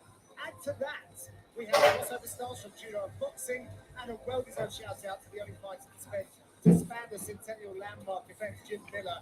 What a moment it will be for him if he has to win at 300. The T-Mobile Arena will be an MMA inferno. Paul Felder, over to you for the main card. I mean, unbelievable. 3 titles, one of which being the BMF. Obviously, Alex Pereira and Jamal Hill speaks for itself. That fight is absolutely going to be chaos. Zhang Wei Li, Yan Chanao, and just Max Holloway, Justin Gaethje, Charles Oliveira, Arman Sarukian. That is one that I feel is really is slipping under the radar. And a young phenom, Bo Nickel, taking on Cody Brundage. That's amazing main card. Every fight on that whole entire card, guys. Yeah, here's how you start the night. Former champions as the very first fight of the night. Jim Miller, the legend, 100, 200, 300. Former champion Jessica Andrade. Former champion Yuri Prochazka in the prelim headliner going up against one of the hottest prospects in the light heavyweight division. Right below that for Aljamain Sterling, Calvin Cater, Holly Holm. I mean, it's ridiculous. It's a spoil of riches. It's just phenomenal, and I cannot wait. Or these balls? And let's not forget, on Friday, catch the official UFC 300 weigh-in show during Dan Helly and Chris Weidman as they get for Saturday's UFC 300 pay-per-view. Live Friday morning at 11:50 a.m. Eastern on YouTube, Facebook, and Fight Pass. Don't miss it. It'll be a lot of fun. What a way to get ready for that fight. 2 featherweights that more than earned their way to the big show are up next. Quick sensation Morgan Charrier had a great first impression in his UFC debut, but now the last Pirate has world domination on his mind, and that all starts with tonight's bout against the always tough Chepe Maniscalco. Last September, the stage was set for Morgan Charrier to make a spectacular UFC debut in his native France. But Mont La Jolie's last Pirate exceeded expectations with a blistering first-round knockout of Manolo Zucchini. With that statement made, Charrier is in Las Vegas and looking for another Performance of the Night bonus against Chepe Maniscalco, a self-described technical brawler who had long been a staple on the regional MMA scene. Maniscalco was signed to the UFC in 2023, and he cemented his place on the roster with a pair of wins over Trevor Peake, Jack Jenkins. Coming up next, Morgan, the last Pirate, Charrier, meets Chepe, the Machine Gun Maniscalco. Whether you call yourself an independent contractor, a gig worker, or a freelancer, TaxAct calls you a friend. A friend who just wants to hang out once a year and do taxes. TaxAct. Let's get them over with. I see her. Ice works fast. Heat makes it last. Contract spirit. So you can rise from pain. I see her. All through my life, people have been telling me to take the high road. Turn the other cheek. Live life gingerly. Consider this advice taken properly. Proper and ginger. Just add ginger ale to your proper right there. Irish whiskey. Strong that.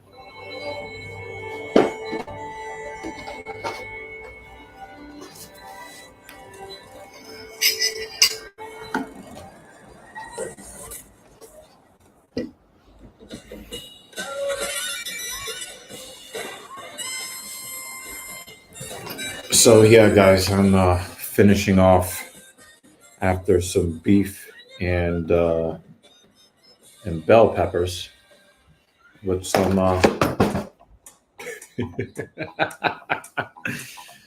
with some cereal. Macros are macros.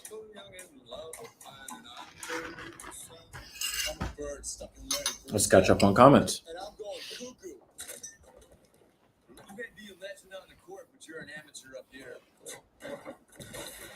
Hey, weigh-in show is fine. I just don't want him weighing in anymore.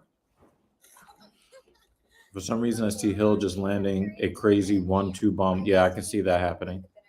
Alex never does well when people go southpaw. His kicks aren't there anymore. He gets hit a lot. Yep, I agree. I don't know, Jay. I think it's going to go like this. Alex, leg kicking heavy early. Jamal never gets his setup. Bull rushes in and throws a crazy overhand uppercut combo and then gets nuked by a left hook. Possible. Here's to a new Possible. one where comfort Well, breaks Jay also makes a good point. Depending on the stance, the calf kick may or may not be there.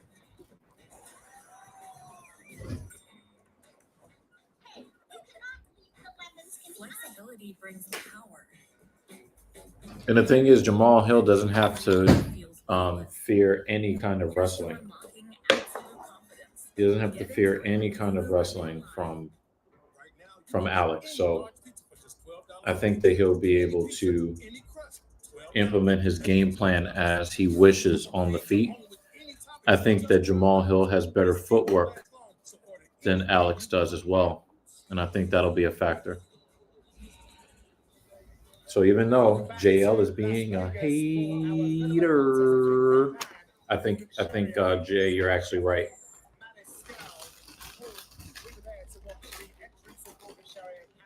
He is beloved and he's highly skilled. Highly skilled. He showed off the that he has in his arsenal. And what we didn't see in that debut is the grappling skills, is the judo skills that this man possesses. And he's a big star for a reason too, because he's Glover rocked him late in the fight, like 4th, 5th round. He's one of those cats that's really put in the work, has really fought on the regional scene at the highest Yeah, level. And he talked about Jamal did get lumped up. coming from Paris where everything is sold out chaos. Now he's used to that because he fought through 2020, man, and he fought on the regional scene with nobody in the building. So this is going to be a nice transition from going from the chaos of a sold out arena. Now you're going to hear your corner and get more intimate. Looking forward to this fight in the featherweight division. Let's put these men side by side. The Frenchman Charrier is 3 years younger at 28. He is also an inch taller than Maniscal and measuring 69 inches. Both reaches are identical. To get you height, here's Joe. A Frenchman versus a Mexican. Most of their physical attributes seem to be, pretty close. See how this fight goes. Victories, 6 defeats with 1 no contest. Fighting out of Denver, Colorado. Here is Chepe Machine Gun Mariscal. And across the octagon, his opponent fighting out of the red corner. At 5 feet 8 inches tall, this mixed martial artist weighed in 145 pounds. This veteran holds a record of 19 victories, 9 defeats, with 1 draw. Fighting out of Mont-la-Jolie, France. Here is Morgan, the last pirate Shahir. And your referee in charge of the action is Keith Peterson. Keith beats to the referee. Thank you very much. We are all ready for a maximum 3 5-minute rounds of featherweight action. So, We are understaffed. WrestleMania. Oh yeah, WrestleMania has finally begun. For a fight. Had a great 2023. After that match, Morgan, the last pirate Chariot. He wears the black shorts. No touch, straight to business. The Fight Club Sports you by Jimmy Jones. That sickness is just engaging. That high low that Maniscal just landed. There's something that the Frenchman might be at a disadvantage in as well. The wrestling department. He's got got his agility. He's got an equalizer. Well, that's nicely done by Maniscal. Going for it again. Second attempt here. Could be an anaconda.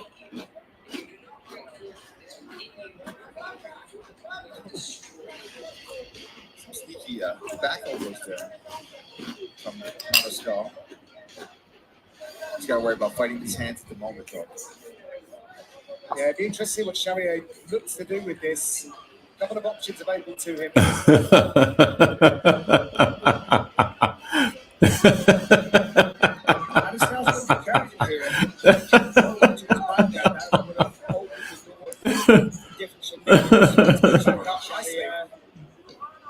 the judo trick attempt.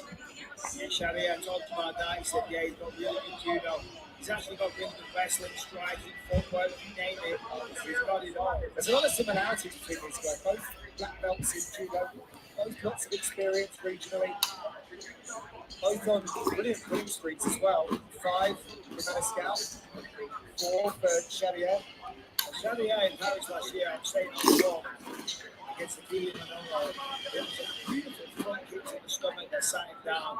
That was the beginning of the end. Perfectly placed. This isn't a bad idea for Mariscal. Get him against the fence, nullify that striking. Nice knee to the body there. Sorry,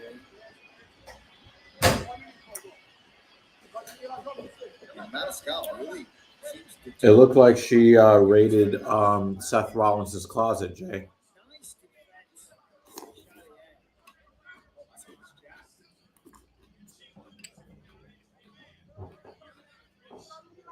Said that Maniscal wins when it gets ugly, so to stop that, he's going to use and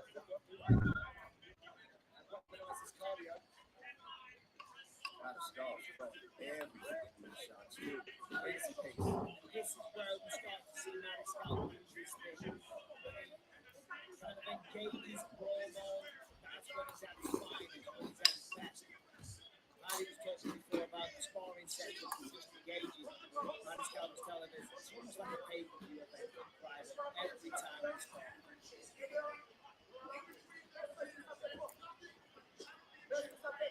Maniscal also prepares very, very specifically. He doesn't just pick anyone in the gym to spar when he's preparing for Xavier. He was picking out hits every organ that he needed to prepare for. Very smart. Bye bye. French are barking instructions at their man, Johnny Fracci, noted coach in France, celebrated coach as well, award-winning now. The defensive area holding up nicely here so far. Big shots. So he definitely seems to want to make it a move. Very intent on getting that. She's got way too much makeup on, J.O.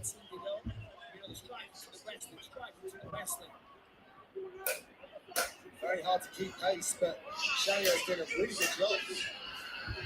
And now he's got turned onto the fence and see if he can start getting some damage off here. They try to turn off as many lights as possible. Oh, that's a good left. Flubbing left. Ooh, look at this intro for Rhea Ripley. Ooh, let's go. Some pace. Let's sit this right here. Ooh, look at that intro. This guy is slowly wearing it down. This is the closest he's going to take down. He's getting down to one knee, of course. Gets his own takedown. I think Mrs. Evil is mad she's missing this intro. Work his way right back up. Doesn't accept the takedown. But good work from Sharia to even get that. Got a shootout in the desert in the featherweight division. Maniscal coming down from elevation. You'd expect his condition to be very good. Shaggy has actually fought 5 rounds 5 times, so shouldn't be an issue for these guys. Entertaining first round.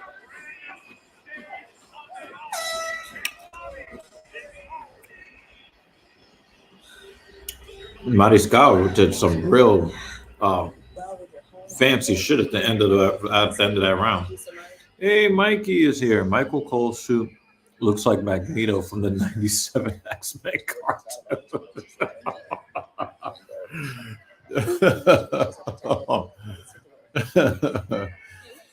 Oh my God. Practicing gratitude, manifesting abundance.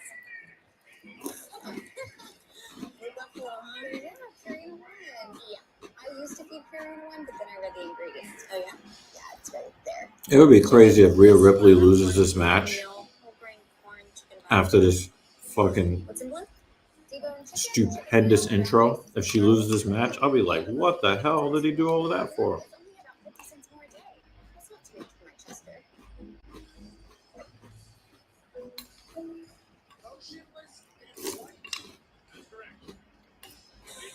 The best rappers in the world take center stage for UFC Fight Night Invitation 7 on May 15th. Live right here at UFC Apex and streaming exclusively on UFC Fight Night. They post their socials, the bouts and announcements.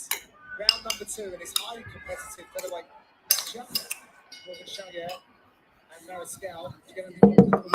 I'm not going to front. The milk hair in the UK is not bad. keep this kind of pace. Good milk. They thought just kind of encouraging him, reminding him that he did well in that. Just it's madness the pace that they're keeping right now. But Charrier matching him right back the entire time. Yeah, Evenly matched both these guys. very, very evenly matched. Super impressed with the takedown defense. Charrier striking as well, because he's done a bit of damage to the face on this guy. Oh, there's a nice kick. Look at the separation like this. Oh, range. He's landing better shots from him. What do you want to? Rockets right down the middle.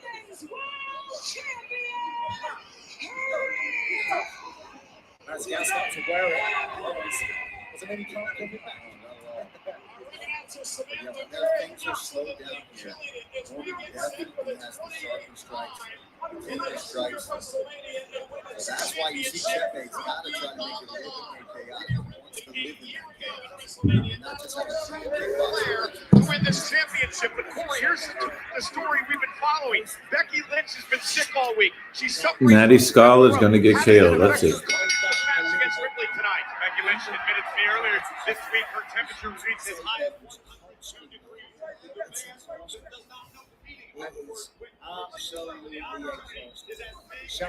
So apparently, Becky Lynch is sick. And he can now, because Matt Scott tried everything, all the threes and takedowns, and it didn't work. It was their matching every time, and defending all those takedowns, and now they can just settle in. They stay here. Yeah, but you know, you get these Mexican fighters, Jay. They don't give up. They don't give up. You know. Oh, that was a nice scooping right uppercut from Mariscal.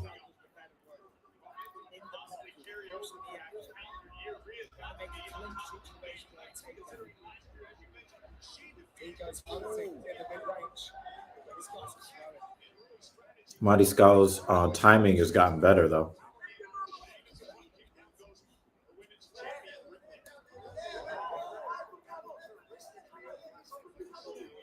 Maniscal be training with Tessera Tino, Drew Dover, Corey Sandhagen, Justin Gaethje on the mats. He's fixing his match here with Jerry Harris is landing the cleaner shots, looking very composed, very comfortable in there right now. And he's just waiting for the little openings. Maniscal's throwing these crazy, good shots, but then Yeah, I think people want Rhea to win, but she's had the title for a while. So I don't know if they're going to write her to I think they want, I don't know. I think they do want I don't like that fucking Prime sticker that they have in the cage. I don't like that at all. But anyway, I think that a lot of people like Rhea Ripley as a champion. And I don't really know what would be the appeal of having Becky Lynch be champion again. Mariscal almost kicked himself off his feet. Nice right hook from Charrier.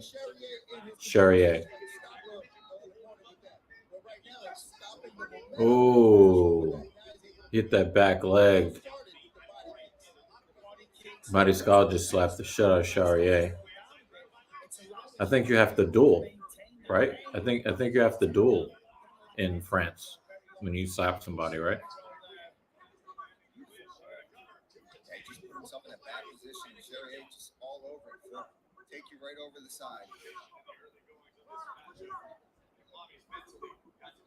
So let's see what the groundwork of Charrier looks like. UFC fans wouldn't have seen that just yet. It's pretty good to me. Here we go. We're starting to see Rhea knows this game. Significant strikes. Main event at Wrestlemania.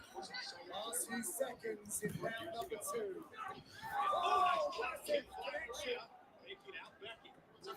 I don't know if Charrier is going to get credit for a takedown there, though.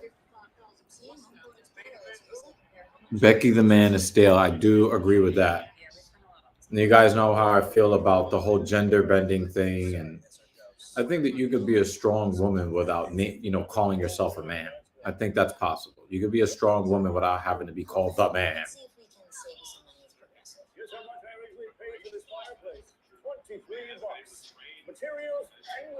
I mean, if you want to talk about misogyny, saying that a woman has to be a man in order to be strong, I think that shows contempt for women.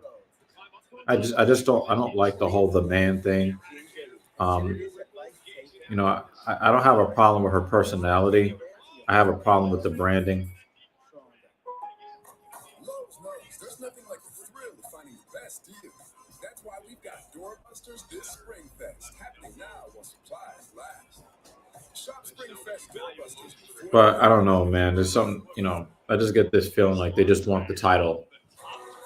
They just want, the title to go on Becky Lynch, or I could be wrong, and Rhea Ripley is still champion this time next year. It all depends on, what creative wants to do here. What is a 10 out of 10 on the fight monitor? What a contest this is. 5 minutes for the rest of your life was what echoed out of the Maniscal corner. His girlfriend and pro-fighter Claire Guthrie saying to him to use his angles. Defended high kick. Liking the slaps from Maniscal as well tonight. I do too. Sometimes he's landing them, and I'm like, what is that supposed to be? Yeah. He snuck that right hand in there. It looked like they traded right hands.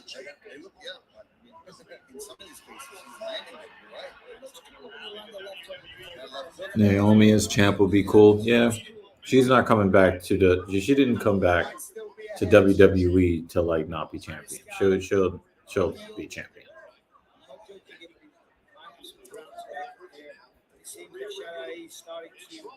Oh, nice combo from Mariscal. Very nice combo. And the combo continues. And Charrier just ate all of that. I thought for sure he was going to go down to a knee.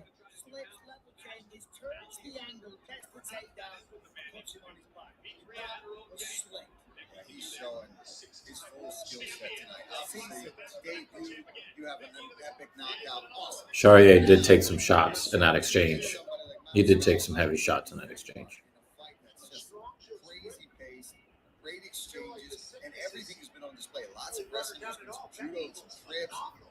It's been fun. This guy, Charrier, came through the cage race featherweight. Give a lot of credit to Becky Lynch not letting the illness stop her from performing at WrestleMania.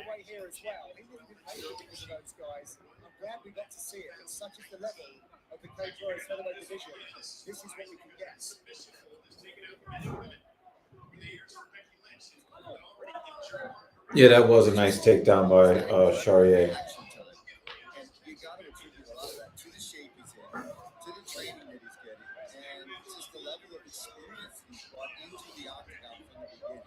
Oh, what a knee to the face from Rhea Ripley.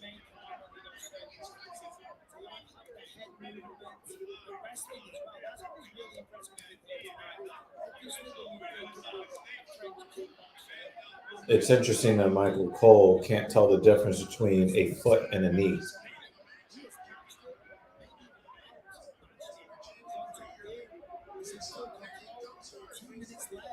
At least Pat McAfee knows what a knee is.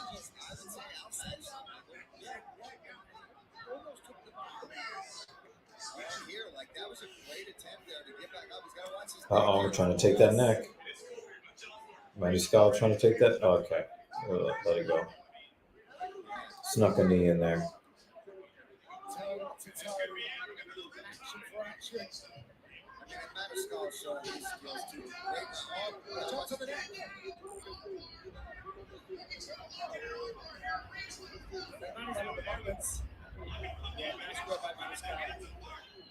Yeah, these are some very interesting grappling exchanges between Charrier and Mariscal.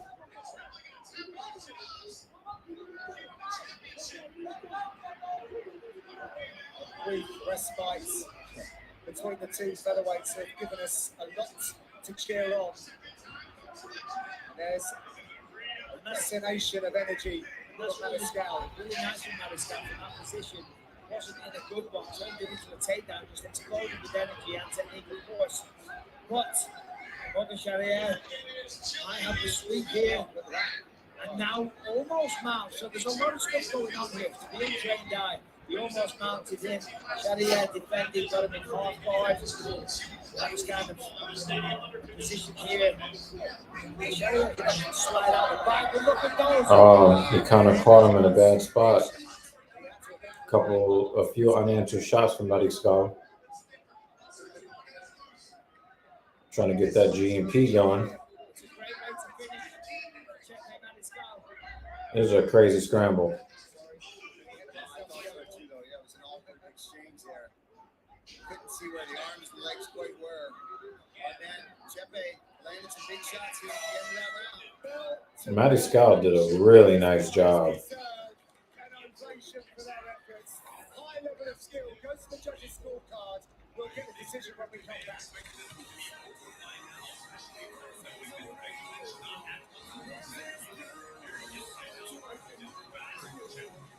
It's really difficult to choose a winner for me. I think I have Mariscal in round 3.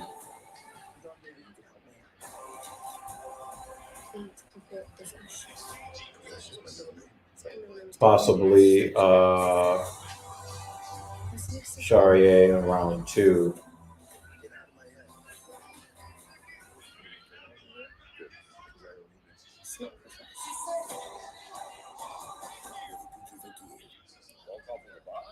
Sorry, outdoor time. I hear that. That's why we protect all your vehicles here. But hey, nothing wrong with sticking it to the boss. Why would that concern me? Because you're the... Aren't you?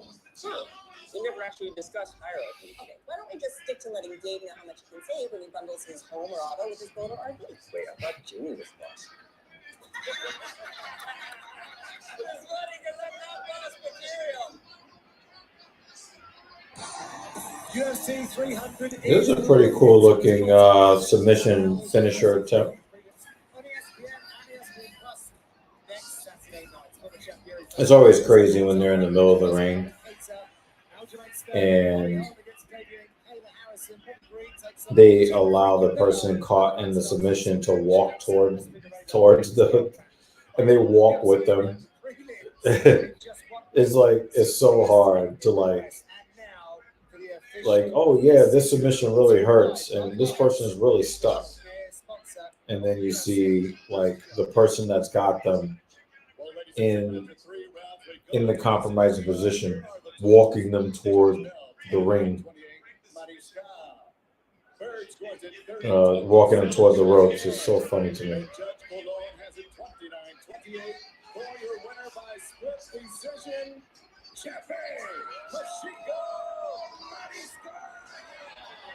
All right, now we've gotten to the multiple kickouts portion of the fight.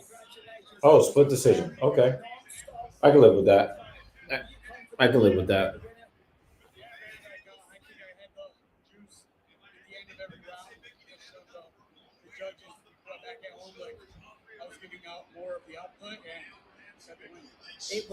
I always cringe in WWE when someone has a rear naked choke and it never ends a match. Yeah, we've been watching so much mixed martial arts. And you know that like professional wrestling has taken a lot from mixed martial arts in the last several years, as you know, as mixed martial arts has risen in popularity. On pay-per-view worthy. That's 3-0 in the UFC now. When do you want to get back in here? And I'm gonna go get these cuts cleaned up, these bruises checked on, and then yeah, man, I'm gonna be on the, you know, my managers here to. You said hurry this up. You're a hater, Jay. Ladies and gentlemen, your winner, Chepe.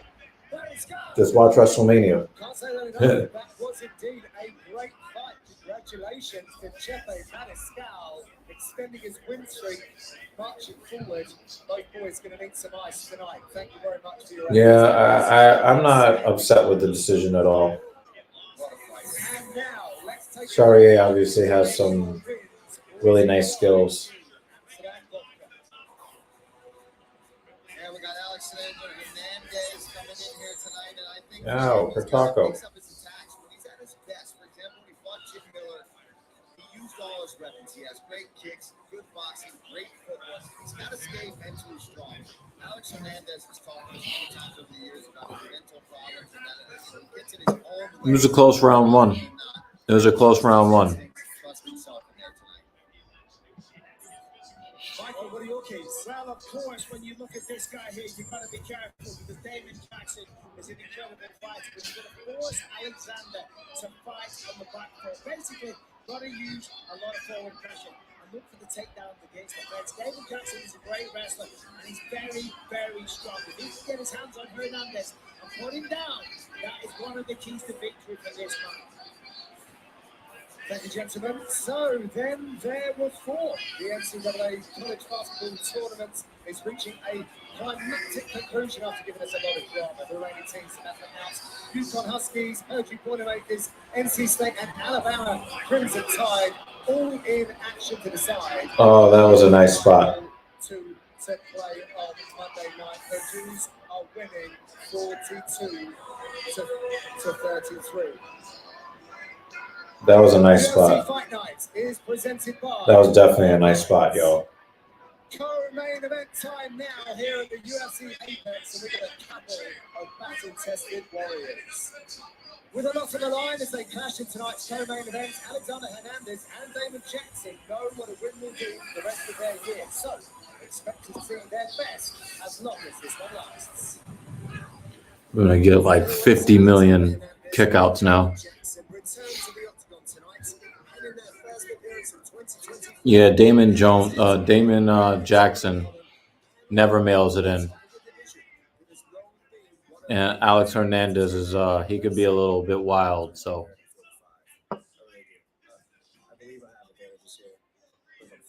Super Cena Becky. But she hasn't been champion in a really long time. So I think it's a little unfair to call her Super Cena. Getting a finish over Alex will show that I am the top heavyweight because I mean he's coming down from lightweight. He's fought some of the best guys at lightweight, and I think that getting a finish over him is going to be a big step there. And I'm looking for that fight. That a finish over him would mean a lot to me. Determined to make his move to the featherweight division a successful one, no matter what it takes. Alexander Hernandez feels that he is on track to exceeding what he's done at 155 pounds, where he defeated the likes of Jim Miller, Anil Dariush, Chris Grutzmacher, and Mike Breeden. I don't see an area where David can be, whether it's on our feet or against the cage or on the ground. I believe I can exploit it anyway. It's a fight. And like Bruce says, everyone's got puncher's chance. Having earned his respect the hard way, Damon Jackson has shown it all over the course of his career.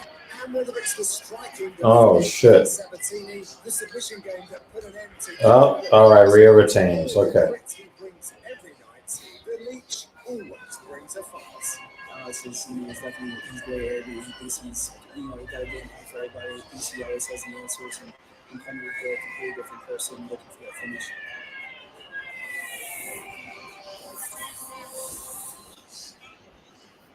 Yeah, I'm happy with that outcome.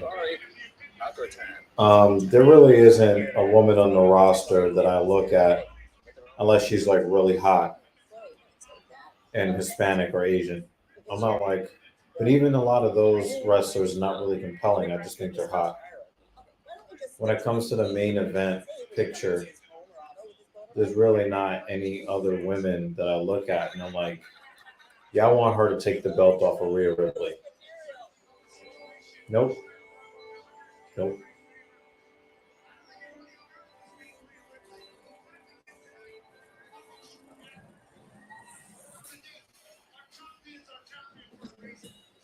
props to Becky for showing up sick. It's very, very difficult to function with a 102-degree Fahrenheit fever. That's very, very difficult to do. Most people are not going to be able to do that. Live gingerly. Consider this advice taken properly. Proper and ginger. Just add ginger ale to your proper 12 stronger.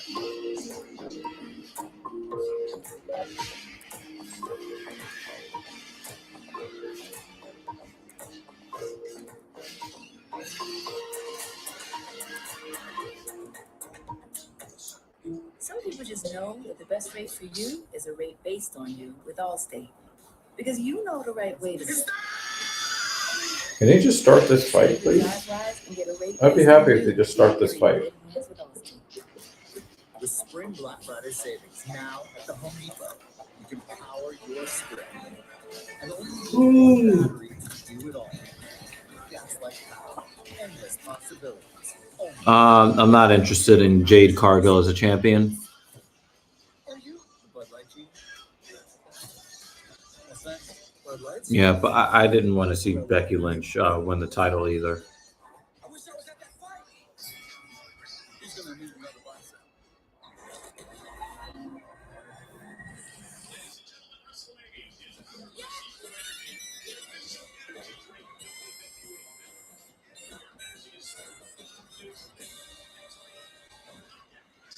Less than 24 hours before our wedding, our caterer canceled. There was a big ice storm. The caterer said that he was frozen in and not able to leave his house. When Bill and I did long distance, we would always stop at Chick-fil-A. So we called and Liz answered the phone. It's like, what can we do to make this happen? We got the team ready, changed a few schedules for the next day. She catered our entire 300-person wedding in less than 24 hours. And made it beautiful. Girl, I got you. Thank you. It was perfect. Lots of dancing. Real guests paid for their testimonials.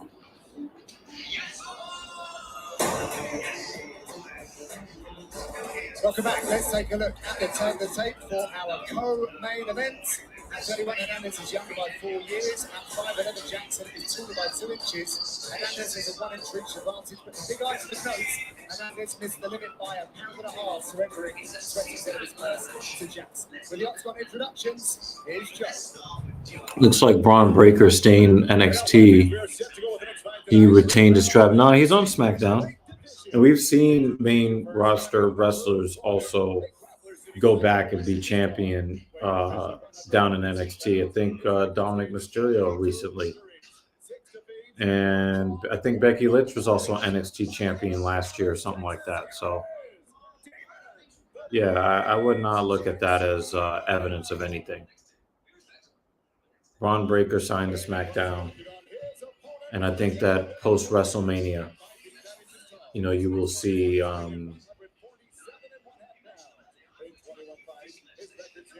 think post-WrestleMania, you'll see Braun Breaker moving up the ranks on SmackDown.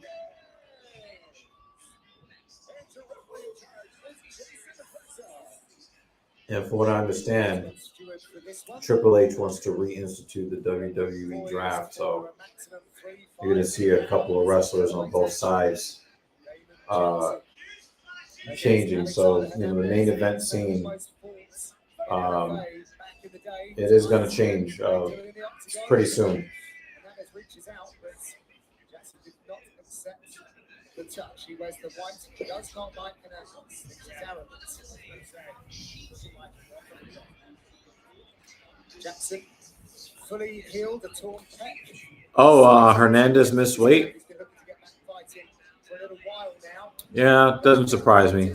Not the most professional guy. Yeah, I'm glad Cowboy, because he was so disrespectful towards Cowboy. And I really did enjoy Anthony Hernandez getting his ass whooped by Cowboy.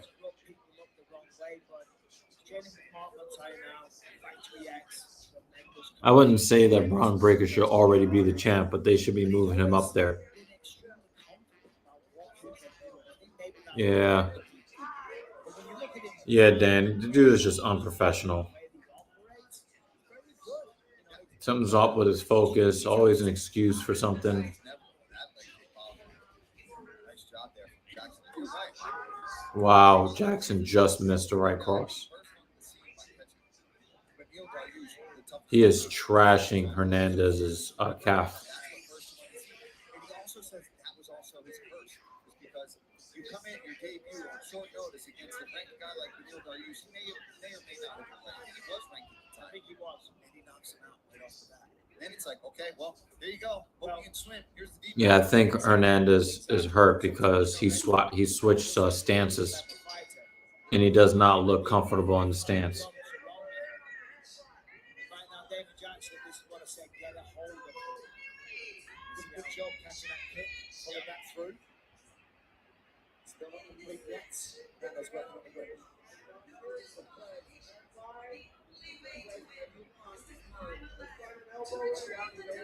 So Hernandez could actually, Jackson could take the back. Yeah, there's one hook. I hope we finally get separate. I hope that we finally get separate tag team champions. Hernandez told us last time we saw the negative self-talk he had to all of those points that you were alluding to for the success he enjoyed early. See, that was really nice what he did there. He exploded and turned into his opponent.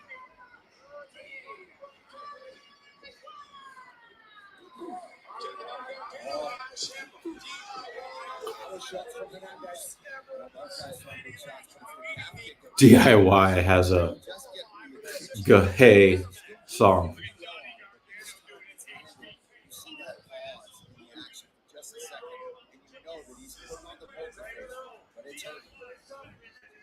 Next week, UFC 300 loaded top to bottom. Catch the former champ Yuri Prohashka taking on Alexander Hernandez. We've got a bunch of other superstars on there as well, including Jim freaking Miller. UFC 300 prelims in just 1 week. 6 in the East, 3 in the West. Catch them on ESPN Plus. Hernandez is actually talking to the referee. I mean, that's pretty good. He's like, I think it was accidental. I'm good. Talking about a potential illegal knee.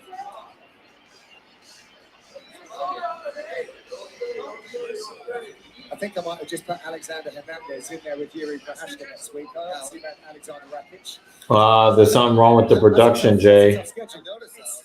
They're still showing The Miz.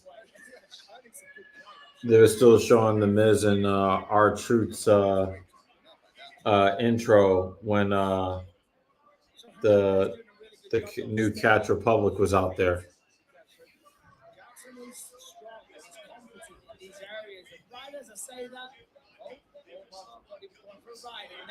Nice slam. Damon Jackson, nice slam, man.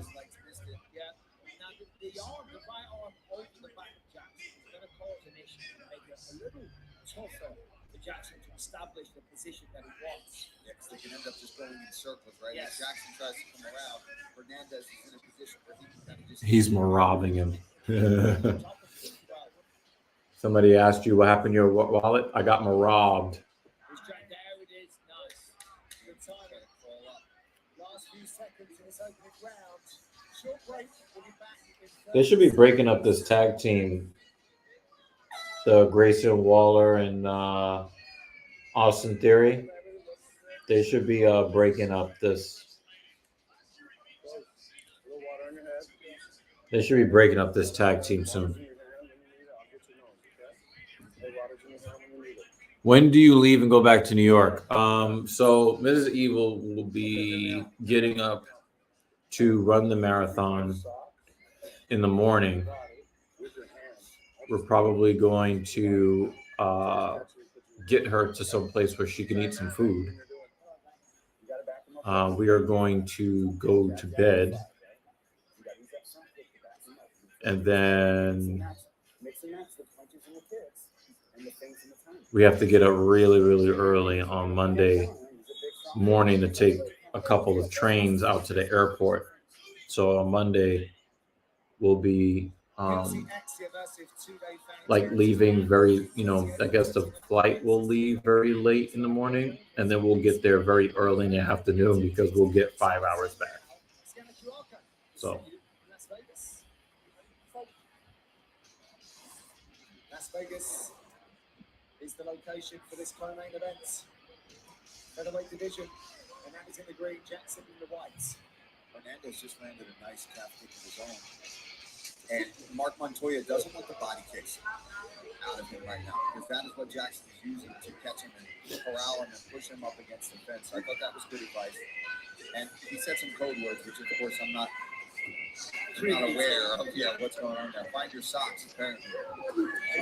Footwork, essentially. Yeah, that's going to be a conflict. If I Fine socks, maybe. Makes sense. His socks. What else did you say? Fine socks. Yeah, I don't know, JL. I don't know what he's still doing with that. Did it, retracted. Yeah. The whole shot. I don't know what he's still doing with it. So Jackson feels like Hernandez will fade the deeper this fight goes. You know, I was actually thinking about that JL theory going from beating Cena to, you know, basically being part of a duo that their main job is to be buffoons. Hernandez cutting down to 154 featherweight fight. He's cooked. Damon Jackson is taking the fight to him. Sad. Well, I mean, he did cut down to 147 and a half, according to Dan Jensen. You know, I think when Cowboy beat him, that was at 155.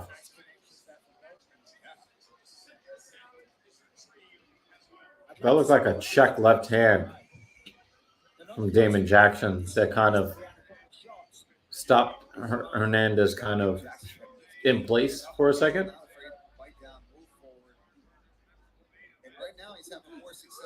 Oh, that was a crazy straight right from Hernandez.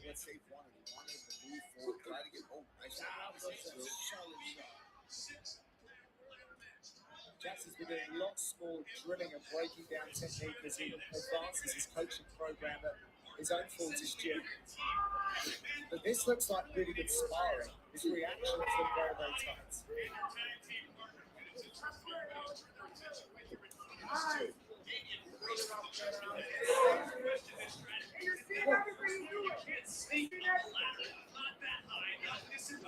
Halfway points in this contest.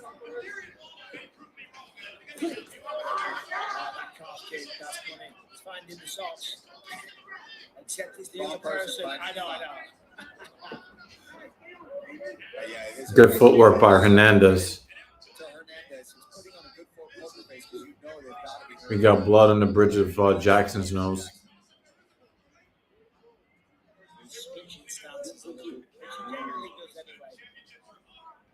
That big knee in the middle.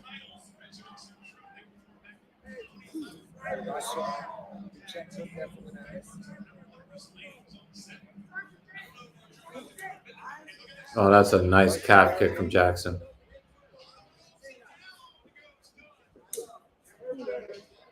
Hernandez pays him back with a calf kick of his own.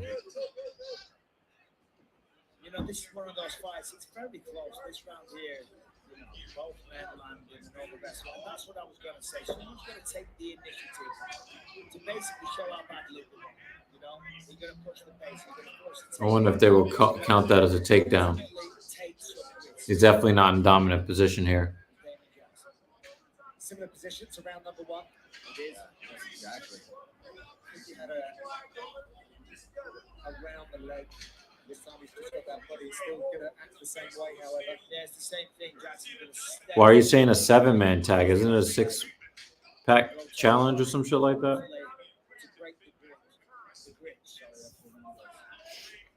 There he goes.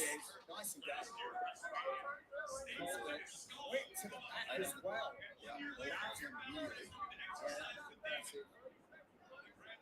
Not a lot of time to work. 30 seconds left in round number two.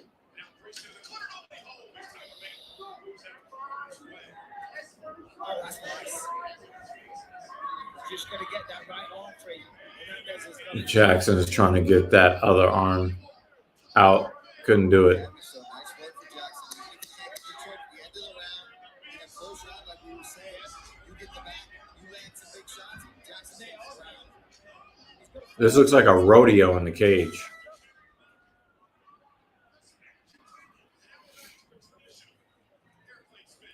Hey, sit, baby, sit. Yeah. Ouch. Hey, water's in your hand when you need it. Water's in your hand when you need it. Hey, deep breath. Breathe. Hey, Alex, listen to me.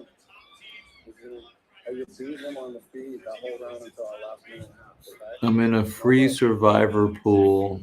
This is a finale. And Hernandez is my last guy.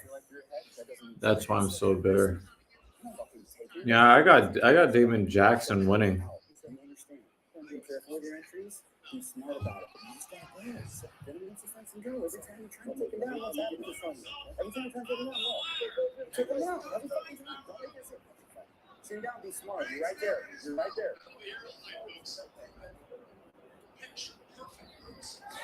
Witness history next Saturday night, UFC 300 veterans from Las Vegas. I want to thank everybody that is hanging out with us tonight, hanging out with me in the chat. Right now, it's almost 1 a.m. here in London, England. And we're covering UFC Fight Night.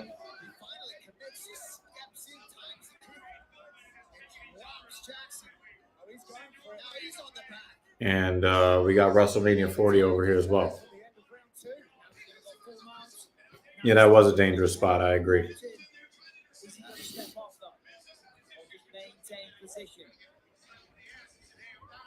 I'm telling him, stay heavy. Well, he's got a lot to work with here, has Hernandez. Oh, nice guy. They had to get that right. And, you know, this to me says a lot about where Alex Hernandez is, you know, in the headspace. To come out in the third round in a fight that's very competitive, very close, and then that's when you make your mark like that, try to go for the finish here late. And it looks like, wow, he got out of that. Damon Jackson got out of that.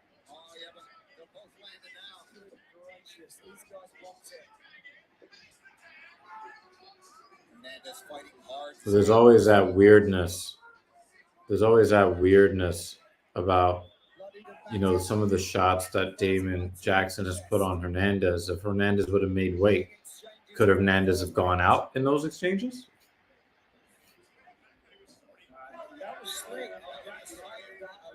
Well, that was a really inventive way to get Hernandez's back here.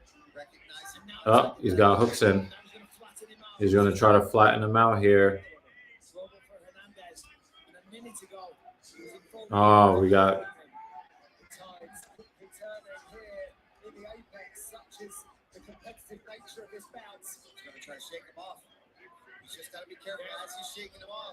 R-Truth just scored a pinfall in a ladder match.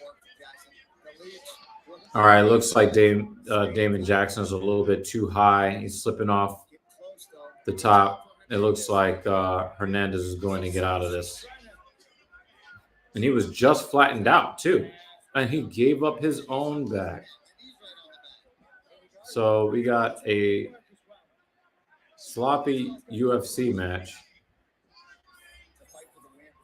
Somewhat sloppy on this ladder match over here.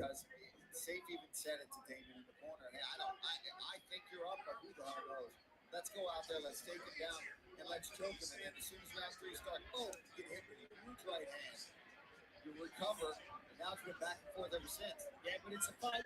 Doesn't mean it's over. He wasn't knocked out, and he continued. Oh, 100%. Battle his way back into it.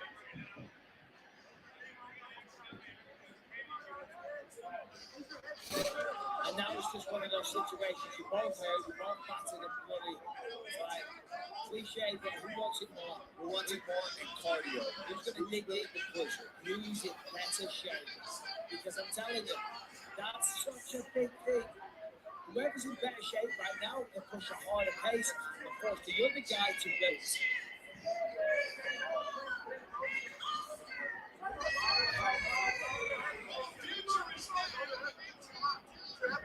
I always try to explain to people, they're like, oh, they look so tired. Yeah, it looks like they're going to separate the belts, JL. It's not about not getting tired. It's about pushing through that and having the ability to sustain that max heart rate, that high heart rate for longer periods of time. Your heart's beating 165 beats per minute. Exactly. Still being able to think, to focus, to defend, to fight. Grayson Waller is about to have a bad time. That's what makes MMA such a great sport. Yep, Grayson Waller is going to need to go on vacation. You're doing it, and like you said, Michael, making chess moves at the same exact time through that pressure. Right now, I mean, the pace slowed a little bit there. It wasn't frantic pace. Yeah. I'm expecting an explosion, but the last 25 seconds here, it's kind of slowed down and calmed down against the fence for a little while. At a neutral position against the fence. Who is going to take the initiative as we count down the last few seconds in the third and final round? There is the clapper. A little dry smile from Jackson. Elbows and punches. And that signals the end of this bout. Well, they certainly went to I thought there was probably going to be a finish in this fight, but no finish in this fight. So it goes to the judges. A few words exchanged between the competitors. Entertaining featherweight. Oh, it's super entertaining. These guys went at it the whole time. Very close fight. You see here, these are some of the exchanges. Here's a lot of what happened as well. It was a very good technical battle back and forth between these guys. Good takedowns. Split for Jackson is what David Banner says. No, we've had much worse fight nights, Jay. We've had much, much worse. Later in the fight.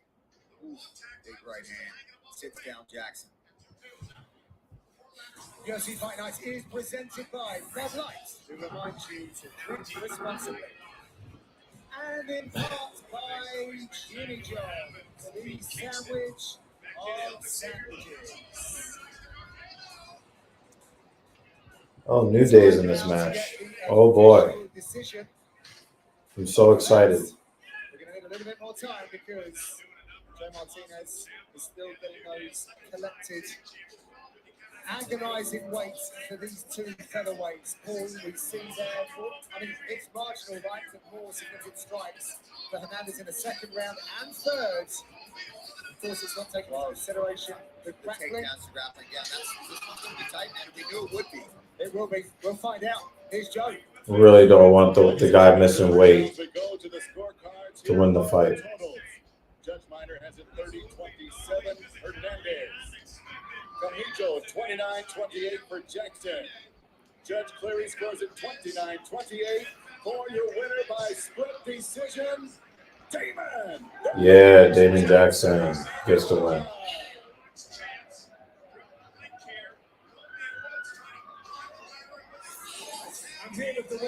I want to see more guys missing weight lose fights. Give me your thoughts on it. I know some days I fight, but I'm going to watch this too. Since he was the UFC level, I was killer opponent. So I did when I got the matchup. I got excited because it made me want to get up and train harder. I knew it was going to be great. It sucks in this way, but it is what it is. Right to the final bell, you guys were going neck and neck. You dropped in round 3. What was going through your mind there? I wasn't dropped. I broke my ankle. So I didn't play that game. I beat Nureino 30-27. It was 29-28 all the way. It was a great fight, as I said. Listen, Alexander Hernandez said this week he wasn't too keen on you. You guys good now? You settled everything? I mean, it is what it is. Wow. All these years back, I don't even know who he is. He's a good dude for the most part. He's here, he's fighting, doing stuff. Listen, that was a tremendous fight. Back and forth action the entire way. What happened to Ladies and gentlemen, your winner. freaking Jackson. Jackson looking for fight of the night. Oh wow, that was crazy. Big smiles for the Fortis MMA team. They earned their Through the table. What happened to Judgment Day? No, he's not going to do this. Oh, man.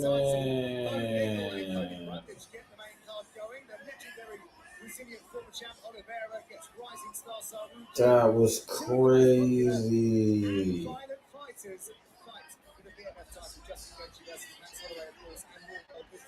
Strawweights in an all-time first with China versus China, Zhang Weili versus Xiao Miao. Wow.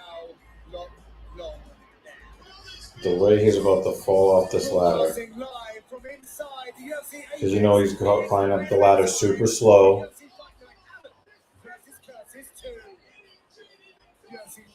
Oh, JD McDonough. We are mere moments from the main event where Brendan Allen's approach to tonight has not been fueled by notions of revenge, but an overarching desire to prove his level to himself. Yeah, Judgment Day should retain some of the belts. But tonight knows enough to be confident in halting Allen's rise and doing so. I think it was important for them to separate the titles, but I think Judgment Day should keep.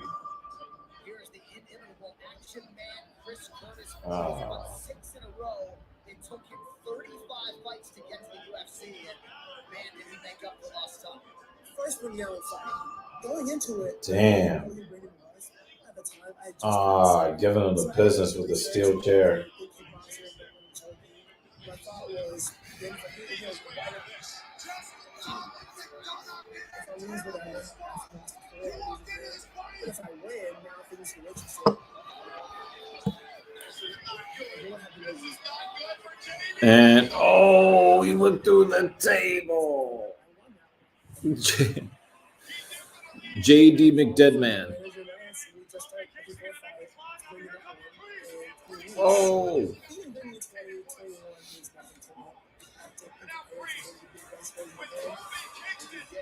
On the chair. What are you standing there for, Priest? Get the belt.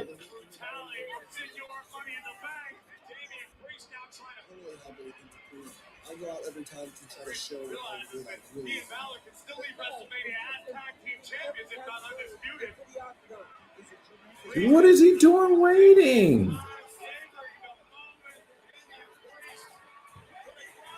What an idiot.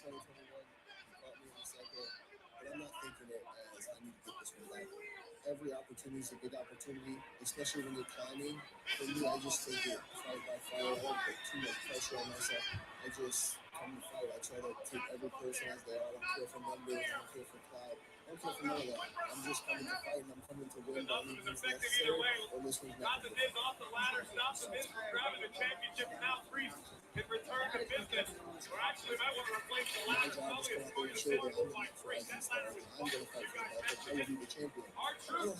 R-Truth just helped him. Just gave him R-Truth just gave him the ladder and got kicked in the face. That was funny. Come on, Damien. Come on.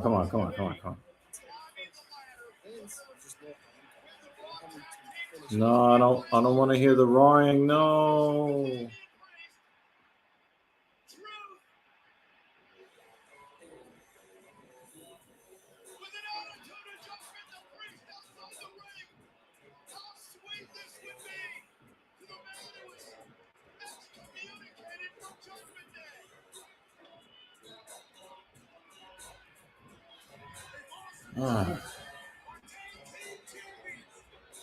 Why is somebody coming out to a P. Diddy song?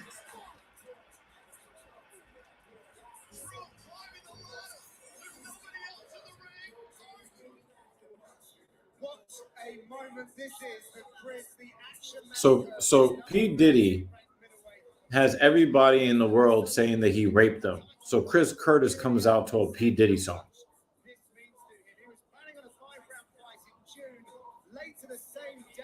Whatever, yo. He learns about Vettori dropping out of this contest, and he seized on the opportunity. He loves to jump on these big fights.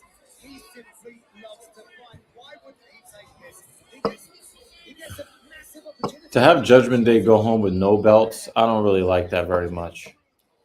It's an interesting situation, and I said it earlier. I love rematches because it brings something new out of both fighters, right? I'm not on mute. I didn't touch anything. It's almost like they're going backwards, but in this case, that's not true at all because Yeah, there's no mute here. such a surge and had so many dominant wins that Chris Curtis just has a new prize. And he even said it, I'm just kind of forgetting that fight ever happened. Both guys I didn't like that ending. that they're just looking at this as brand new, a whole new situation. And for Action Man, Chris Curtis, a first main event, a guy you've already beat, you get a chance to go and steal his momentum and all the work that he's put in. It's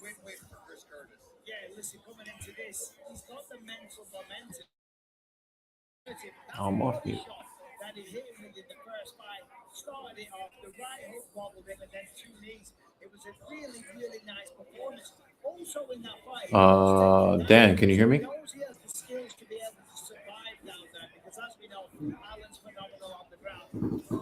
Chris Curtis has always been action ever since he signed. Yeah, I really don't like Judgment Day going home with no belts.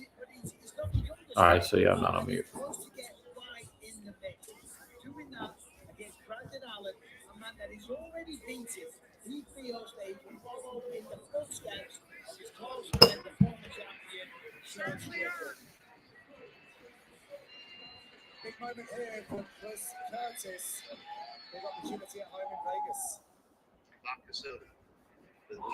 This song right here is for the red, white, and blue. You got good taste, and you drink like it too. We be so good at drinking. Watching Moscow always gives you. Get as good as an American is. We be so good at drinking. So pour a glass of orange, get a little better. Taste the same stars make it better. I don't understand the logic of, you see a guy is out here raping men and women, and your response is, oh, I think I want to support him. I'm going to walk out to a P. Diddy song. What is wrong with Chris Curtis, man? Tonight, Chris Curtis, he is young. He has a high win rate, 91% of middleweights. But it's the mental side that he needed to adjust, Michael. He has all the physical attributes. He has, I wouldn't say quietly been going around getting these wins, but perhaps hasn't been getting the big Bray Wyatt documentary. Division. But he's here now. He's looking to capitalize. And if he takes this spot, we've got to be talking about him for title contention. Yeah, without question. And for him, this isn't about revenge. This is about him continuing his win streak, which is 6 wins, 5 finishes, all by rear naked choke. But partly it's because of that man there, Henry Hood, and all the team and the training partners, and the level that he gets pushed to every single day. You know, and he said, when the fight with Marvin Vettori fell out a few weeks ago. I do think that they're kind of overstating Bray Wyatt's effect on the industry. I mean, he was very imaginative, yes, but to say he changed the whole industry, I think we're kind of overstating it just a little bit too much. And you're right, though. I mean, when you've been on the win streak against the opponents that Brendan Allen's been facing, and the blemishes on your record are a guy like Chris Curtis, a guy like Sean Strickland. The future is bright for this kid. And all the confidence. Well, and he's had it since I've known him years and years ago. Since an amateur. Yeah, he wasn't even sniffing the UFC yet, but he believed in himself. And he's now only working with better guys, better coaches, been working with teams for a long time now. I trained with him, obviously, with Duke, over at Rufus Sport for a long time. But the kid is just really coming into his own as he gets older and matures. This is a big fight and an awesome opportunity to right one of your wrongs.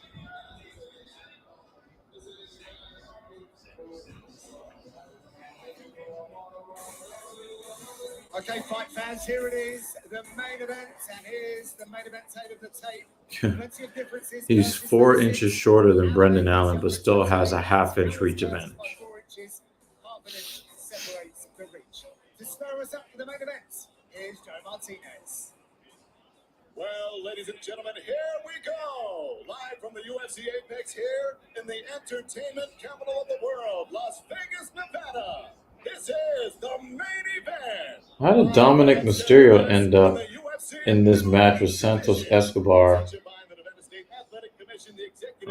Okay, whatever. Chris Curtis is the Michael Johnson of middleweights. Yeah, I mean, I just don't understand why he is coming out to a P. Diddy song. I don't understand why. What kind of socio-political statement is that? Hey, it's just been revealed that P. Diddy rapes people. I want to walk out to his song. This mixed martial artist is 5 feet 10 inches tall. He weighed in at the middleweight limit, 186 pounds, and brings a veteran record standing at 31 victories. 10 defeats, and 1 no contest. Fighting out of Las Vegas, Nevada by way of Cincinnati, Ohio. Here is Chris Action Man Curtis. And across the octagon, his I don't think I ever heard Chris Curtis come out to a P. Diddy song before. But you want to come out to a P. Diddy song after all the information that's come out about him.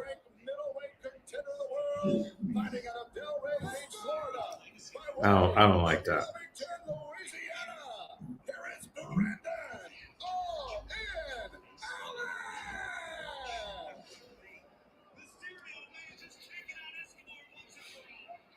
All right, gentlemen, you got your instructions earlier.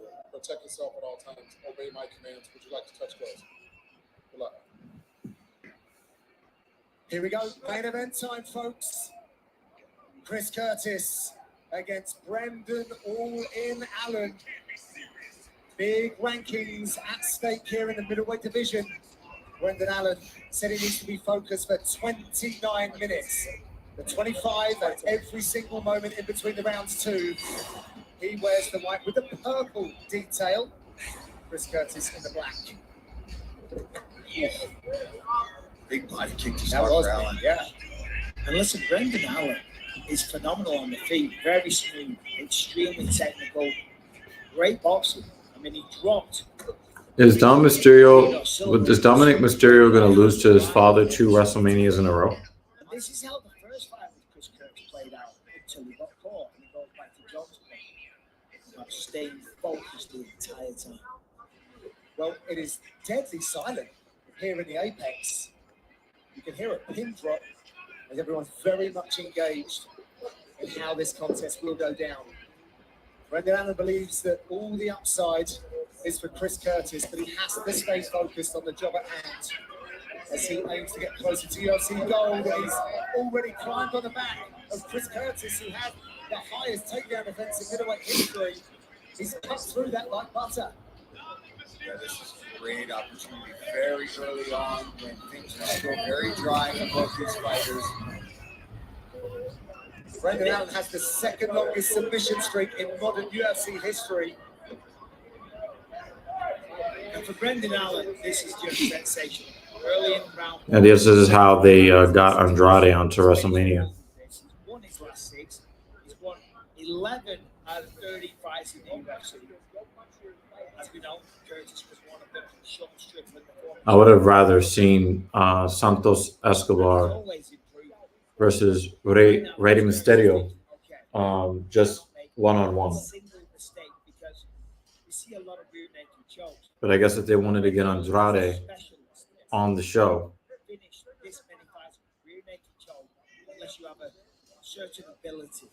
insert Dom. Most men fairly dry early in the fight as well. A lot of time on that clock ball. Yeah, a lot of time you see Curtis being very patient. I don't know. It just seems like this this match just seems pointless. Very patient too, John. That's nice. Brendan with an open invitation to his guard, denied by Chris Curtis. Why not throw it out there, see what he does, you know?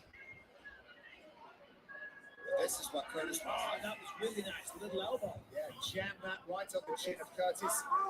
Boxing snake from Allen early.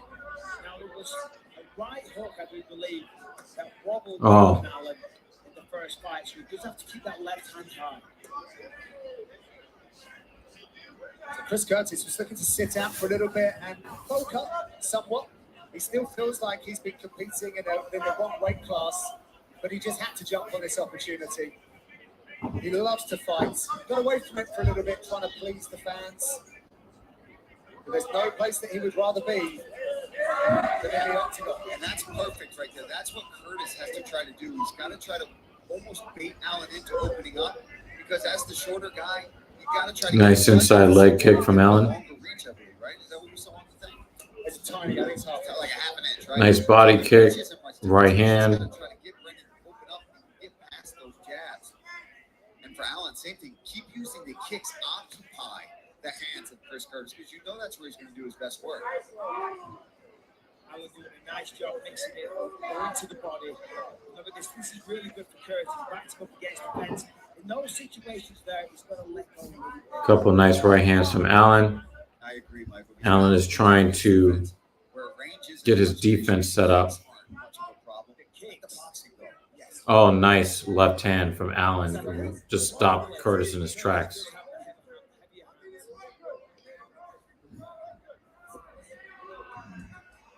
Left hand from Curtis. Coach Dean Thomas, Dean, what do you say? You know, Brandon Allen really did his homework here. We all know that Chris's best weapon is his body shots, but Brandon Allen's doing such a great job of exiting after he comes in with a combination. He comes in with a combination, and he exits before Chris is able to settle in and land those body shots.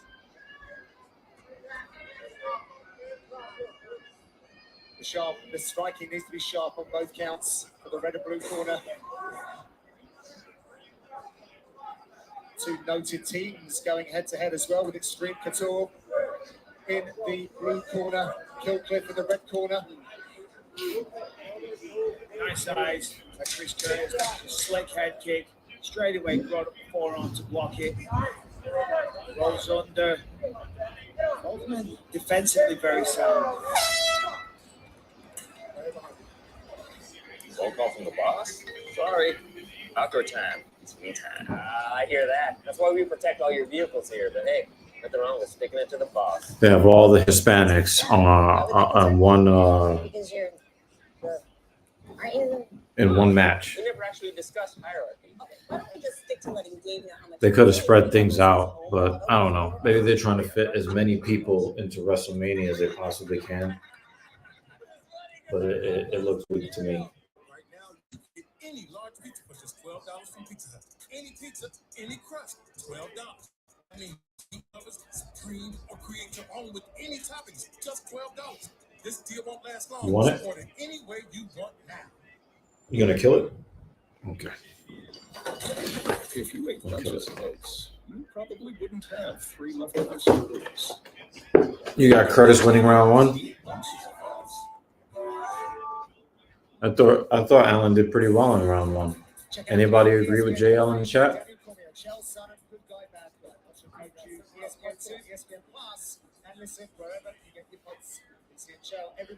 JL, I think you have me muted because everybody else can hear me.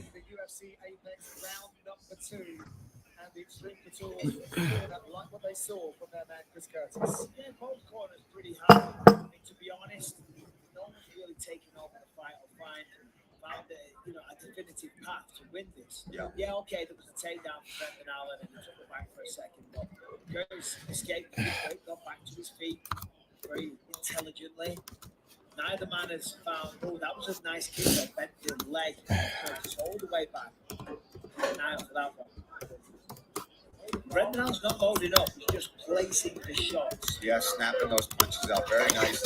And just, again, using that rear kick quite often. And that's great. You're fighting a southpaw who's got a beat left hand.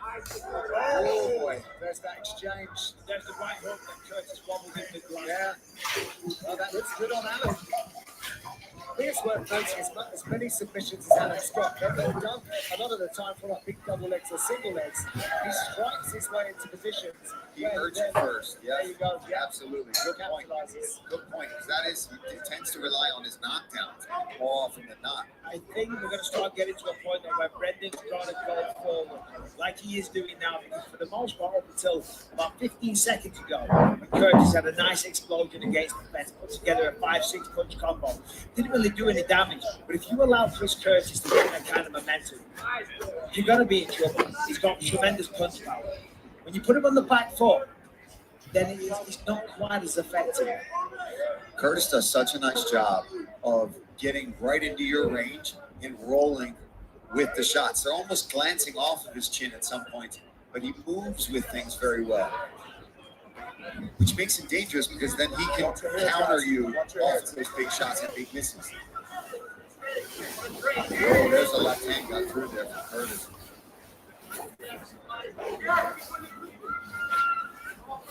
For you gamers out there, you can play Brendan Allen in the next edition of the game.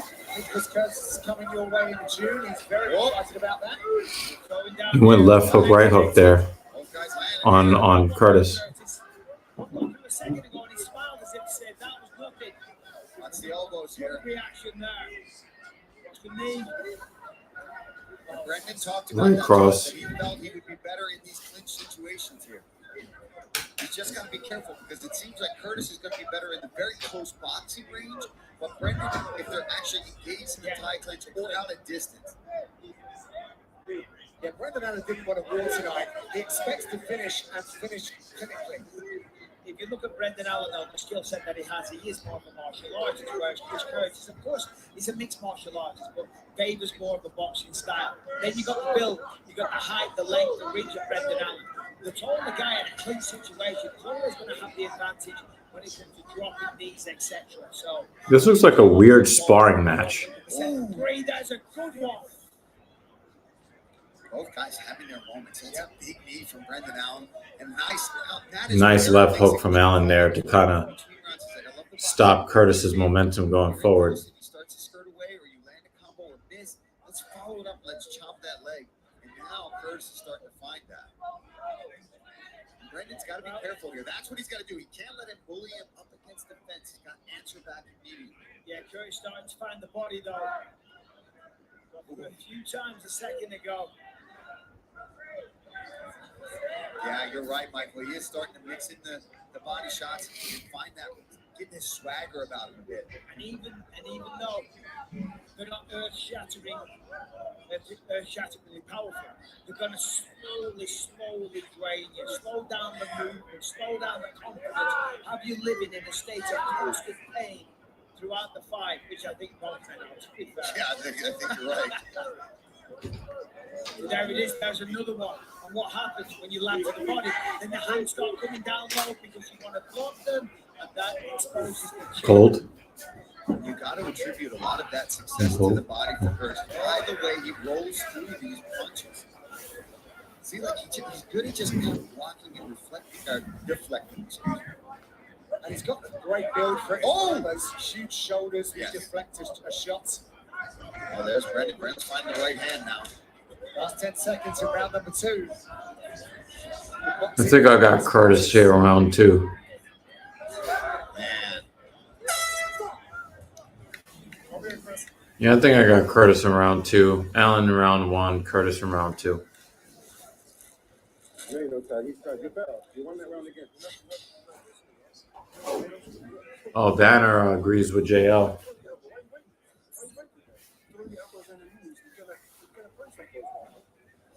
You walking too much back. Okay. You don't need to do that. Yeah, I got it 1-1. I got it 1-1 as well. Oh, damn. So some good action in that round there. We see a nice jab from Brendan Allen. Getting backed up against the fence a few times and hitting a few big shots from Chris Curtis. Cold. At range, again, straight shots, but Curtis slips off to the center line, lands a shot, comes to the body right now, and that's what I'm talking about. Brendan's got to be careful of those body shots, and when he does get caught, he's got to immediately counter. All right, so Banner and Jay both think it's 2-0. Me and Dan think it's 1-1.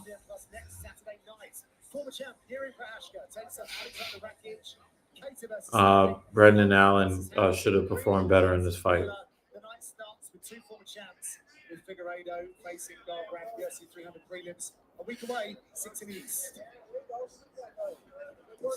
We've got a fight on our hands right now. Very competitive one at that. Let's remember, though. I forgot this is a 5-round fight. As we spoke about before, Paul, conditioning starts to become a real factor. You should be able to go 1 or 2 rounds. When you get to 3, you start getting tired. 4 and 5, that's a whole different kettle of fish. Remember, Allen's had a full camp. Chris Curtis says he's always training, which he is. Jedi Goodman says 19-19 after 2, so he's got it 1-1. Because you should be year-round, because the body can't take that. Yeah, that's where it's tricky. You're never going to push it quite the same as you would if you've got a guy lined up in 2 months, ready to go. All you're thinking about is making. I don't like how Allen is pointing his fingers out towards Curtis's face. This is where it gets dangerous for Brendan Allen. Oh, he can't stop against. Oh, that's a nice elbow. Stop pointing your fucking fingers towards Curtis's eyes.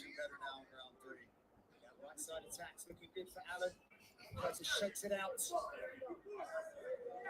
I like how Curtis drops his hands, so Allen hits it with a leg kick.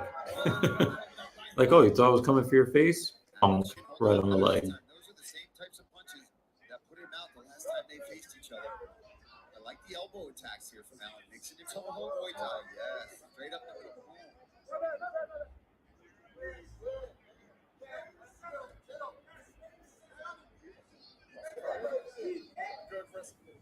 Did a little fraction there, but the guys worked it out between themselves. A lot of mutual respect. See, the thing is, the elbows on the right side and the low Brendan Allen because And he poked him in the eye. serious. Go over there. I would take a point from Allen. Obviously, I wanted him to win this fight. But you can't keep pointing your fucking fingers at your opponent and then poke them in the eye. This one is up. Oh, I want to be. I would take a point if I were the ref. Allen just stays pointing his fingers.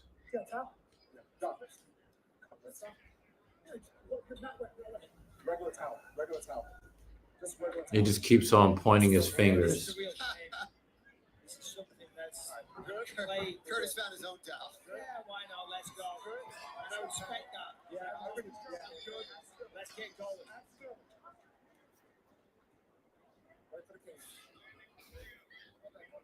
All right, guys, watch eye pulse. Fight! That's nice. Recognize good in combinations. Fingers. Brendan Allen should have been docked the point there. Straight back to it.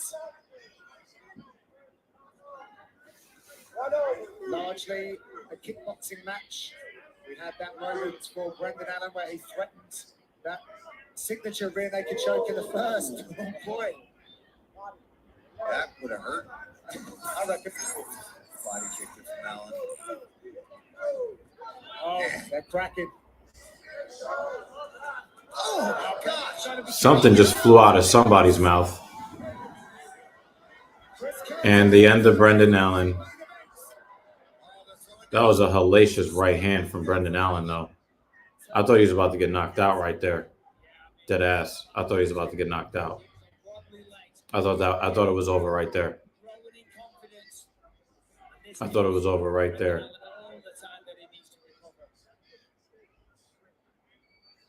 Brendan Allen looked like he was about to go out.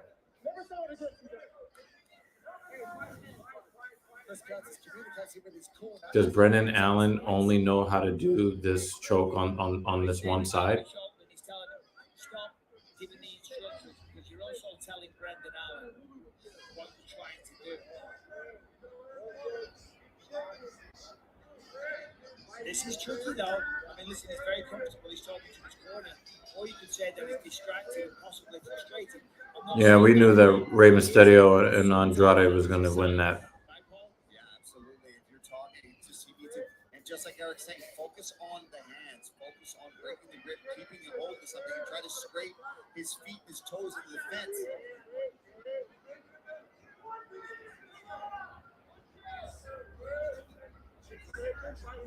Trying to get the submission. Upper body structure of Chris Curtis. Not easy to slip the forearm under that. That chin. And it's not hard.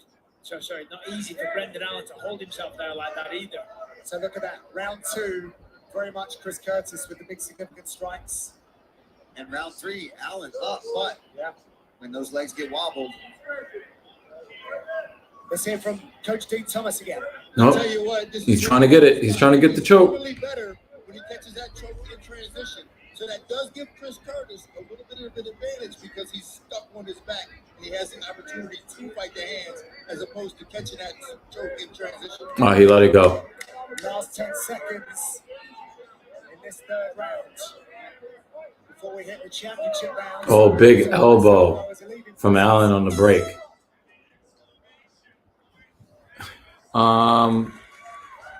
I've got it. This one's difficult. I mean, this is one of those fights that if I can call it a 28-28, I would call it a 28-28. Oh, that's right. This is not This is a 5-round fight. I would call it 28-28 at the end of 3. But if I had to pick a winner of round 3, I would probably go. These guys really went back and forth. Beautiful elbows from Brendan Allen, but Curtis with unbelievable boxing. Right hand. I'm going to give the edge to Brendan Allen round 3. I got a 2-1 Brendan Allen. Oh my goodness. On the left hand landed by Chris Curtis, but then Allen able to take the back. After tonight's main event, don't miss a recap of all the action on the UFC Fight Night post show. Yeah, that last match was not really great at all. That's why I didn't really pay attention to it. I knew that the baby faces were going to win that match. And this is the last fight of the night too, so this was restart the app, Jay. Somebody type in the chat for Jay to either restart the YouTube app or to mess with the volume on his phone or 2-1 Curtis. I think he defended the choke well and rocked Allen, but they rocked each other. Both corners have to say win the next 2.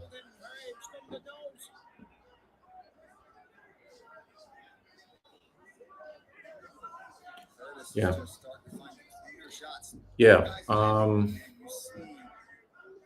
I got a 2-1 Allen by a very, very slight margin. I would rather call round 3 a draw. This is where that concentration and the focus that he and his corner said he absolutely needed this fight. He said he went on his phone, TV, now computer. It's not him. Damn. Well, everybody else can hear me. There's nothing wrong with my audio over here. Nothing really changed.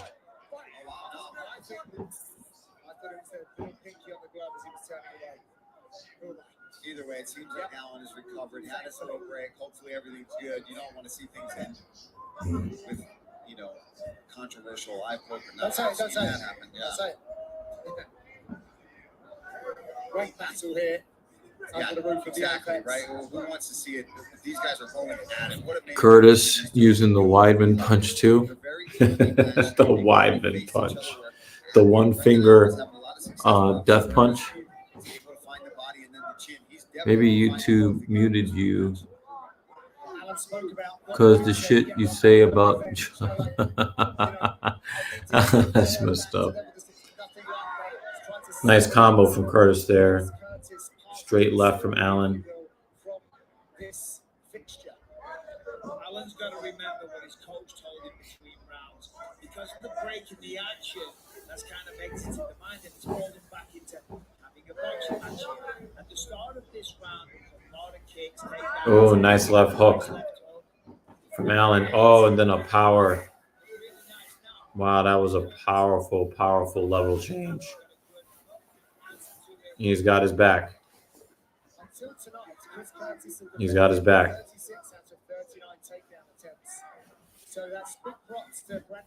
He's got hooks. And that's why his coaches, and Henry Wolf in particular, He's going to try to turn. Oh, he reversed it. How did Brendan Allen let him reverse that? Wow, that was awful. So to me, that's kind of a wash right there. Nothing was really done with change in position. Good change in position, but wasn't able to. Wow, that was awful from Brendan Allen. He had a chance to end the fight there. And now he's getting his head boxed. I don't know if he will after that. That was a lot of work to just end up getting reversed almost immediately, but he needs to because he's got. Oh, what an elbow. What an elbow from Allen. He's got Curtis covered up like this. He's got him covered up like this. Like, okay, please don't hit me with that elbow again. Oh, he was right on the end of that left hand, straight left. Let's turn it into an entertaining fight. Oh, what a head kick from Allen.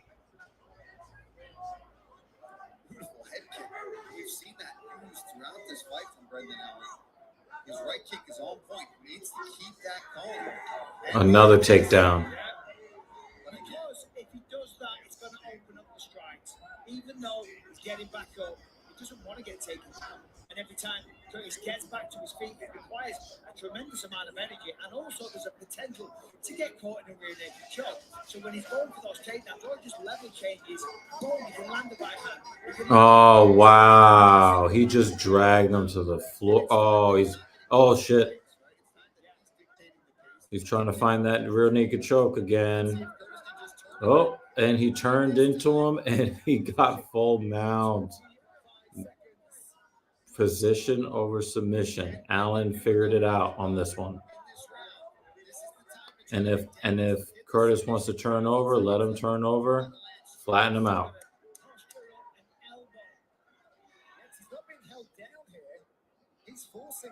He's going to throw them elbows. 2, 1.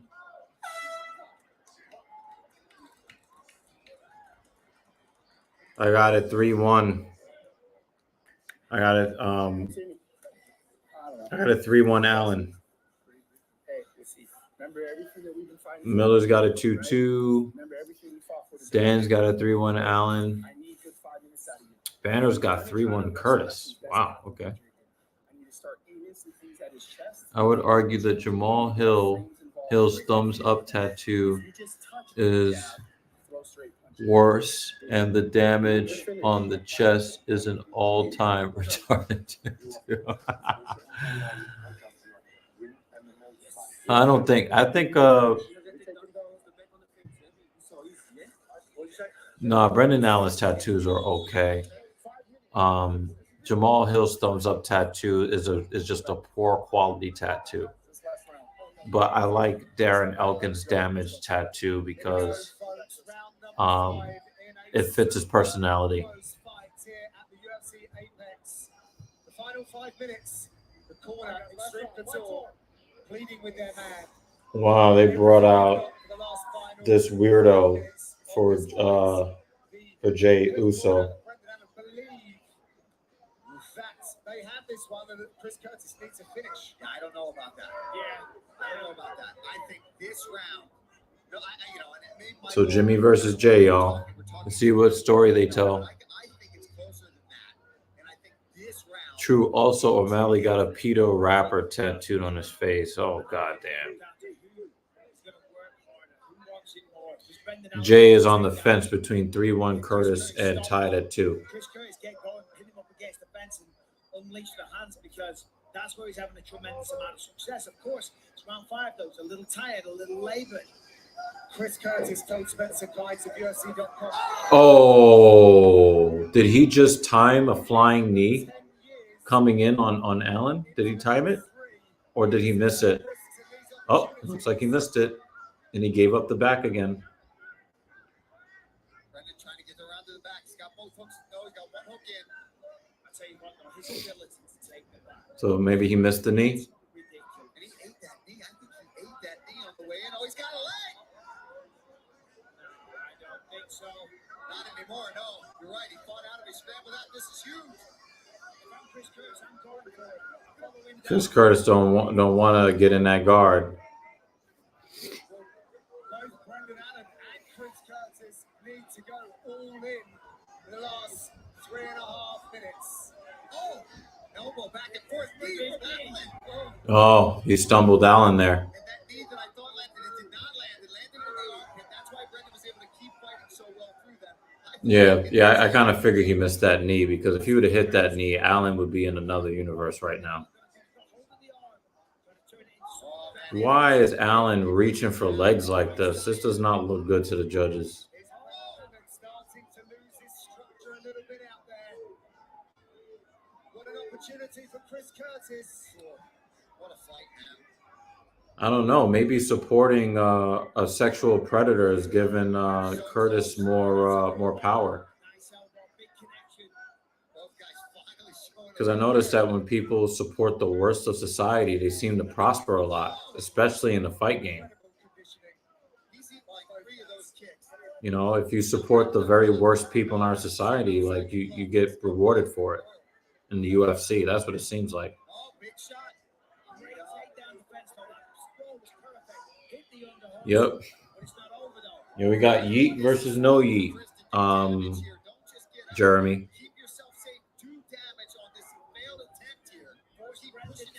This fight has been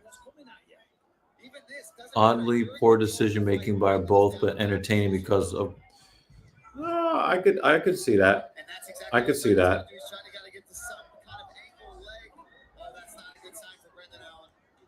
I think Brendan Allen his gas tank is on E.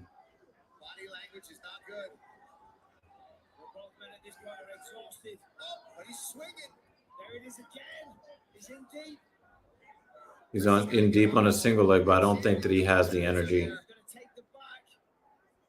Why is there blood on his back? That was a good slam. I didn't think he had the energy to be able to do that. And he's got his back up once again. Now we've seen this exact position several times throughout this main event, and Curtis has ended up turning in and reversing it. Allen has got to do everything he can to not allow that to happen in the fifth round. Well, the way that he does it is because he has him in the body triangle. He kind of goes. Yeah, Curtis, you could tell Curtis drilled, and I think that that's probably like the downfall when you're a fighter that is known for getting rear naked choke finishes. Every fighter that goes to fight you and they go into practice week after week, they're going to drill rear naked choke defense. You know, they're going to just, they're just going to keep, they're going to keep drilling rear naked choke defense. That's a big flying knee. Did he hurt him with that knee? Wow, he hurt him with that knee.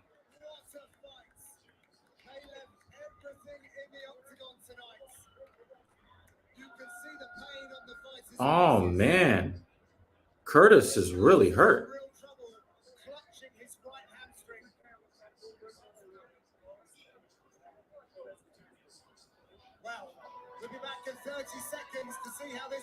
I think he cramped up.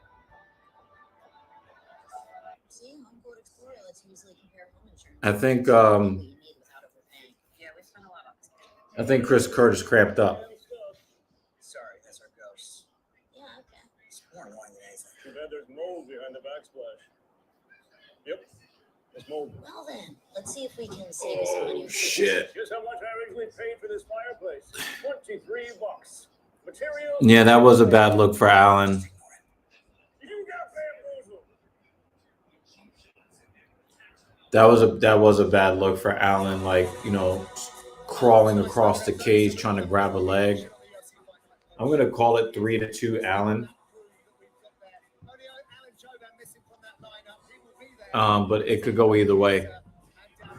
Regardless of, I'm satisfied with the judges' scorecard, regardless.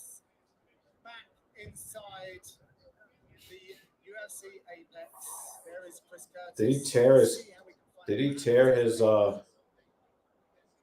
let's see his hamstring? Here.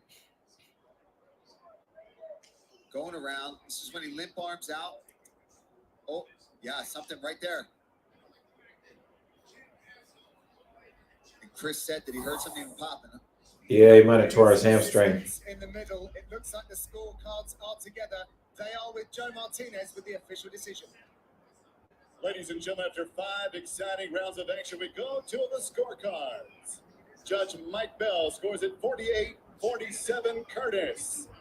Derek Cleary, 48-47 Allen.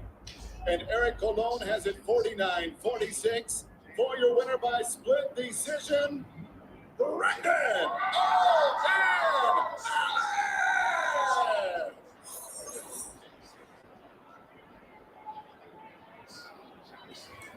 I'm here with the winner, Well, Brendan Allen. I thought it was 4-1 or 3-2 Brendan Allen, and Time, as you can see, Chris, it looks like I can see them going 3-2. I don't disagree with any of the 3 scorecards, even though all 3 scorecards said something different. I don't disagree with any of them. I don't disagree with any of the scorecards I just saw. For sure. We had a good pace, especially this big. If they would have given it to, Notice, man. Hats off to Chris. if they would have given it to Chris Curtis 4-1, I would have seen that. If they would have given it 4-1 to Chris Curtis, I would have been fine with that. 3-2 to Curtis, I would have been fine with that. 4-1 to Allen, I would have been fine with that.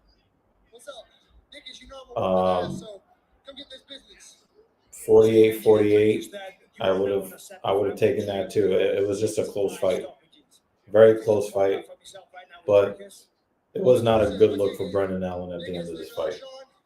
It didn't look good, not in my opinion. Now let's get Chris and Sean. Talk to me about when they were calling out the winner. A split decision. It's always a nervous moment. Always a nervous moment. Everyone was telling me that I won the fight. I thought I won the fight. I didn't think it was a split. Did you think it was a split? I know you can't say it, but yeah, but we're gonna. I don't know. I don't judge them. Yeah, but you know what it was. No matter what, man, I have all love, all respect for Chris. Love that guy. He's a great human, great person, great fighter. Always proud to share the ring with him. He stepped up on short notice. Nobody else would.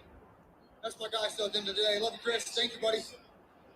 All class, as always. Congratulations on a sensational fight. Ladies and gentlemen, your winner, Brendan All-In Allen. Thank you, Chris.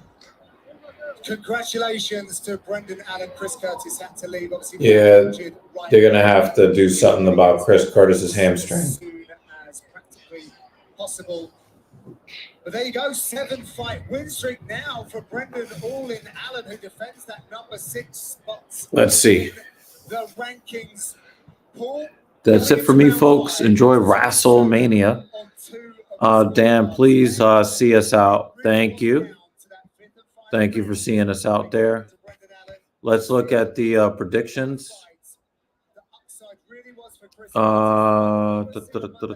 Brendan Allen win by sub. He did win, but not by sub. Court McGee and Alex Morono for fight of the night. I don't think that it really did it. But it wasn't horrible. He did not. Well, actually, JL, you were not right on the win, but you were right on Curtis chinning Alex. He chinned him a whole bunch of times. So you were not right on the win-loss prediction, but you were right about the story of the match. So I don't know how to feel about that.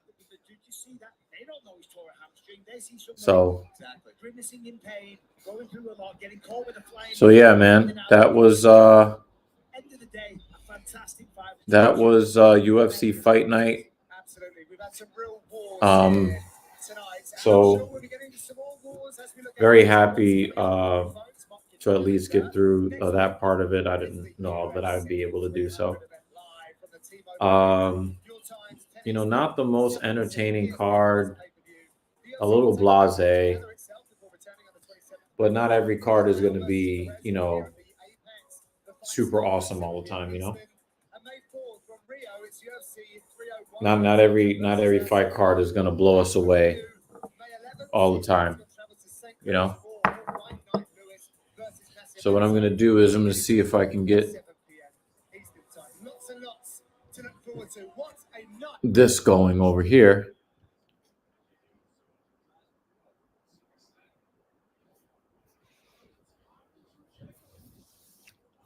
Let's see.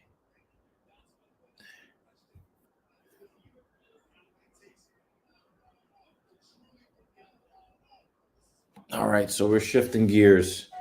To truly put the other down. Oh, this is a confidence though, man. He said I'm lining up.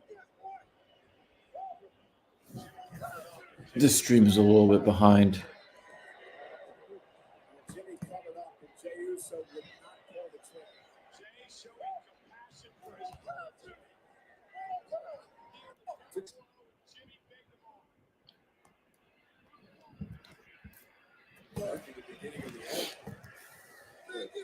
vacant stare in the eyes of Jimmy Uso as he tries to recover to some extent. I don't know if it's confidence from Jay or if he's reluctant to. Oh no, he's tricking him. He's tricking him. He's trying to pull him in. To truly put the other down.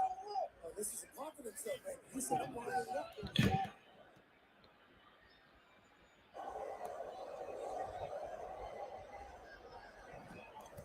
He's trying to pull him in.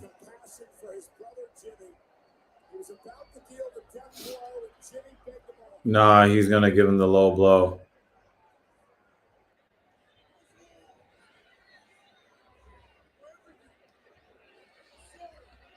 Yeah, I knew that was gonna happen.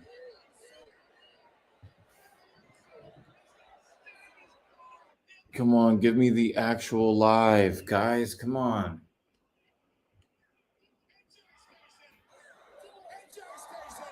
All right, that's better. I can't believe it. I thought the Usos were back. No chance. I was hopeful that the twins were back on the same side, but instead, Jimmy. Sometimes a relationship, even if it's a brotherhood, can be fractured beyond repair. I think that's the case with Jimmy and Jey Uso. And the audacity of Jimmy Uso, the jealousy oozing out of his pores, trying to sucker his brother in. Jay wanted it, I think, just like me. Of course he did. I think Jay's wanted it all along. He never wanted MMA World all saying Allen lost. Yeah, I mean, I'm not going to argue with that. There is a good argument to make that Chris Curtis won the fight. There's a good argument to make. I had it somewhere between 3-2 and 4-1 for Brendan Allen myself. But if they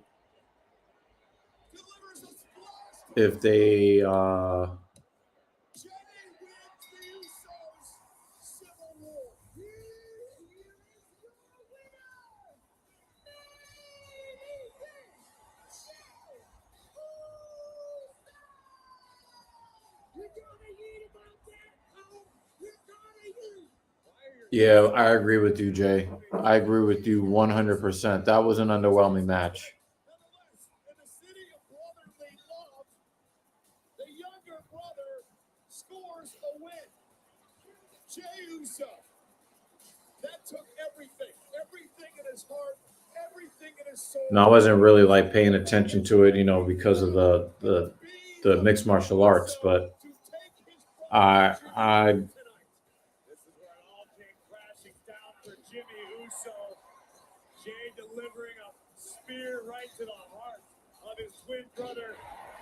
A mid-air redirection on the Uso splash. And main event Jay with a massive victory on the grandest stage of them all. yeah, I would say that the ladder match was okay. The ladder match was okay. The ladies championship match was pretty good, but the Hispanic match sucked. The ladder match, was entertaining. I didn't like the progression of the ladder match, and I didn't like the outcome. I didn't really like that very much. But yeah, just not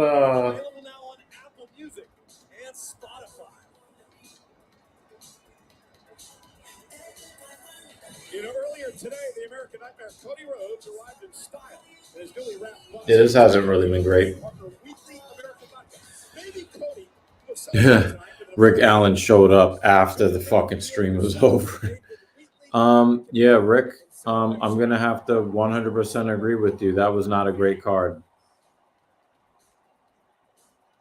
There was one really cool knockout from Bahamondes, and that was really the highlight. I mean, there was one good scrap. There was the one good knockout. Well, the storm has and that was pretty much it. So not the worst card I've ever seen, but closer to the worst than to the best. They have Dominic lose to Ray 2 years in a row for what? Ray is an old timer. Dominic losing for what? I mean, that Babyface was always going to win that, Jay. Babyface was always going to win that match, especially with Andrade coming back to WWE. Babyface was going to win that. I'm pissed Allen clearly lost round 5. No, I don't agree with that. And now he's acting like he should be fighting for the belt. He definitely does not deserve to be fighting for the belt. But there's a case to be made that he won the 5th round based on the grappling and that little flurry at the end of the fight. But obviously the judges couldn't tell that he had a torn hamstring. But he took a pretty bad combo at the very end of the fight, and so a lot of the times, if the judges were not completely convinced one way or the other, a flurry at the end of the round can mean the difference. So I can see why the officials would give Brendan Allen round 5. If you give round 5 to Curtis, like I said, I think you have a good argument. But I can definitely see why. They would give Brendan Allen round 5. So. And I know I can't do this alone. No way for the answer. Be right back. If I'm going to take care of this damage control problem at the show of shows, I need to show out with some backup that meets the EST step of approval. If I'm going to shine, I need the brightest, the glow, Naomi. So it looks like they've gone racial for this match. Black people versus Asian people.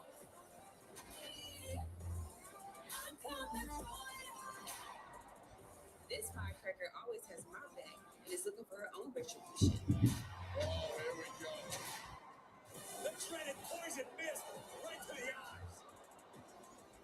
We in this together, and we don't get them one way or another. And if I'm going to bring the thunder, I need the storm. Jay Cargill.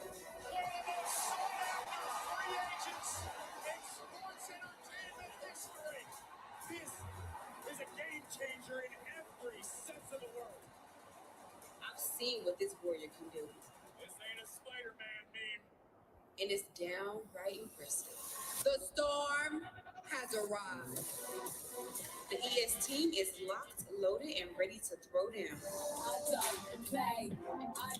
Yeah, I just don't like this whole. I don't like the racial themes. They had a Hispanic match, and now it's black versus Asian. I don't like it personally. One moment, guys. I'll be right back.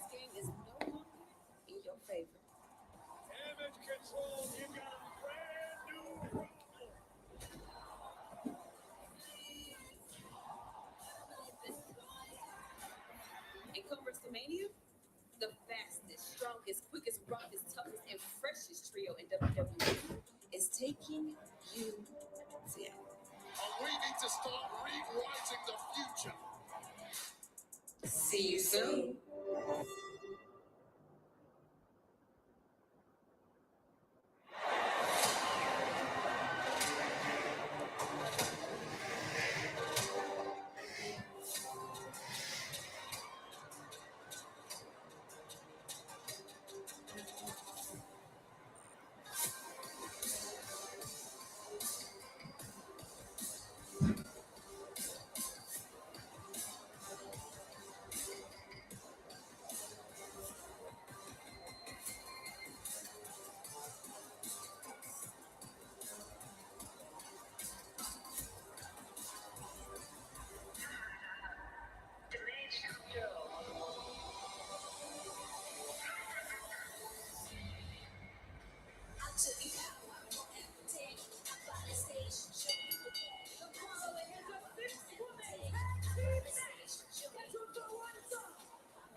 It is frigid. I don't ever want to think about you in an outfit like that ever again. That isn't what I meant. I'm from Texas. This is cold, ladies and gentlemen. Dakota Kai, the Kabuki Warrior, set for 6-woman tag team action here tonight.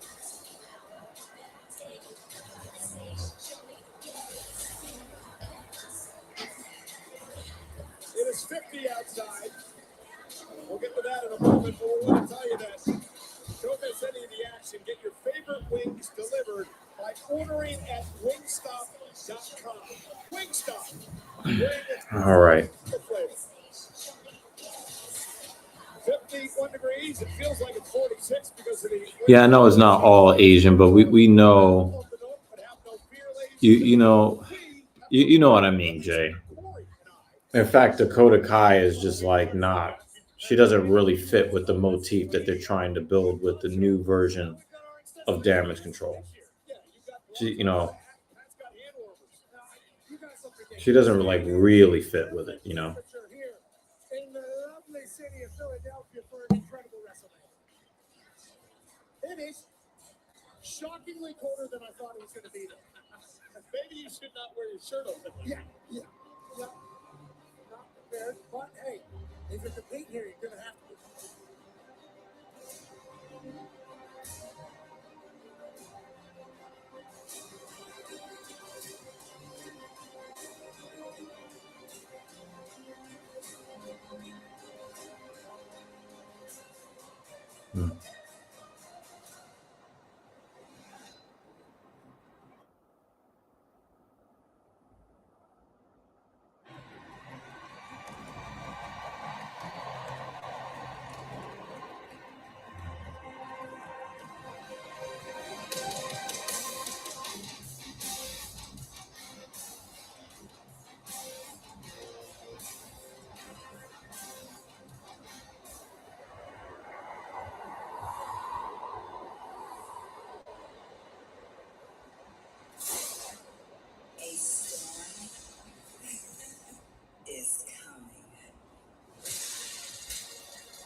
I will say that Jade Cargill has a really, really great physique. I will say that.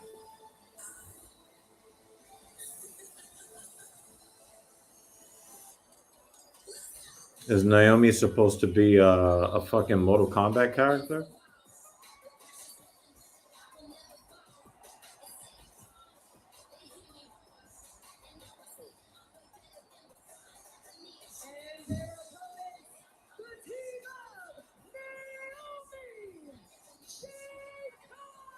Yeah, I don't really like the entrance. Not only does the entrance seem sloppy, it's also a little rushed.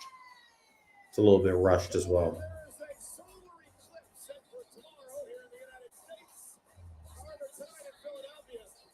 There's a storm of ruin. For many members of the WWE Universe, they will get their eyes on Jade Cargill tonight for the very first time and not be disappointed. Thus far, since signing with Friday Night SmackDown, Jade Cargill has been as advertised. You match Jade's skill set with the EST, Bianca Belair, one of the most dominant females of the last decade, and the veteran Naomi, who has been on a roll since returning to the Royal Rumble. This is like assembling the Avengers of the women's division. This is dangerous. We all got our taste of Jade Cargill back at the Royal Rumble match when she entered at number 28, and she eliminated Nia Jax, Becky Lynch, and ironically her teammate tonight, Naomi about to do a fatality with the the Kung Lao head. That's what I said, Mikey. Like Mortal Kombat shit. Why does Jade have a white line that's like going down the middle of her face? I have no idea. I have no idea. she won a championship at WrestleMania 33, and Jade Cargill enters WrestleMania, the grand stage, for the very first time. While all eyes of the stadium are on Cargill, Naomi, and Belair, on the outside of the ring is the Kabuki I guess I'll bring the Right now, Asuka and Kairi are this dancing. closer to me. That was annoying. I just unplugged the fucking iPad.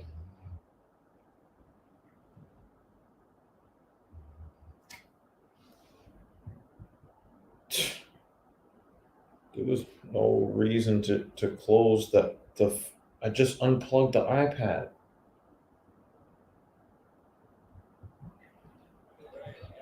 Good God. I just unplugged the iPad. And you're like, hey, let's pause the stream.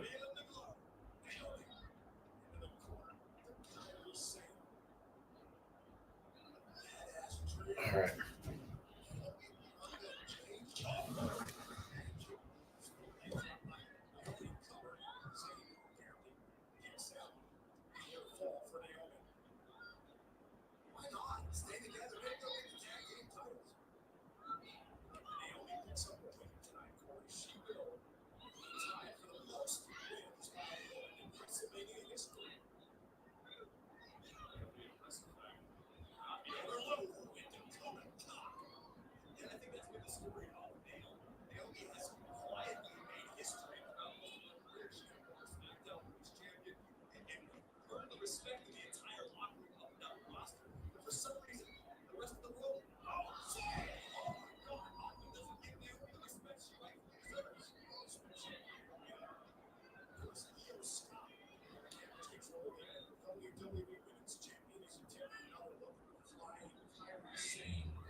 Yeah. Was it like 80,000 people in there and you don't really hear anything?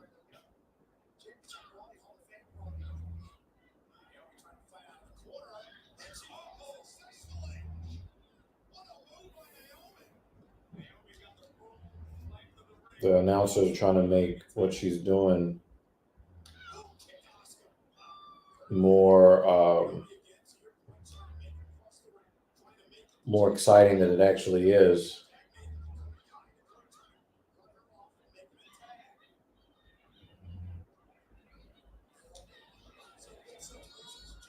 I don't like the fact that they've got ads surrounding the ring. There's ads in the ring. Awful. There's actually a Wingstop 2 blocks from where I'm sitting right now. And I was looking at that shit and I was thinking to myself, is Wingstop good in the UK but shitty in the United States? But after trying KFC here in the UK, I'm like, it still sucks.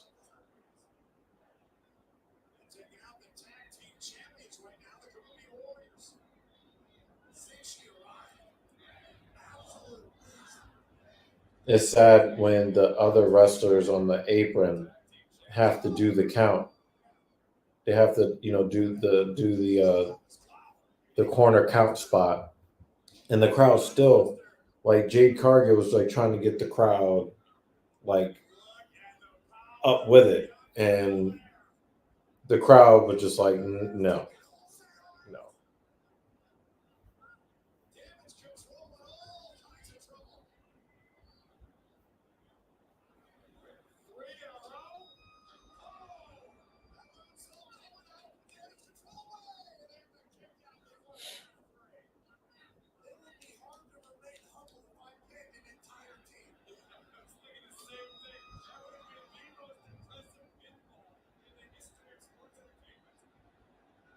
Yeah, what is that fucking line that's going down the middle?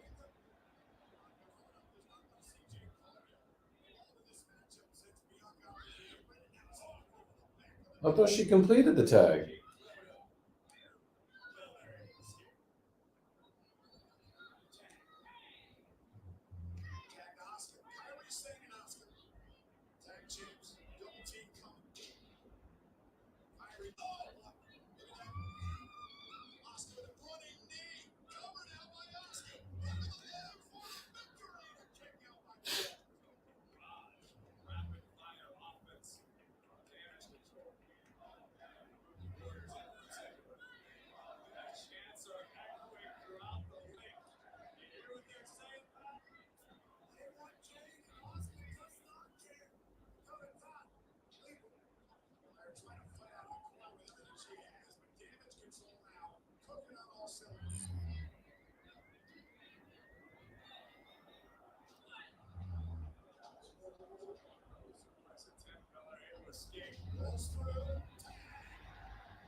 That is a nice choke slam.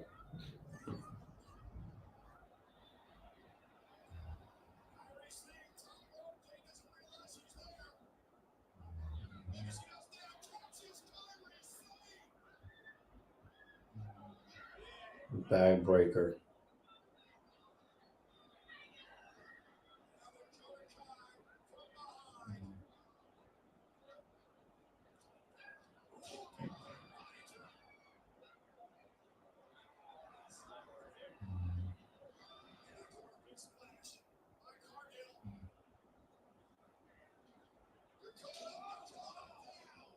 Did she botch that?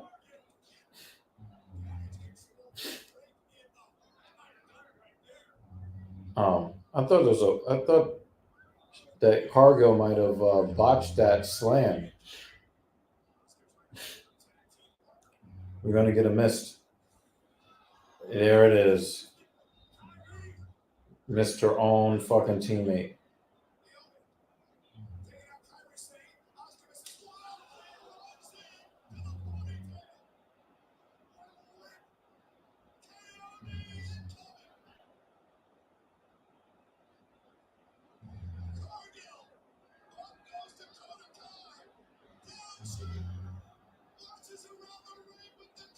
Wow. Michael Cole really did mess up that call. Yeah, that I mean, basically, they've established Jade Cargill as a spot monkey. That was the story of the match.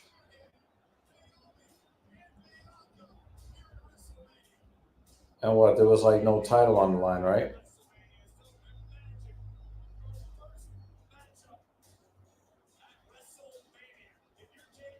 So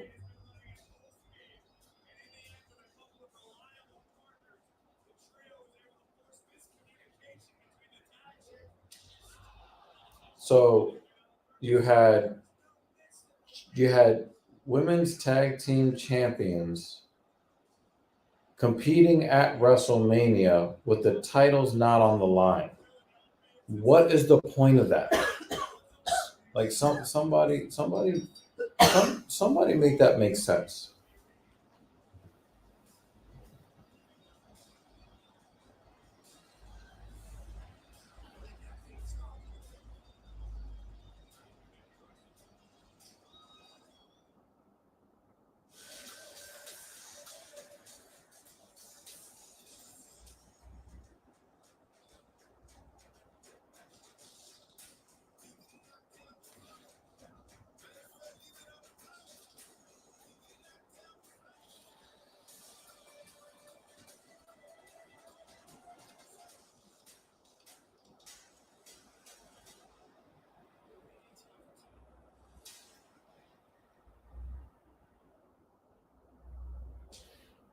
Maybe you need a Snickers. Guys, great days. I loved every second of it. Let's do it again, but better. Weird stuff.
So I guess Peacock has different tiers to where some people watch commercials during WrestleMania and other people watch vignettes.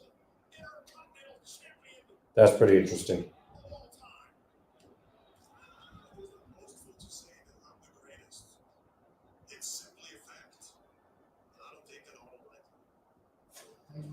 The legacies of Pat Bellers, Don Morocco, and Team Santana built this championship's prestige.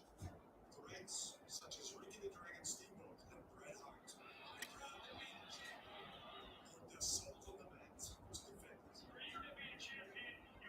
man like Mr. Perfect, Roddy Piper, and Rick Rude were willing to do whatever it takes to hold on to its glory. The history of the Intercontinental Championship may be rich, but it ends with me. When I look into your eyes, and if you would be honest to yourself, you don't believe you can beat me. So whatever you need to do, Sammy, dreaming, believing, keep on doing it. Because at WrestleMania, your dreams will meet reality. I've been thinking a lot about the last year I've had. What I've done in the last year, it's been unbelievable. Nothing is certain. Let's see what JL is saying over here. People say WWE having ads in the ring makes it look like MMA, and by that people mean UFC. They say it looks more real. Well, regional fight promotions also have sponsors all over the cage as well. Jade isn't good. She can only do power moves, no cardio, no flow, can't sell. I'm not hating, but she's like Goldberg smoking mirrors. Like I said, she's a spot monkey. Gunter retaining. Yeah, I hope so.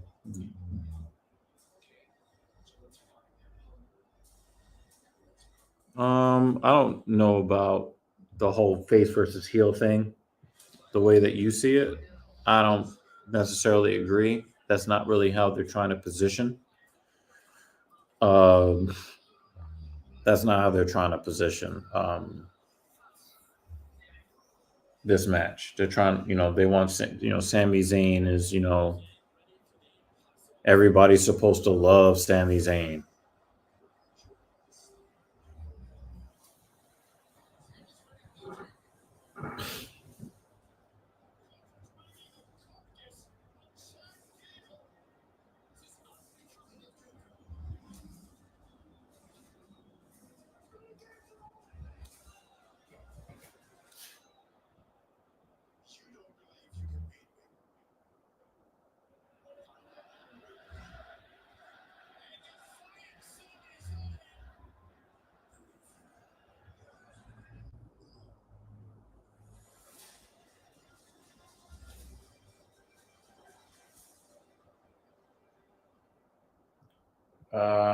I think they're gonna have Sammy go over.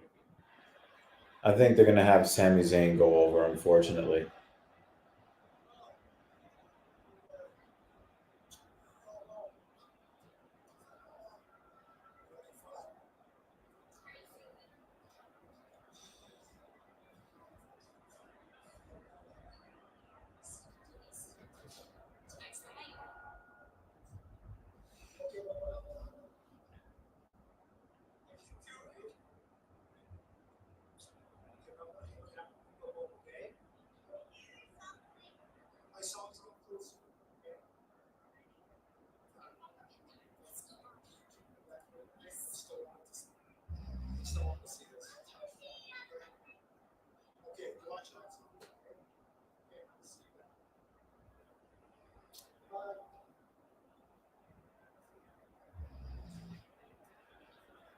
I think this whole rise to the championship for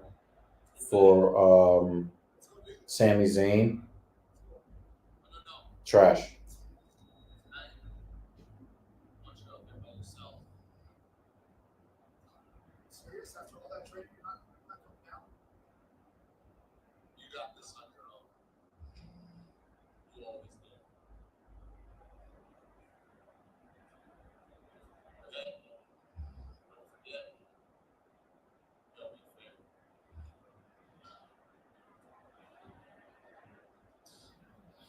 John Wick would have said, "You don't want me owing you." Polly Chaser's in the building. What's up, man?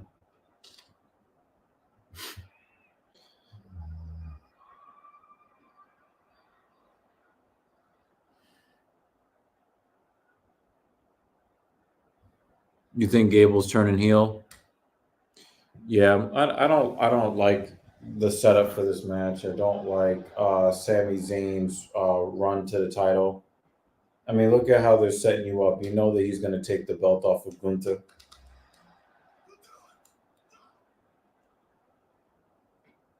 Yeah, they're setting it up for Gunther to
Would it not be a trip if in 20 years it turns out UFC was like WWE after all? Oh my God.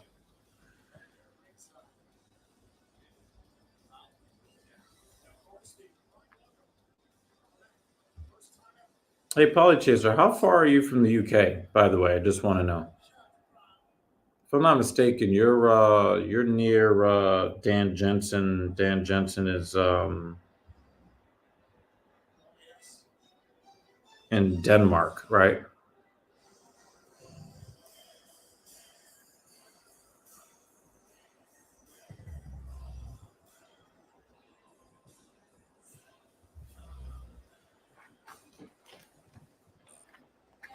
Imperium.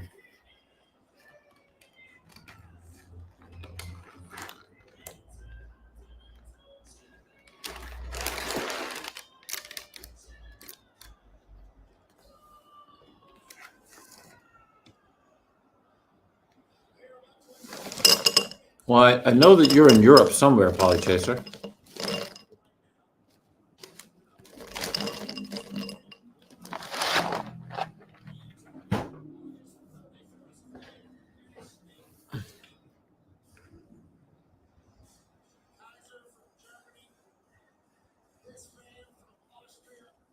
I am closer to the UK than Moscow. Yes, I figure you were in Europe somewhere.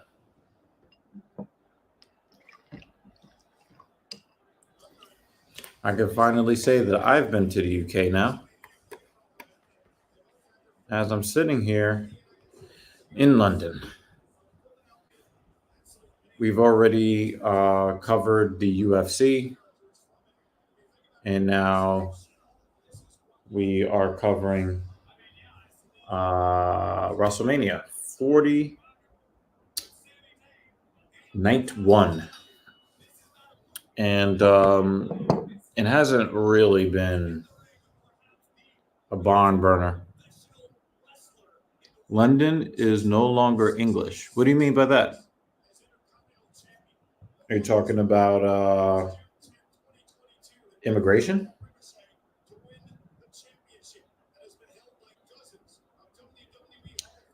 Yeah, the fight night just wasn't very good, JL. I agree with that.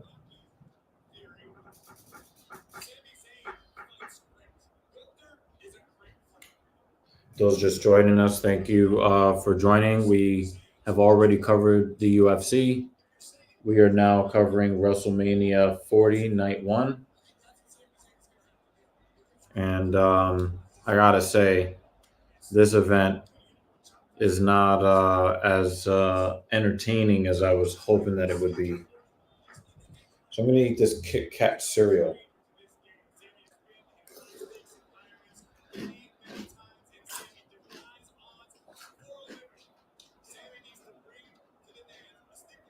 Nobody wants to see Sami Zayn do chest chops.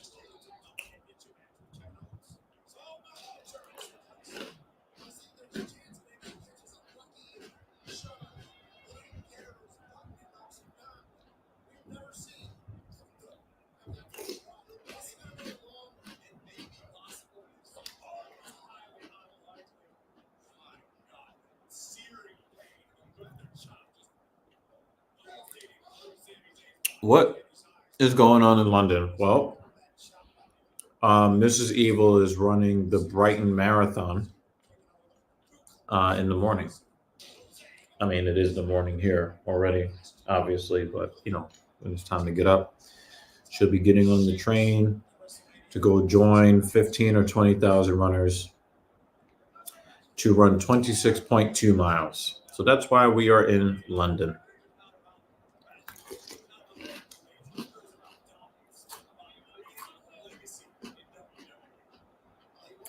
Yeah, I will make sure that I pass that. I will pass that along, Holly Chaser.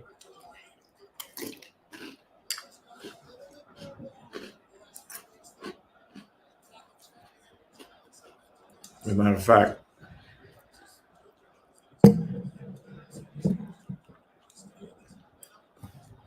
I will make sure to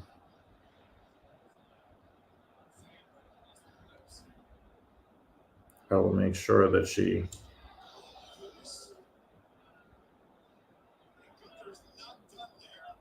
I want to make sure she gets this message and that I do not forget.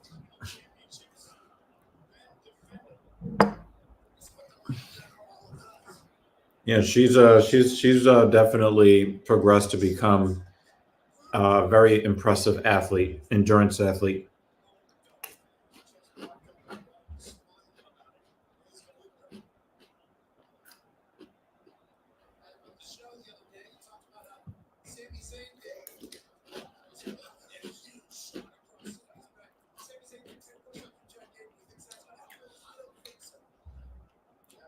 So it looks like we've got Sami Zayn doing his Super Cena impression, where he's going to get beat up for 17 minutes and then do like, you know, 3 moves and then end up winning the fight.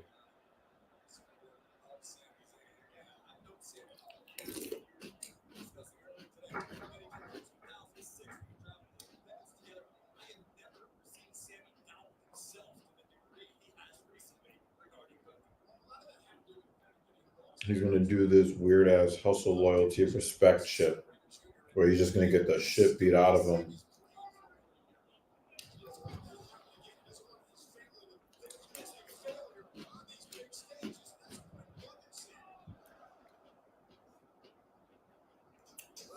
I think Sammy was actually hurt by that.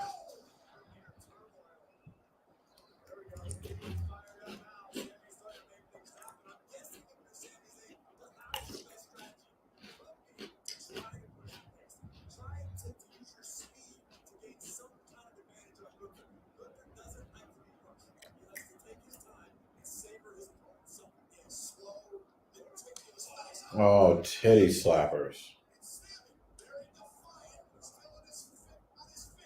Yeah, so it looks like Sami Zayn's plan to win this match is to get beat up.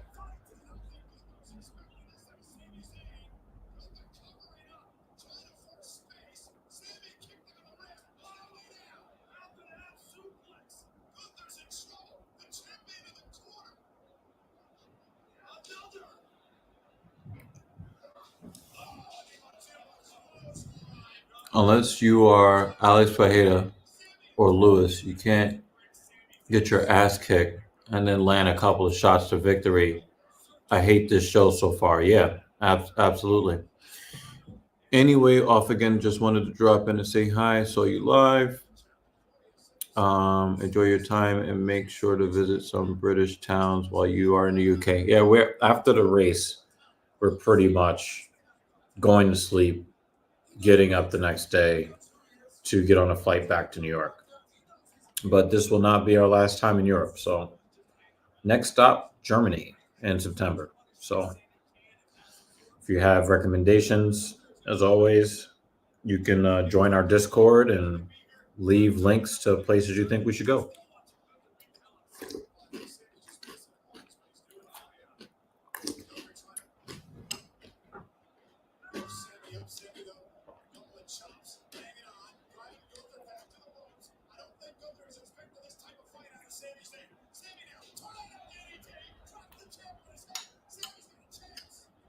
Is it anywhere but the cities?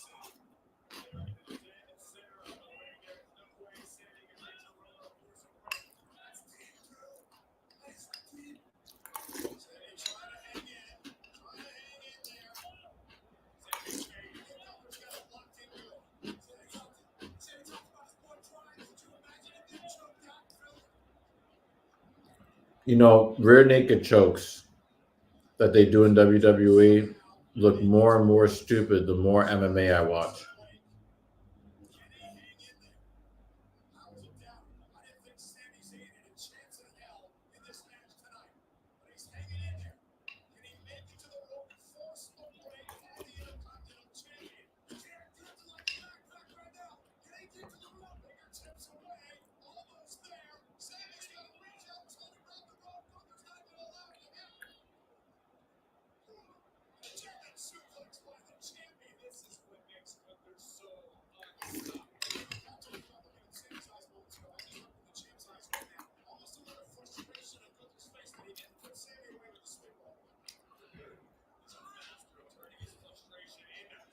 See the RNC I was complaining about earlier? A legit RNC. You are out in seconds, not this bullshit where you stand on. Yeah, it's annoying, man.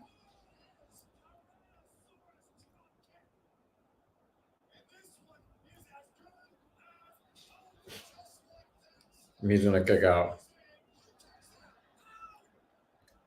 I knew he was going to kick out. Again, Sami Zayn is... Yeah, I have to agree with you, JL. Doesn't mean that you're not a hater. You're still a hater. But it just seems like for pretty much most of your wrestling takes tonight, I got to agree with you. I got to agree with you.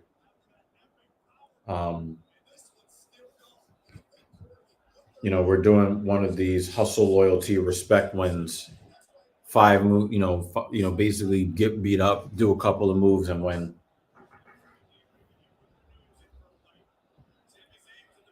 And you could just see it from a million miles away.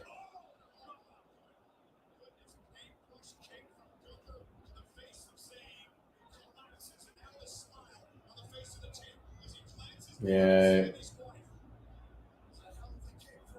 And now Sammy's going to win the match.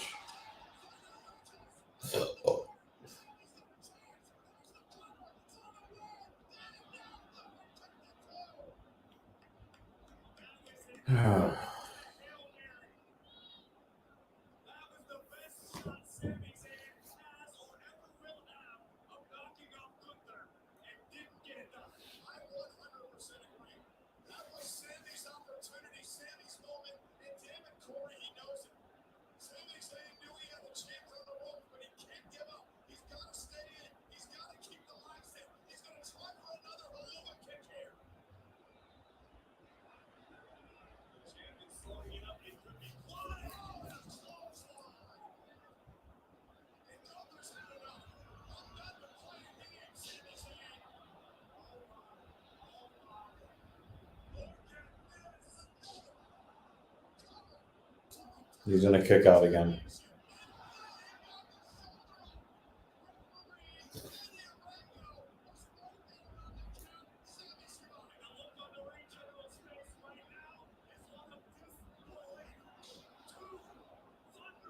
This sucks.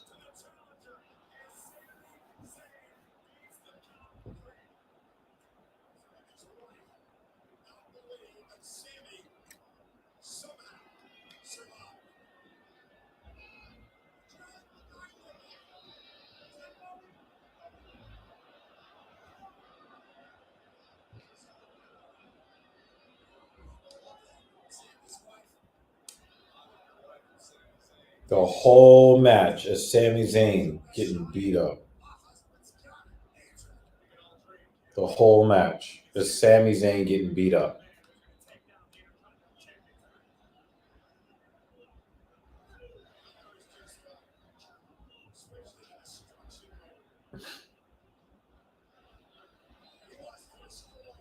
And they're going to continue to keep putting the camera on the guy's wife and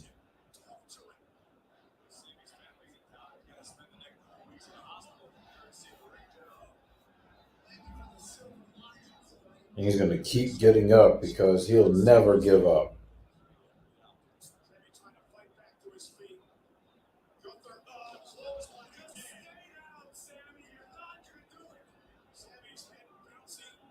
McAfee telling him to stay down because we know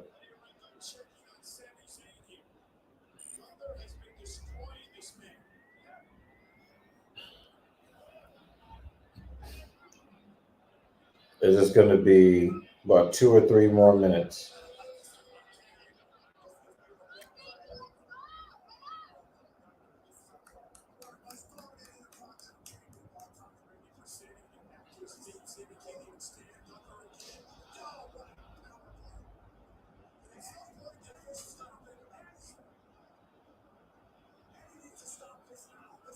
Let's check the comments.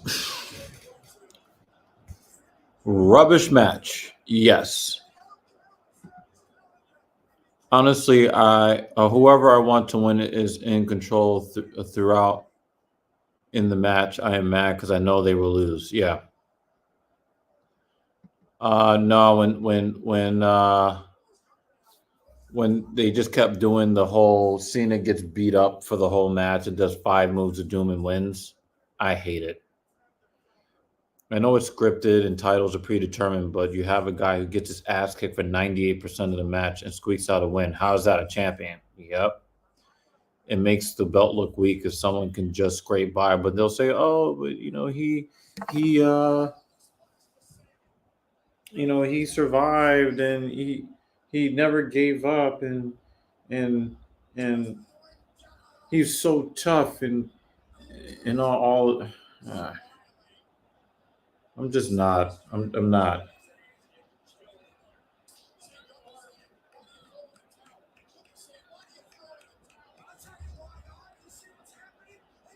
Now it looks like now he looks like a rat that just ate rat poison, and I'm supposed to be like, "Oh my God, he's hulking up."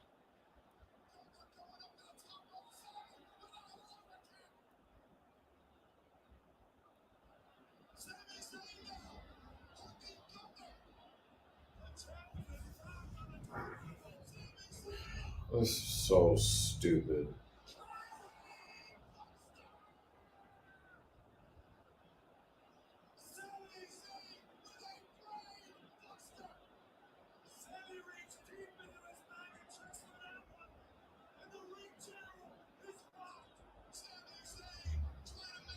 That was 2 moves that he did.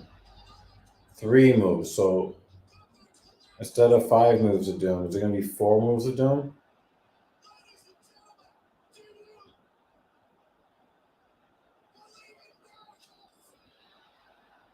Two Helluva kicks. This is so gay. That was so incredibly gay.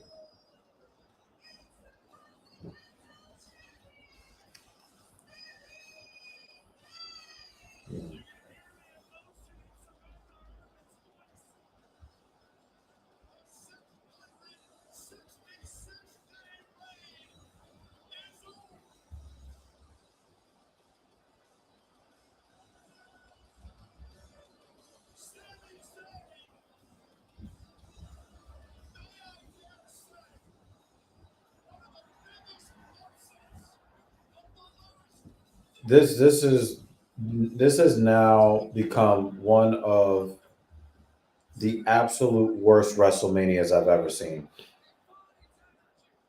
This is like I'm looking at it, and the women's championship match was okay, and pretty much everything has been mediocre to bad. This is definitely one of the worst WrestleManias I've ever seen. And I know I haven't seen them all.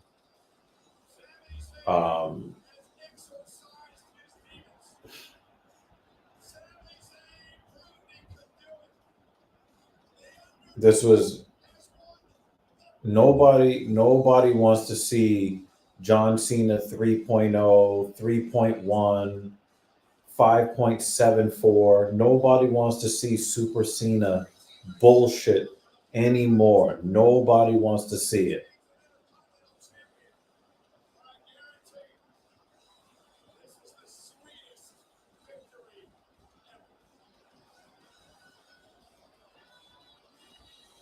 Ultra predictable, ultra corny. Hey, just get beat up for 25 minutes and you win the championship. Fuck out of here with that. Fucking terrible, man. Let's see what the comments have to say. Man, this night absolutely sucks. People will defend this rubbish. Nah, last year was way better. Yeah, that's what I just said. Crowd looks fed up. Gunther is the people's champ.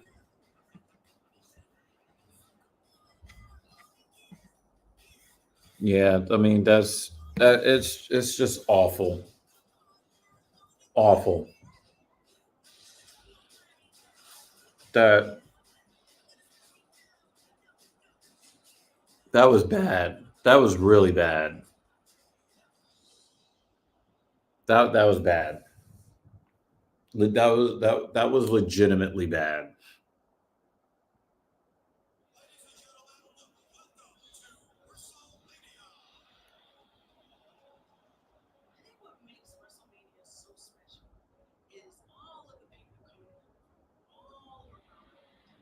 This is the worst WrestleMania I've ever seen. This is bad. And now they're gonna suck on Cody's cock. And the only good thing that's probably gonna come out of any of this is Seth Rollins giving up the belt.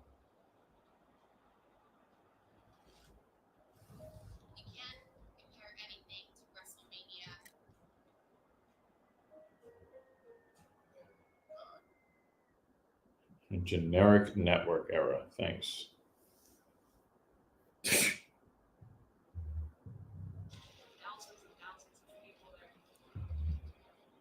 Yeah. The only good match, and again, major props to Becky Lynch, working tonight and doing pretty well while being very sick.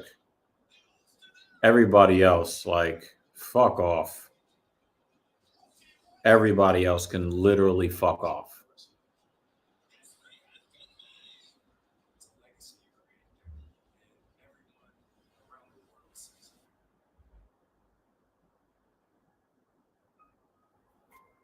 The ladder match obviously had its spots that were entertaining, but this is supposed to be WrestleMania. This is supposed to be WrestleMania, the granddaddy of them all.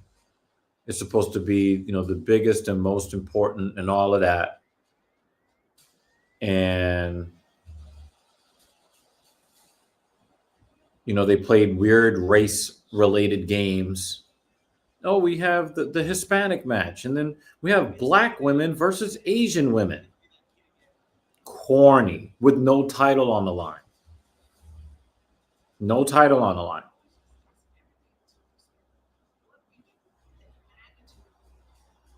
That match would have gone over better and made more sense. You have the tag team champions in a WrestleMania match with no titles on the line.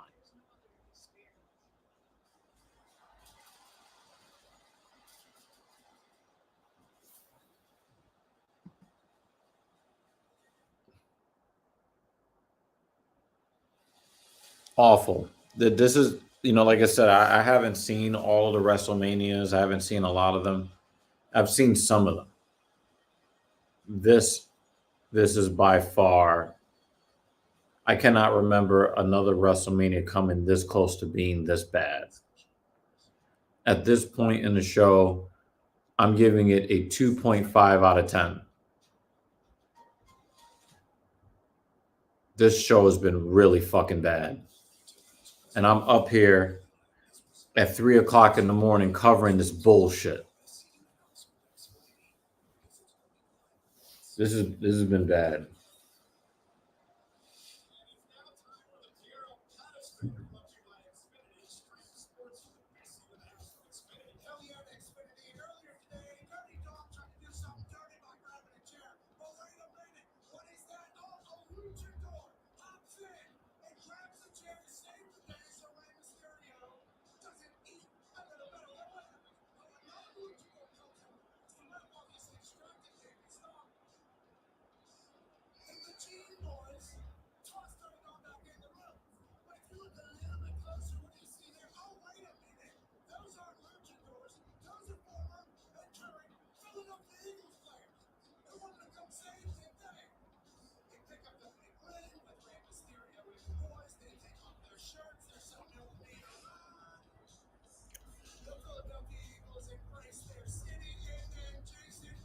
Yeah, we'll see what kind of impact, but we all know that I just get a feeling that we're gonna see Cody and Seth basically get beat up for however long.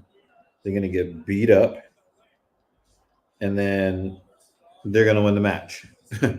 That's what it seems like to me.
And the crowd was dead for large swaths of this event.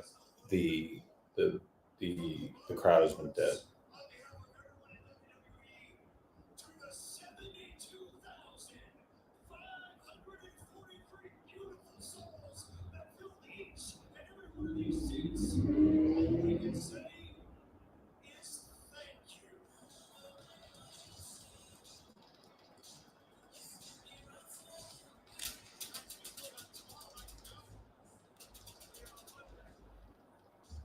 This is fucking horrible. This show has been bad. I didn't think that.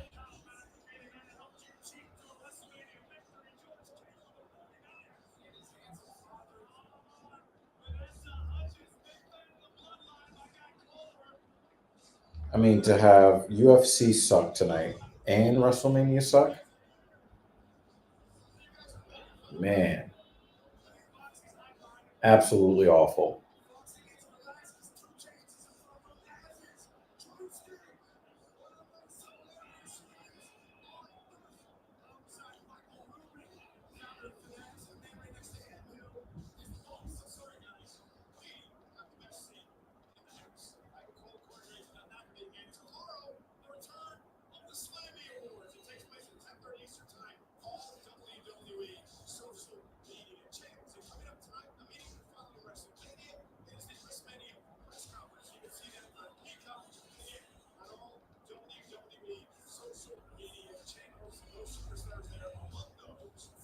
Cannot believe how bad this show has been. Oh yeah, the song is the song. They just keep running that song into the ground too. Awful. Yeah, Pat McAfee is actually a much better commentator than I gave him credit for, but he be saying some sus shit.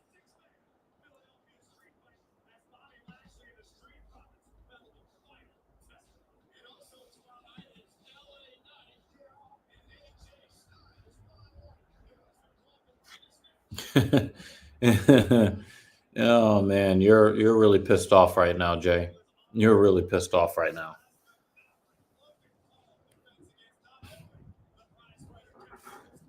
You're really pissed off right now.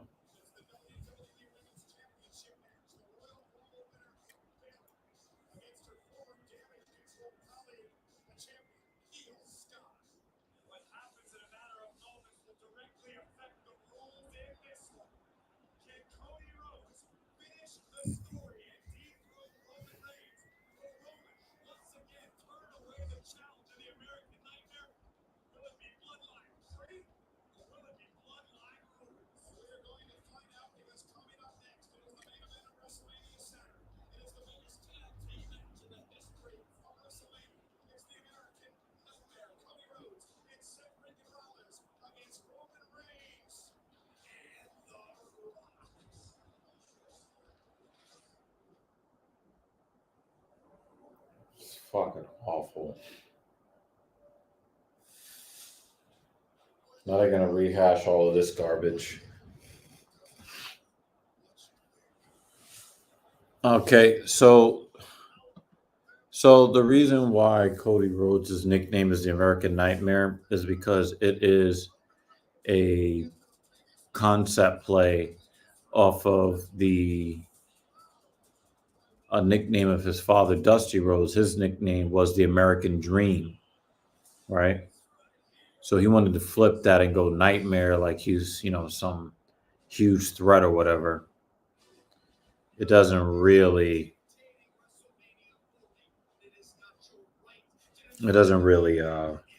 rate for me personally. It just doesn't rate for me.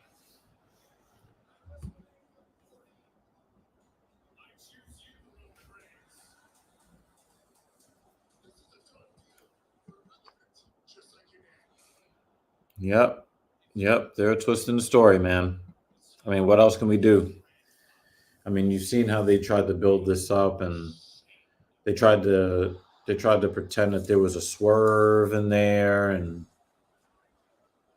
I mean, I'm just glad that The Rock has been the heel that has made watching wrestling worth it at all for the last couple of months.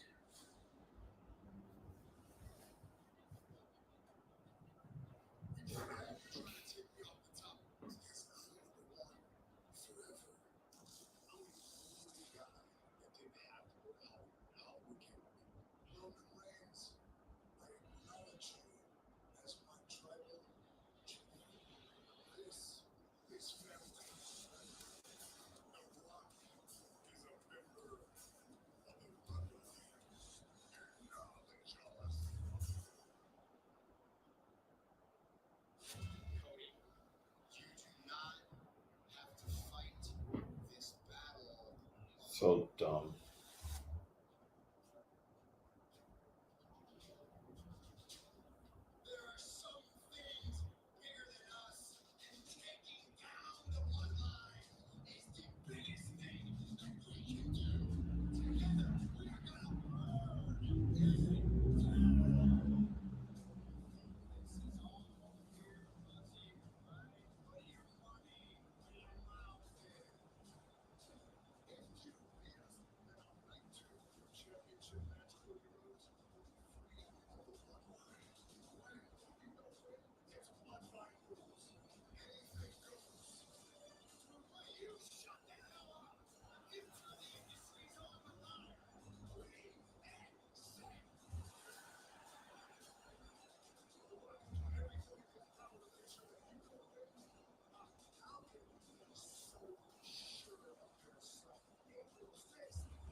Cody Rhodes was horrible.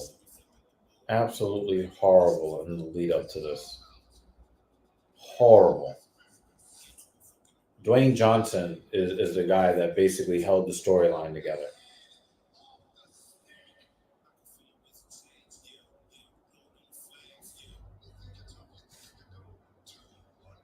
Ugh.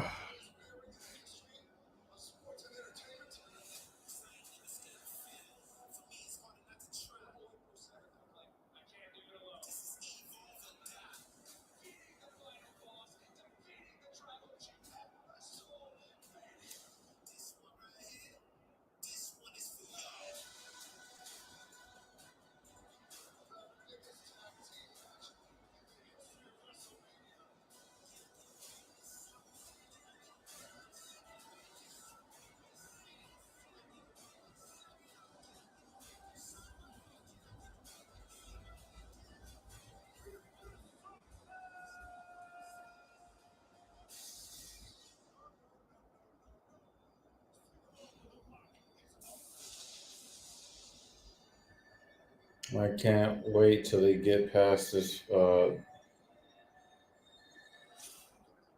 mean, they're even positioning The Rock to lose, the final boss. But we know what the final boss is. They're there. The final boss is there so that he can be beaten.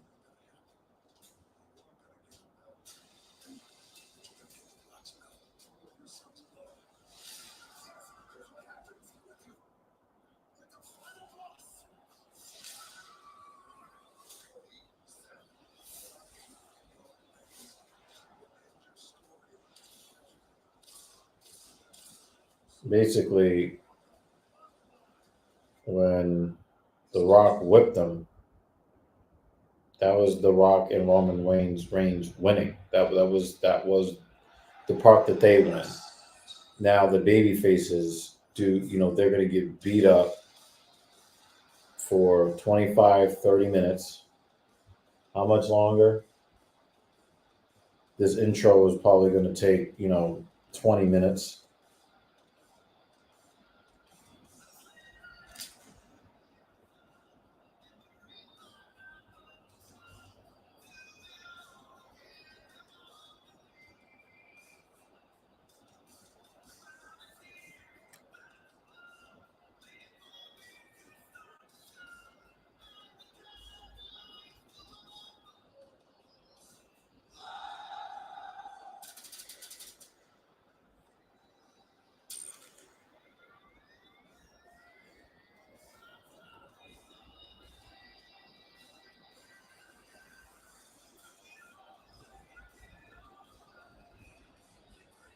Uh,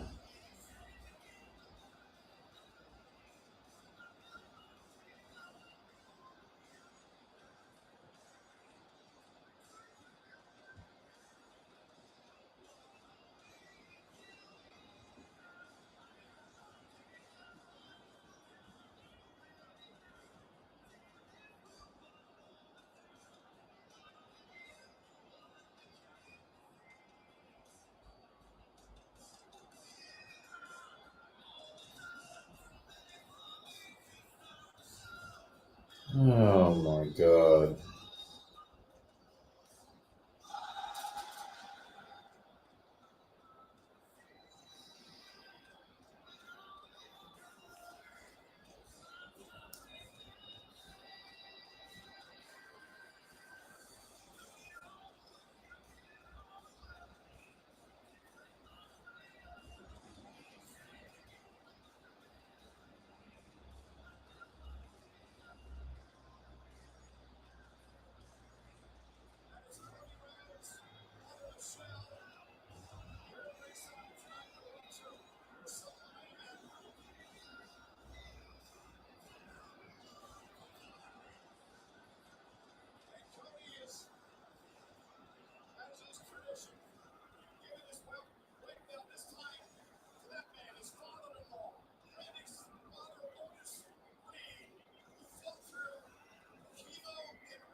Or we're gonna get a third woe, guys. That's how you're gonna make it up to us.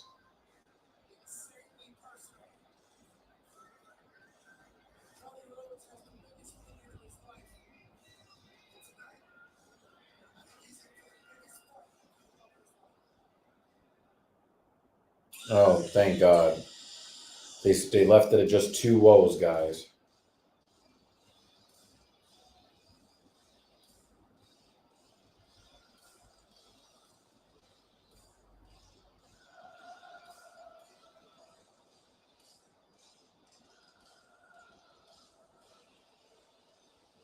You got this fucking Seth Rollins looking like Cruella DeVille. Fucking awful.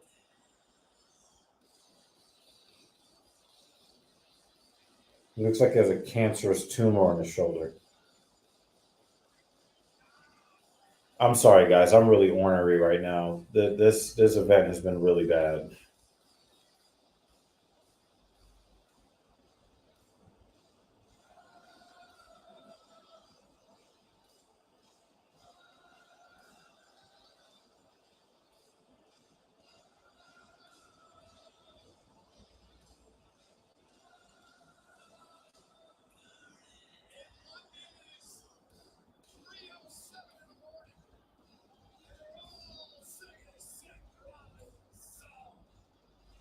Why are you mentioning London when you're in Philadelphia?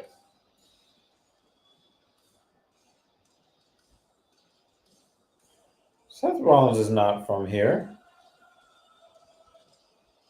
Is he?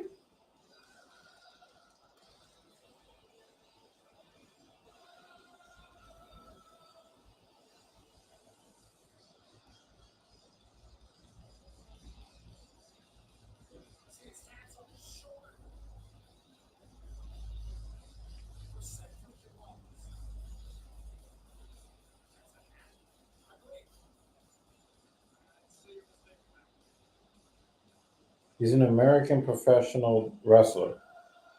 And he's Hispanic. So what the fuck are they mentioning London for?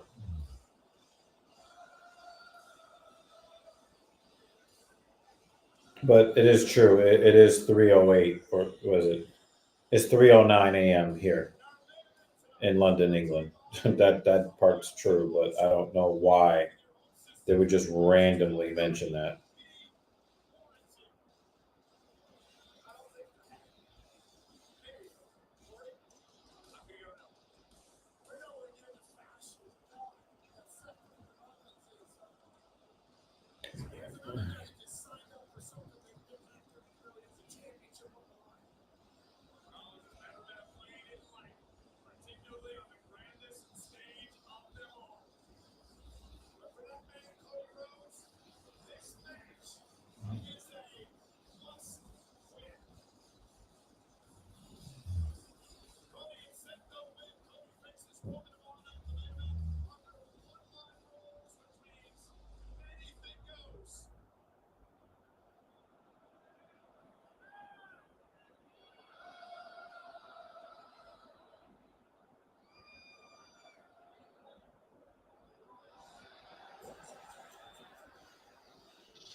We're gonna have The Rock come out first.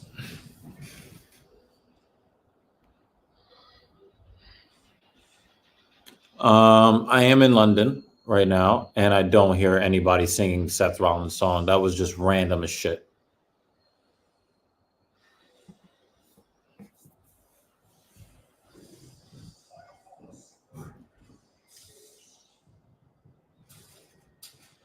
Yeah, way to tell everybody that you're gonna lose the match.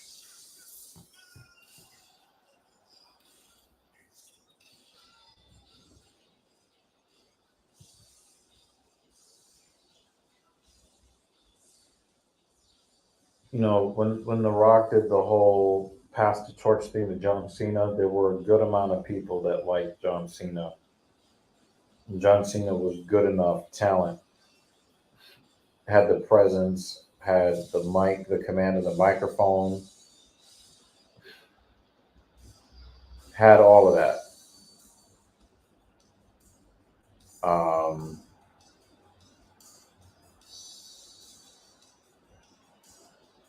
Cody Rhodes doesn't have that. So they're going to play the whole, pass the torch along. They're going to play that whole pass the torch along shit. When Hulk Hogan had the match with The Rock to put The Rock over, The Rock was actually over and people liked him. When The Rock went to do that with John Cena, that it also made sense then too.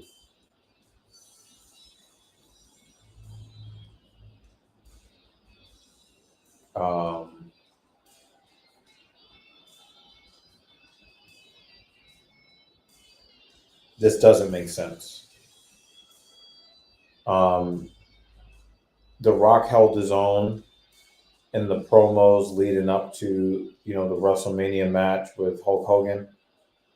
John Cena, dropped some really crazy lines. They went bar for bar.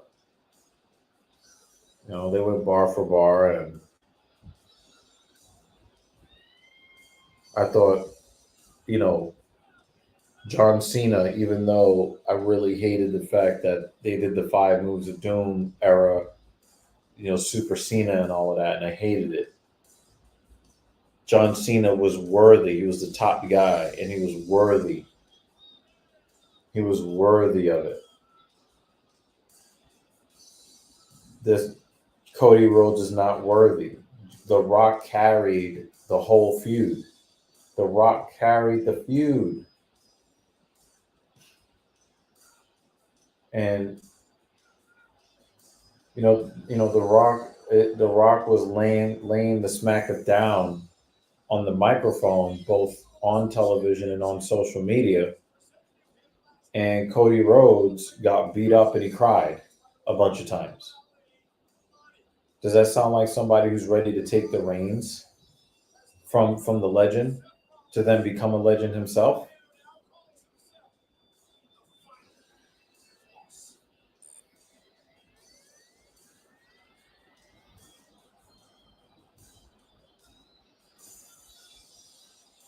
John Cena did it wrong. He was supposed to actually move, pass the torch along to the next generation.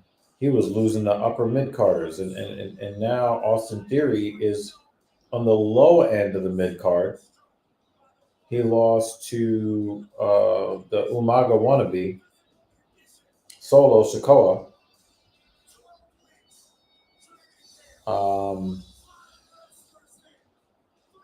He took like 16 thumbs to his fucking throat. Solo is he's barely, he's not even on the card. He's just an enforcer. He's a male valet for Roman Reigns. And these are the guys that John Cena lost high profile matches to.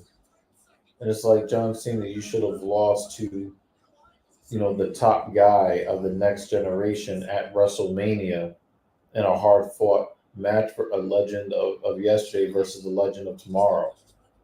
Instead, he gave away all of his cachet to Austin Theory and Solo Sikoa. Awful.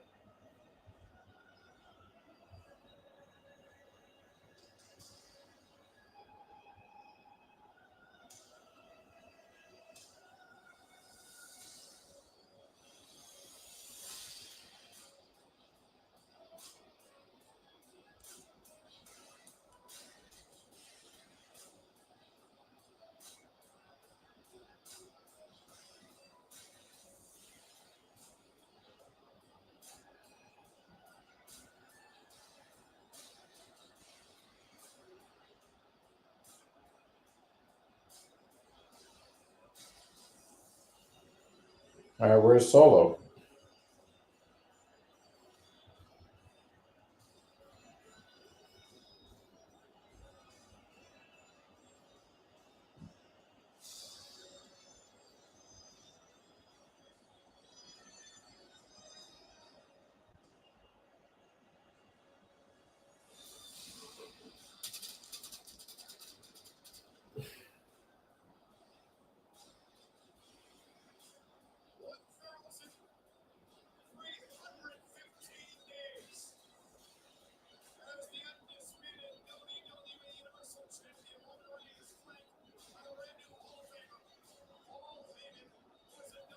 Let's catch up on comments real quick.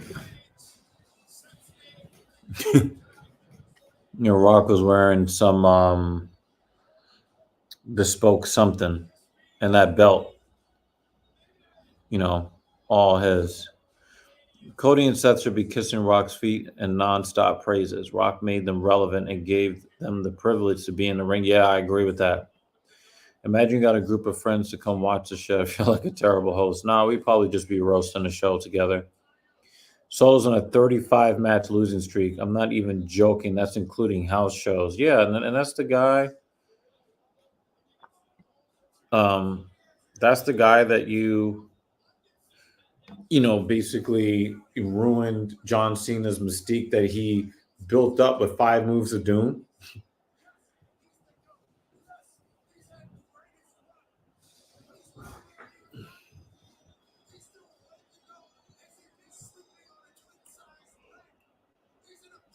Oh.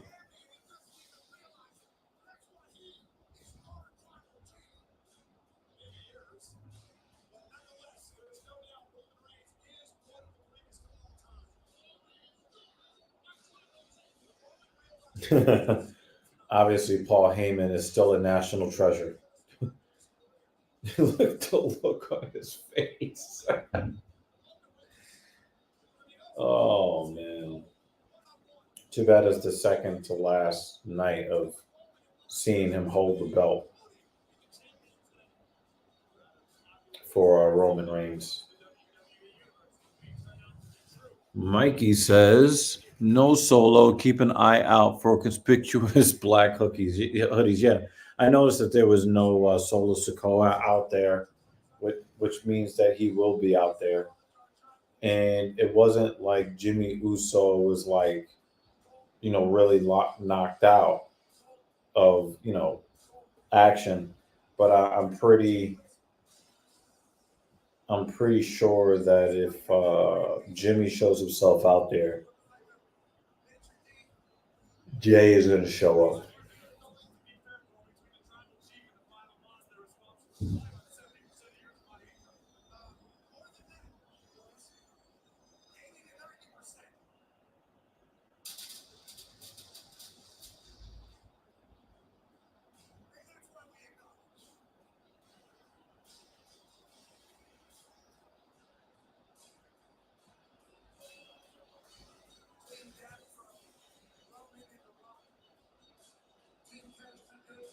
The Rock's got his own championship belt. I'm not going to front. That's kind of funny.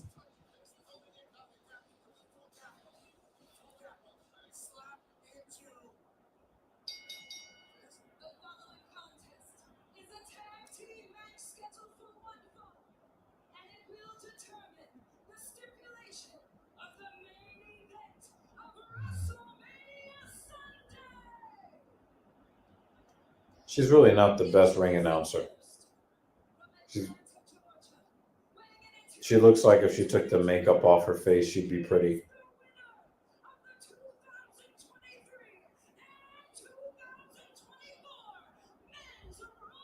I really don't love her style of announcing, though.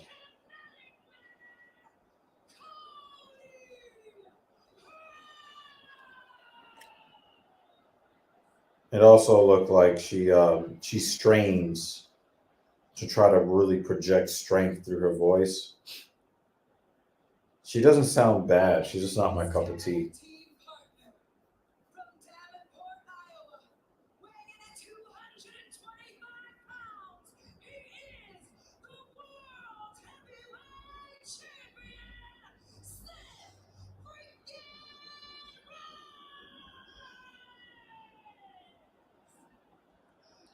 Is she better than the secondary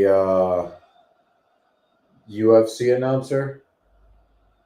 Yeah, because she's got a little, her strength carries better.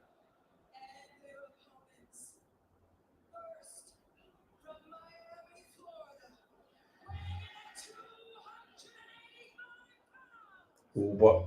Even though it is cool to see The Rock with his own belt, why does he have his own belt? That don't make no sense.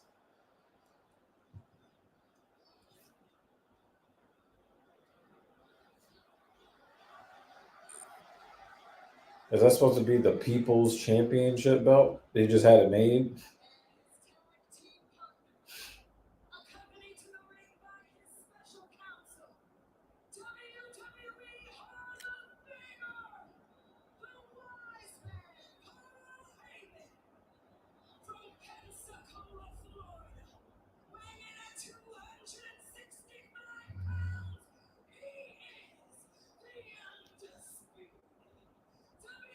See, I don't like that. All of that super extra stuff she's doing with her voice.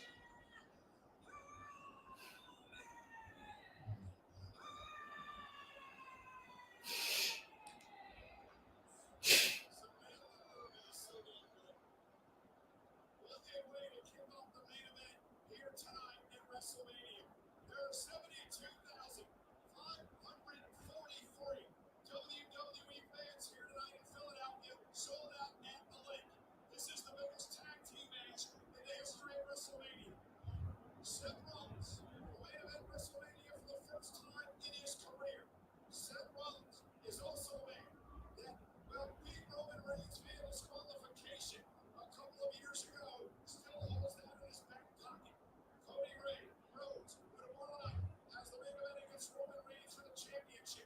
Understands a win here tonight evens the playing field. For the Rock and Roll, taking together for the very first time in their careers. Understand a win for that. All right, we're getting towards the end of the show, y'all.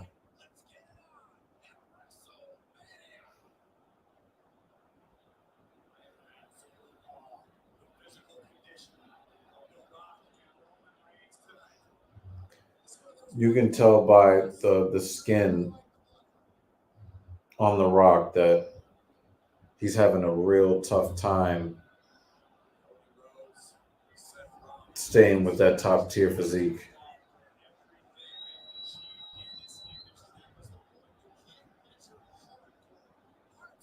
And how loose the skin is that separates his pecs from his upper abs.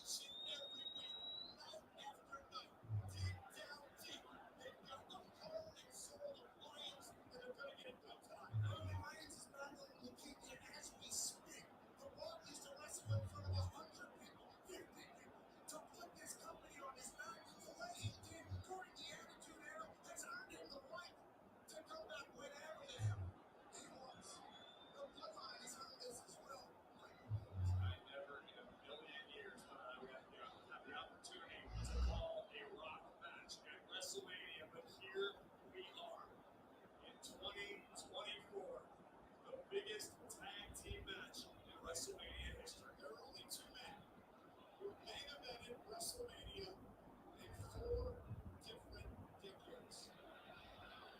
The Undertaker and The Rock. So here we go, former Shield winner.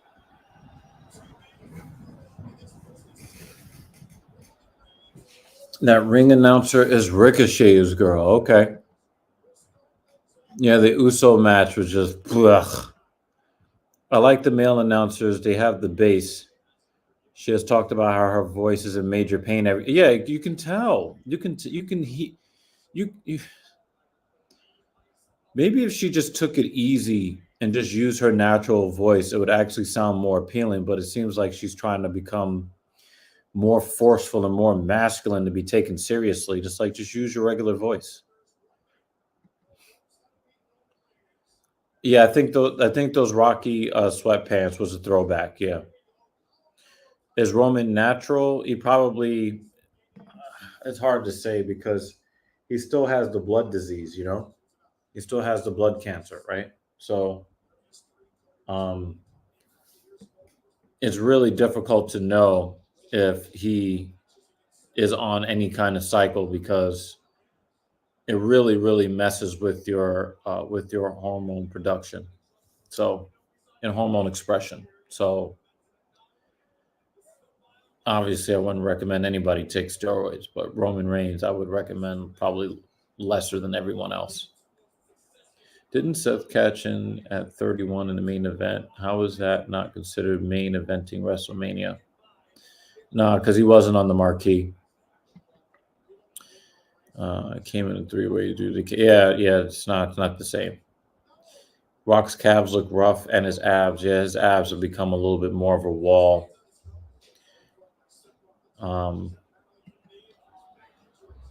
Yeah, the stare down, not great. They're trying to lengthen it out, get it all the way to the end. This is going to be a 35-minute tag team match, pretty much, with Seth. I mean, it's possible that Cody and Seth lose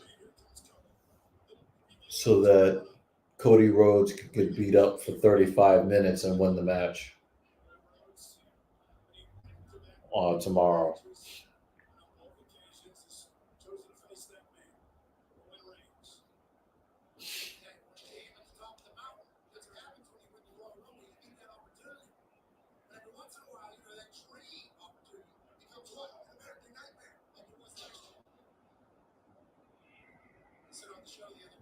What's the stupid ass noise that Cody is making?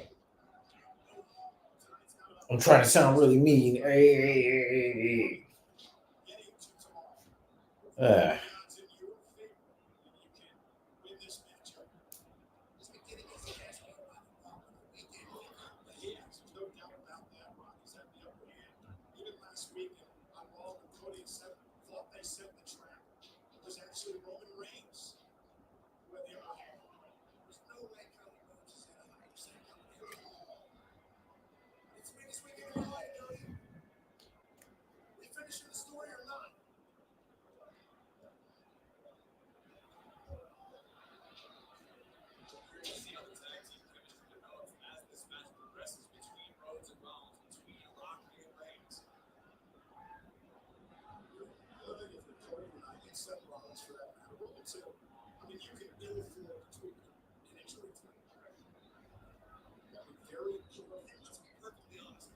This is the main event of WrestleMania Saturday. Not one of these four men is leaving this stadium tonight without some sort of battle damage at less than 100%. Jack, like I said, if you're trying to survive, that's when you hurt the most anyway. Talking all night about the cold weather is playing. There is certainly still a chill in the air. You gotta wonder if that's going to affect physical condition for any of the superstars.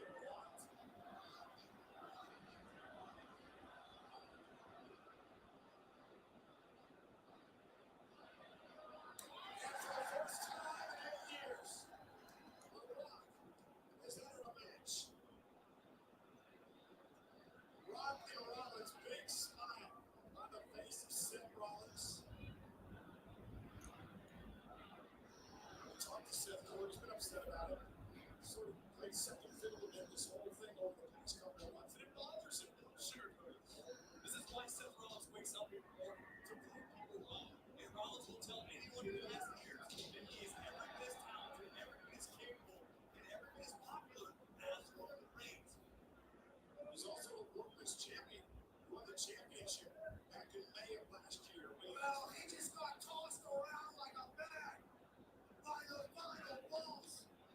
What are you guys talking about? The final boss is in the ring. Let's go. Lock up and throw him around. Final boss is in. Listen, I really expect Seth Rollins to have. What about that man? That looks so stupid.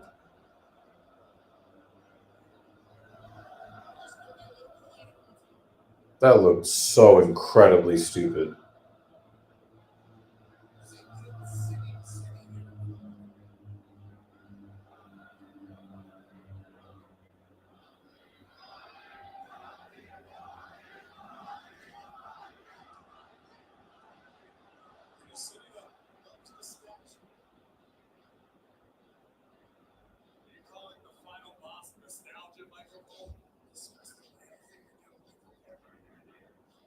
love greatness here. We talked a lot about the attitude here this week. I like hard work.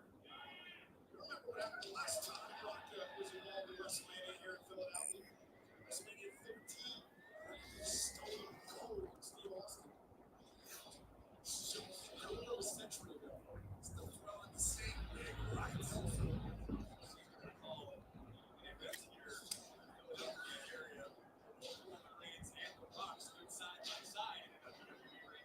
It'd be really interesting to see what kind of ring shape The Rock proves to be in.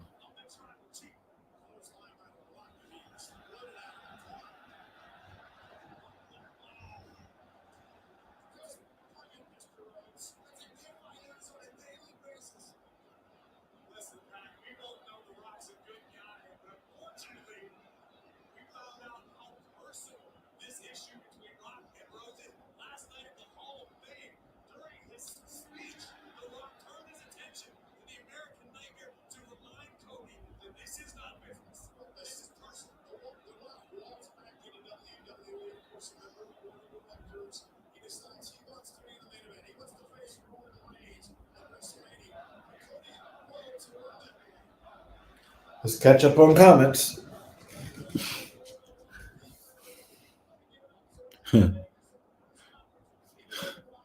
Don't want to talk about Cody Rhodes. How about that? I don't.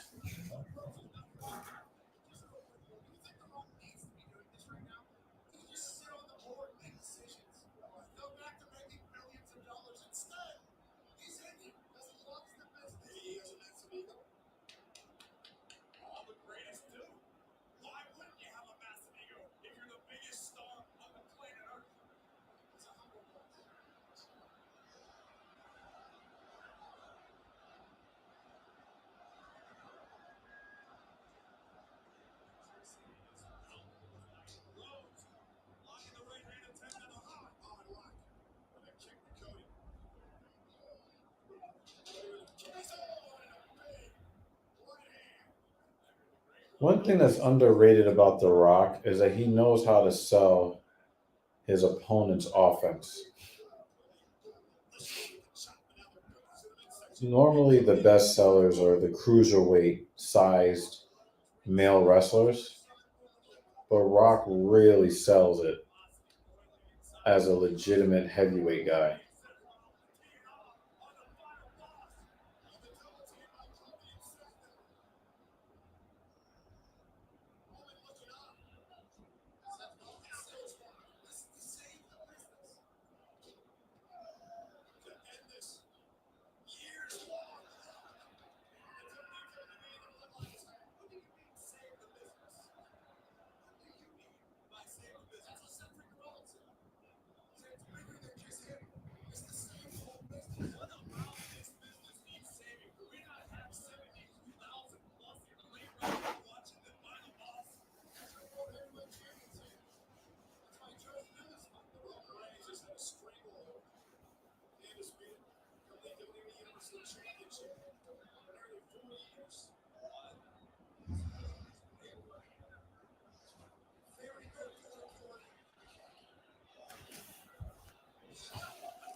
I really hate these commercials that they got going on during the show. Like all of these, there's just Prime, and there's logos everywhere, and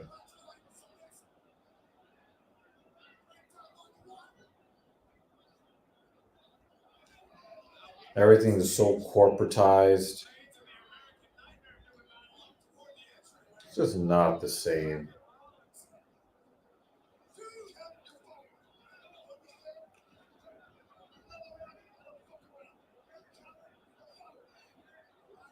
Yeah, the Rock says, he said, if you count, you're fired. You know how to fuck around. That was funny. That was funny. That was actually fucking funny.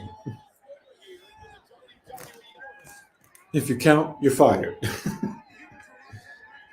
Oh my God. That was funny as hell.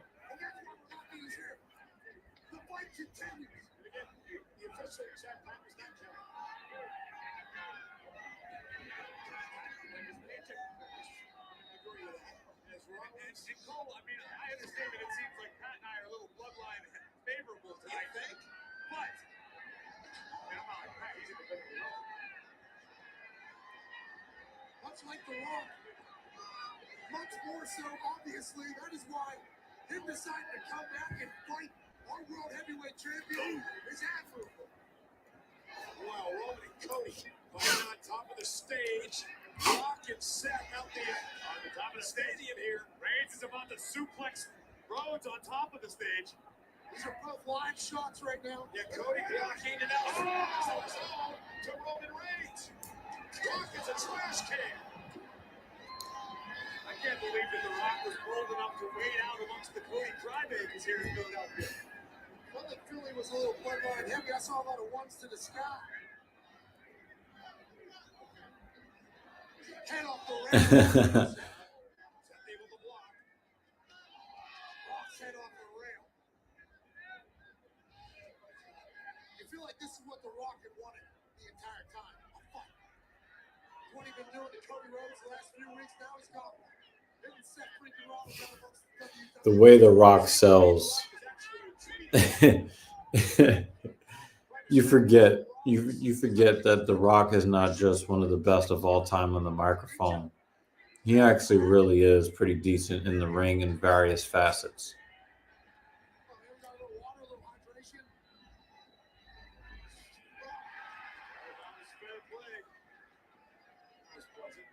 Once again, it is very cold here in Philadelphia. The sweat, the wind, the chill. The asses are being beaten. And now right over here to our right, Rollins sending Rock back into the arena. Roman Reigns and Cody Rhodes fighting down here on top of the barricade. Rollins now on the barricade. Down goes Rock.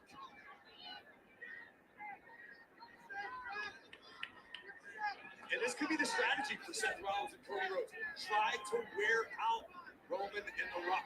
Particularly, we talk about ring shape in WWE. It takes a long time to get your ring shape back. And yes, Rock clearly it's amazing physical I tried to bring condition. that up earlier. You guys yelled at me. 12-week training camp. He's in great shape. You can't factor in the WWE universe and the juice of being on Wrestlemania. The energy, you mean the electricity that is Wrestlemania, Thank you. permeating throughout the link tonight. Yeah, Cole. Rollins screaming at Rock. Rollins, of course, with a chip on his shoulder. Reigns. Roman. Rock flagging the official, causing the distraction. Roman got involved. Big brain on the big Rock. Rollins. He is pounding the mat in frustration. I mean, Rollins just returned from a knee injury. Yeah, it looked like he tweaked his knee as he came off the apron and now Rock. All right, that's a kayfabe knee injury. And that does not bode well with Seth having a world championship title defense tomorrow night against Drew McIntyre. And again, Rollins was the one who accepted this challenge. Rollins was the one who spoke up for Cody Rhodes, thus jeopardizing both matches tomorrow. And now Rock gonna go to work on the injured knee of the World Heavyweight Champion. So let's test it. And things have got dire for Seth and Cody.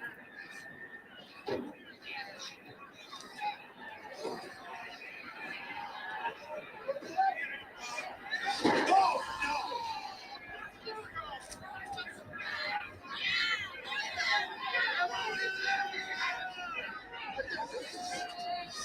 The Rock has this. Continuing to destroy the knee of Rollins.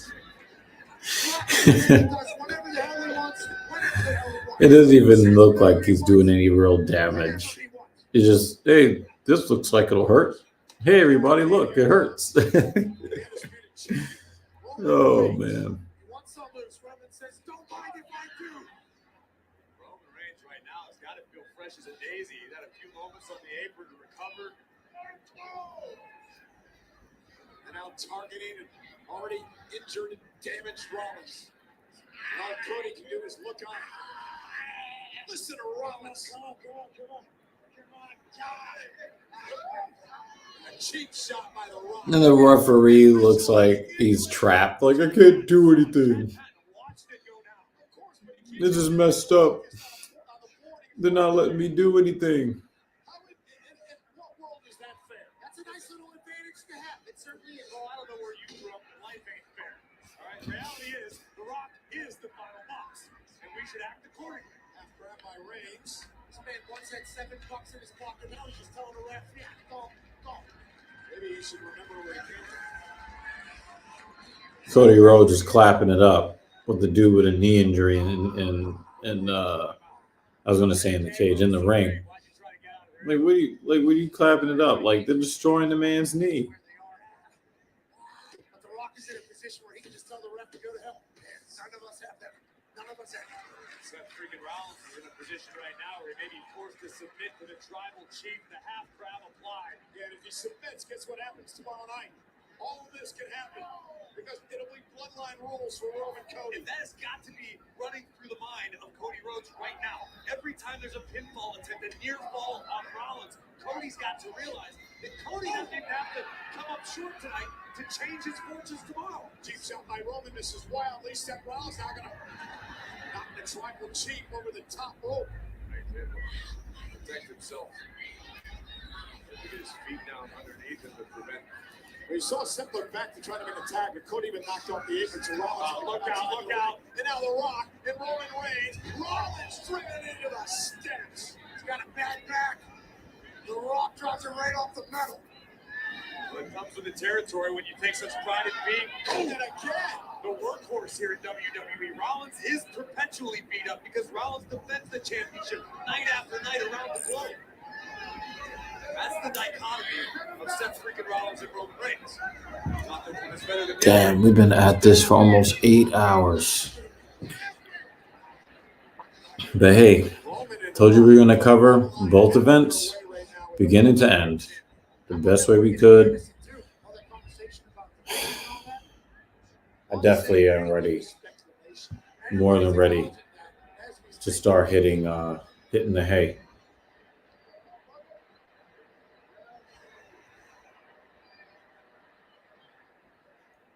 Cody Rhodes can do, and Seth Rollins just gets ragdolled around the ring by the bloodline. Send it to the corner with authority. Here comes the Rumble. Notice how both Rock and Reigns are moving incredibly deliberately, slowly, taking their time, not giving Rollins the slightest opportunity to counter. And you know who's sitting in the back laughing right now? Drew McIntyre. McIntyre gets Rollins tomorrow night for the World Heavyweight Championship. Drew predicted it. He said this was going to happen. The final boss once again reminding Chad Patton. Hey, if we didn't know that it was sponsored by American Home Shield, we now know because there's yet another logo on the screen. Like I mentioned before, Rollins, since I've known him for nearly 16 years, Rollins has always had something. It was his neck, it was his knees, it's his shoulder. But that comes with the territory. When you live life at 100 miles an hour like Seth freaking Rollins has, What was that, J.O.? Been playing video games during this match. So basically, you just want to know what the outcome is going to be officially. Obviously, you know what it's going to be, but you want to know officially what the outcome of the match will be. Now Roman just staring back at the man who's going to try to take his championship tomorrow night. Look at that $1 billion smile on the tribal chief. Oh, you mean billion?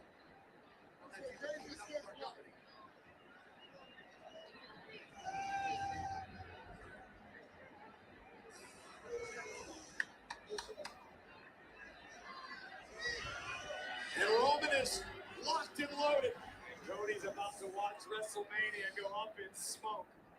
Rollins to his feet, went for the Superman punch. Seth turns it into a neck breaker, and Seth has an opportunity. Can he make it to Cody? Can Seth somehow dig down deep and make it to his partner?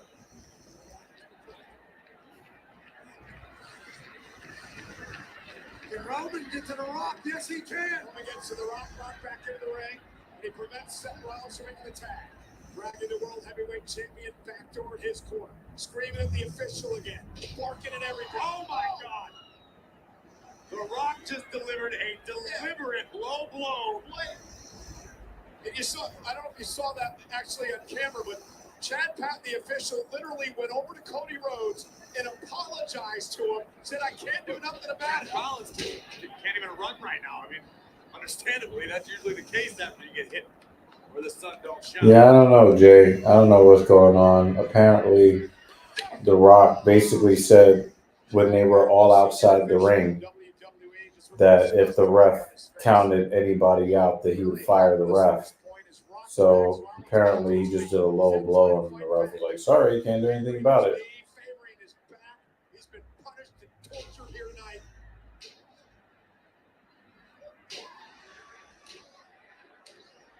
Here comes the great one.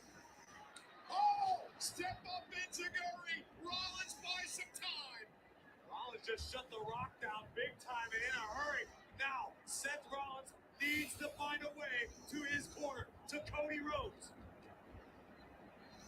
Critical moment in this matchup. Rhodes knows it.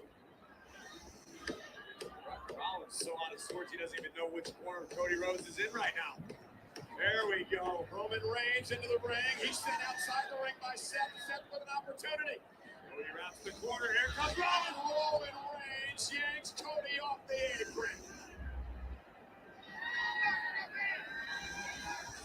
Double leg by the Rock. And Rock looking for the sharpshooter. Sharpshooter is in. Rollins with nowhere to go. No partner to tag. One knee. One back. Middle of the ring.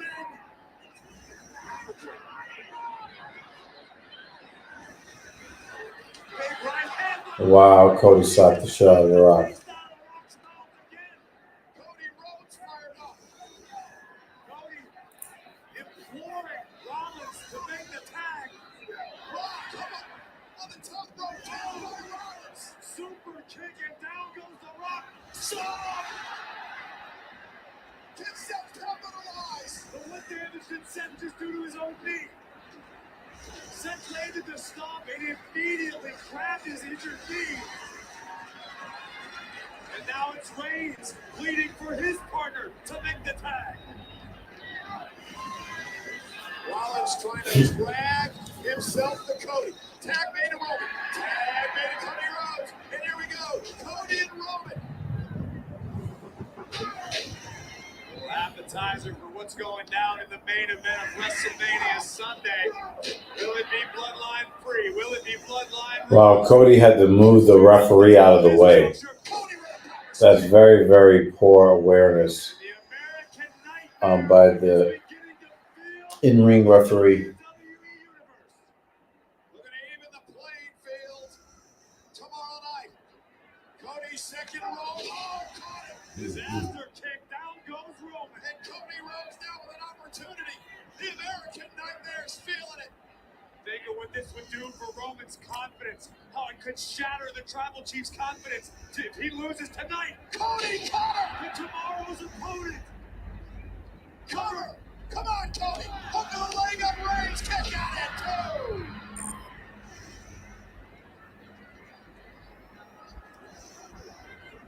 Cody now surveying the scene. The adrenaline beginning to pulse. Cody cutter. Half. Didn't catch all of it, but certainly got enough.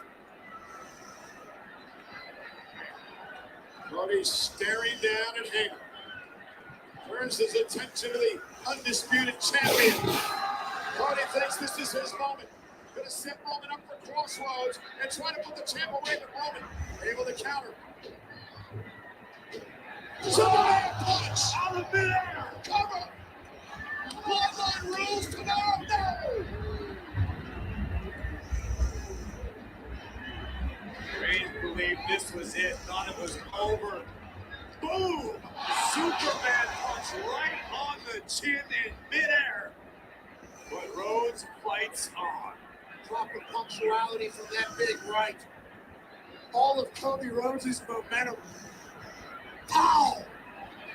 Looks like we got a little blood coming from Roman Reigns. We busted open at WrestleMania. Roman's not gonna like that. The bloodline. You can see the fury in the eyes of Roman Reigns. He saw his own blood, and it's time to go God mode.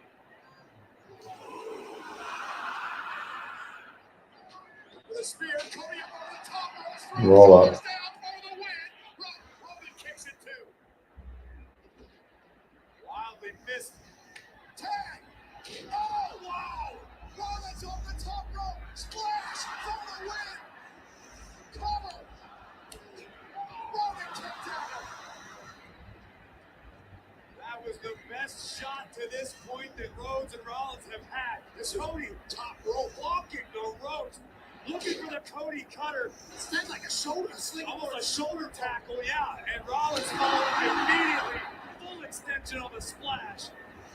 But it ultimately was not enough to put down Reigns. Just way to audible midair. Cody Rhodes. Where's The Rock? Cody's flying blind. He's delivering. Oh, we got a bloody nose for Roman Reigns. Oh, wow. Paul Heyman. Paul Heyman is a national treasure. Rollins just realizing the tribal chief is ripe for the picking. Rollins over the stop. Roman Reigns hits him up high, slams him down hard. Power bomb to Rollins in the center of the ring. Reigns now looking again. With the spear, Rollins caught him. Tag made. Rhodes legal. Couple of super kicks. Big stereo. Roman's down. Another curb stomp. Cody. Crossroads. Cover on Reigns. Hook of the leg. And Rock just pulled the official out of the damn ring. This is getting ridiculous. If you're wondering what on earth Macho Man could look like, in the crowd. pretty close to it. Yeah, Cody's ticked off, and I don't blame him. This is ridiculous. Rollins trying to pull himself over the Rock. Rock trying to set them to the barricade. Reigns from behind. Low blow. A blatant low blow. The officials out. He didn't see it.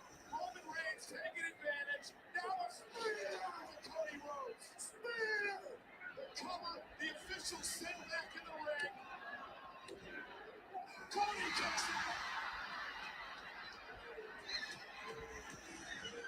Cody's still in it. Final boss is irate.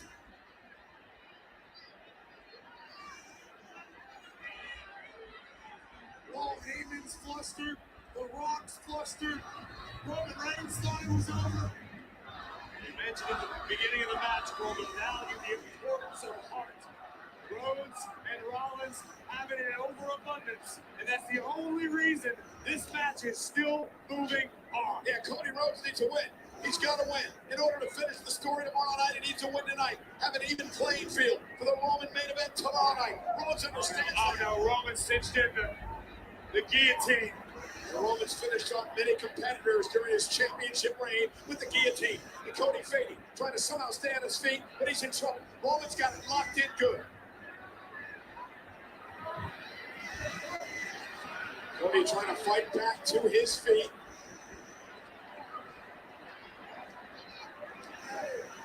Let's check some of these comments here. Let's see what JL has to say. That might be it. Chad needs to get in there.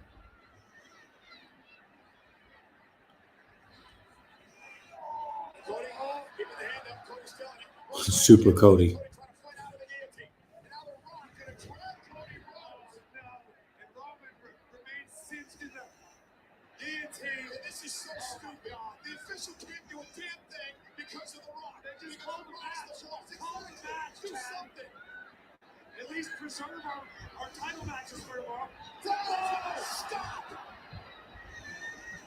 I think in the process, Rollins might have unintentionally made contact with Cody. Played 2 for 1 on the stop delivery unintentionally by Rollins. The Rock said accept Rollins out of the ring. And this match continues.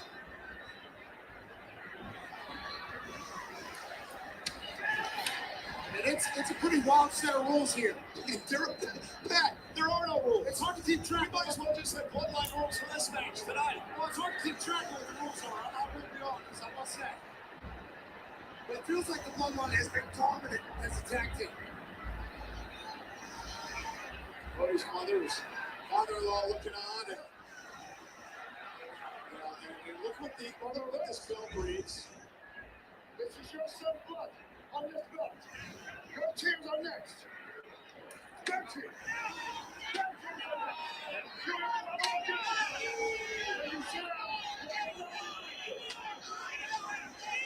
Oh, they're really doing this spot.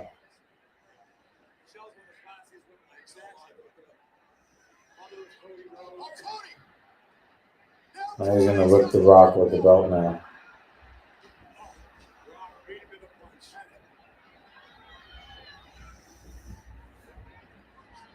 Now Cody and Rock exchanging blows. Cody's starting to fire up now. Oh, the bionic elbow! The American Dream alive and well here in Philadelphia. Oh! Spine buster on the Oh, here we go.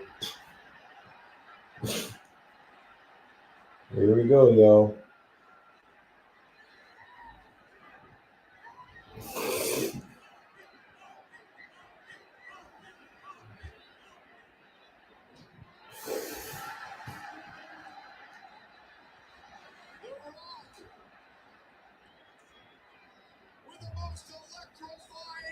Oh, he got up.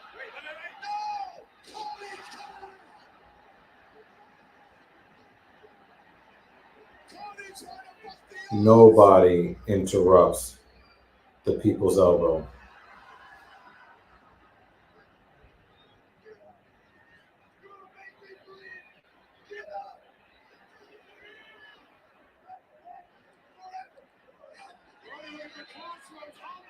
Superman punch.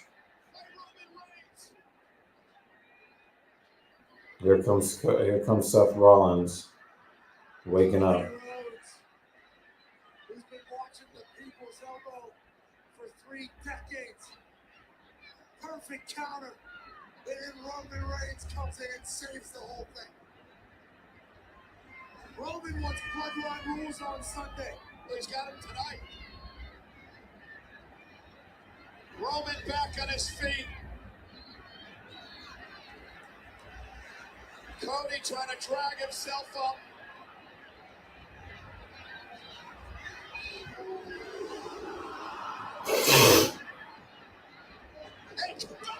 Oh.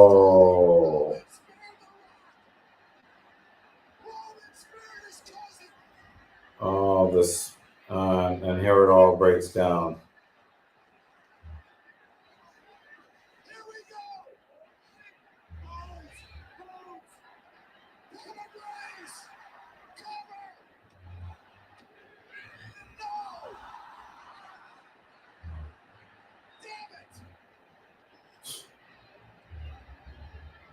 Damn.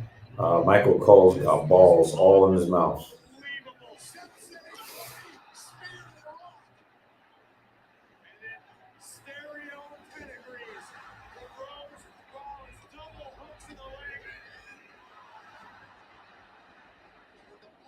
Still kicks out. This is insanity.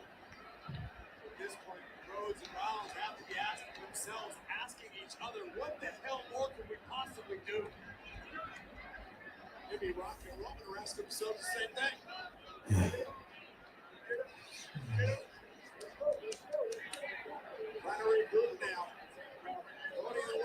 champion Rollins. This is what we signed up for, they're saying. Divide and conquer. Cody said, look out, boys. I'm getting the hell out of the way. You got it, Mr. Nightmare. Oh, my God. Rollins from the rope just took out Reigns and himself in the process. Meanwhile, on the other side of the ring, Rock to the eyes of the American Nightmare. And Cody now bounced off the steel steps by the Brahma pole. Clear out the Spanish announce table now. Well, Mrs. Evil's going to be upset that she missed it if they actually do go through the Spanish announce table. This has been chaos since the start. Why is everybody getting that Triple H work? Bounced off the table again. Spanish announce table used as a weapon.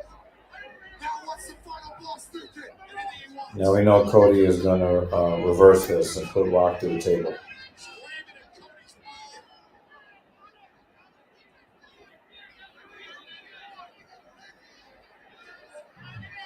And we know Rock is going to go through the table. Roman's going to get pinned.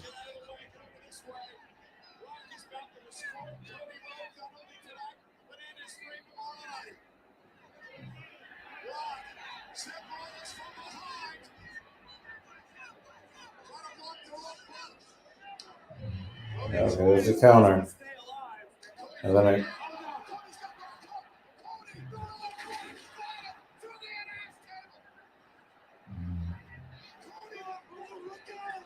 oh, nasty ass spear.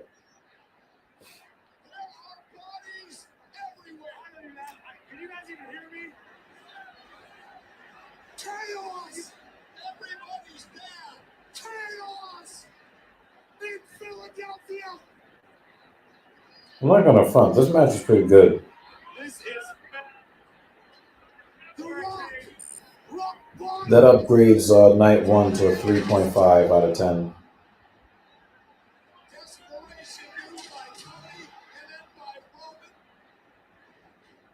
The spear through the barricade.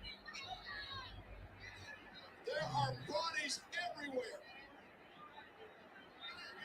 Cody trying to muster the strength to finish the job tonight. Throwing Rock into the ring. Going in after him. Drive by Roman Reigns. Taking out Cody.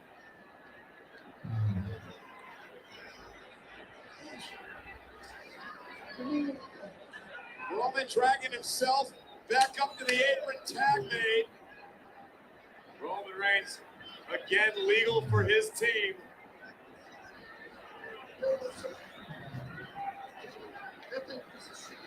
Seth knee is all messed up. I'm looking at him over here to my right. Roman Reigns continues to destroy Cody. You don't belong here. Roman barking out, talking trash. Oh! Heavy right hand between the eyes of the American Nightmare. We just had full chaos out here. And now it's Roman and Cody. Roman wants to make sure Cody doesn't even make it to tomorrow night. Beaten and battered. The American Nightmare. Beaten and battered, but still unbroken. No quit in the heart of Cody Rhodes. Cody blocked.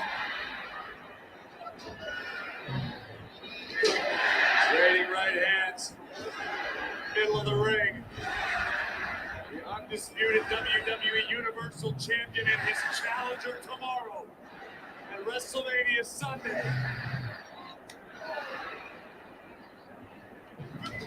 Cody caught him. Cody's got Roman. Cross ropes. Cody gonna go for another. He knows one wasn't enough. Cross ropes again. Cody wants the insurance. Neither is two, he says. Oh, no. Did you hear that? I felt it from about 12 feet away. Damn, he put that belt on his back. Big spear.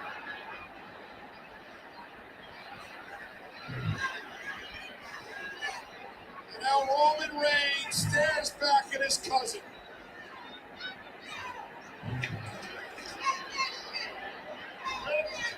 The final boss. Tag made. Rock is now legal.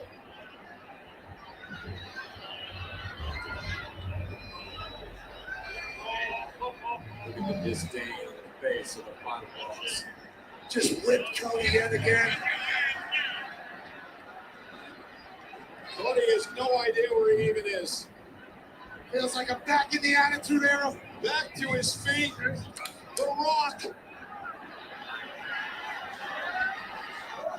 With a rock bottom. Man, that was a crazy rock bottom too. He really put him on that prime bottle.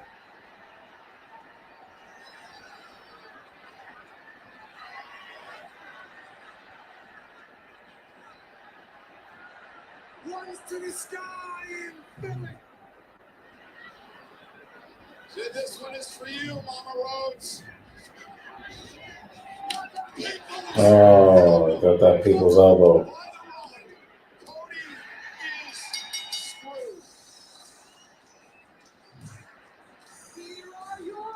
Yo, people in the crowd were laughing at Bobby Rhodes. And that was a quick count by the ref. Did you guys notice the quick count? That was a quick count.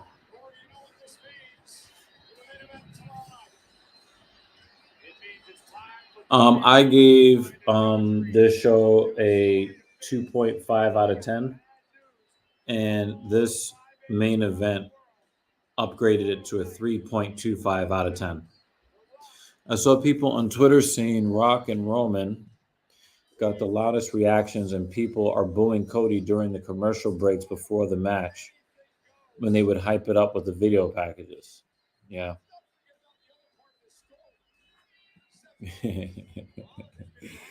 Yeah. Yeah, you called the spear. You called that, Jay.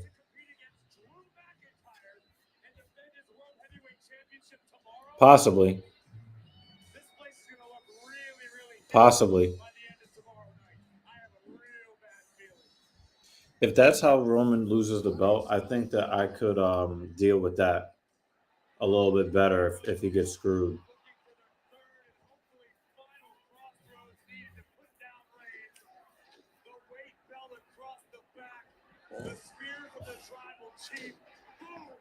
Yo, that rock bottom was crazy. That was a heavy ass rock bottom.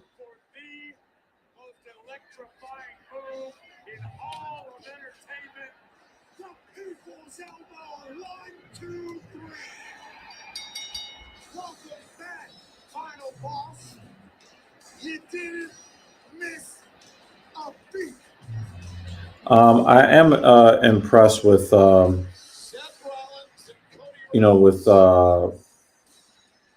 what The Rock was able to do in the ring. Obviously, it was a tag team match. So, with The Rock not having to wrestle one-on-one and be a part of every exchange and, getting the breather.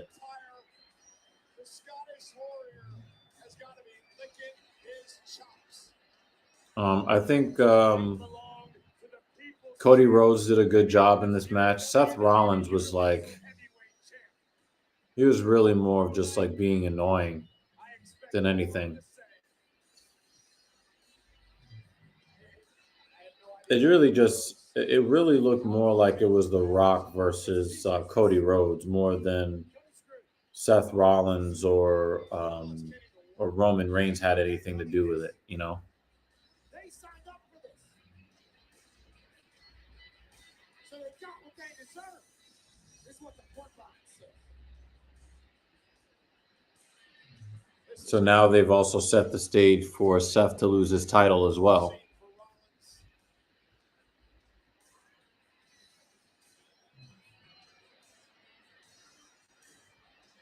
But awesome for them. The reign of dominance continues for the bloodline. And now it's all starting to sink in for Seth Rollins and Cody Rhodes. There's the WWE Nightmare. Another interesting thing is Seth and Cody never screwed each other over during the match, but The Rock and Roman had a screw job and they still won the match. I don't understand why The Rock needs to have a belt, though. He just popped up with a belt out of nowhere. I don't understand why that was necessary. We'll see you guys tomorrow night at WrestleMania Sunday.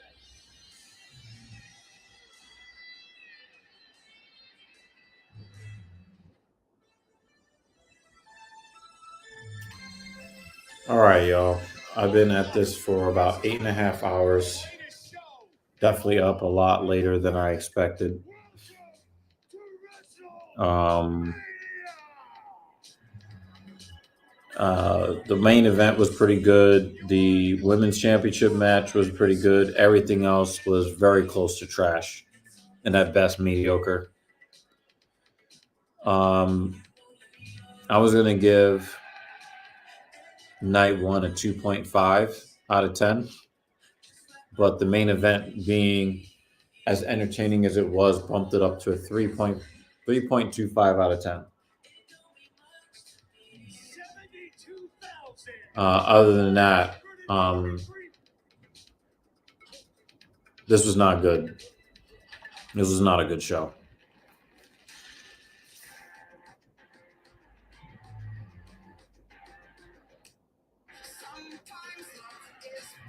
Anyway, I really do appreciate all of the people that kind of stayed up and kind of supported us through this. Again, Mrs. Evil had to go to bed so that she could, get some rest and she can run 26.2 miles in Brighton, UK.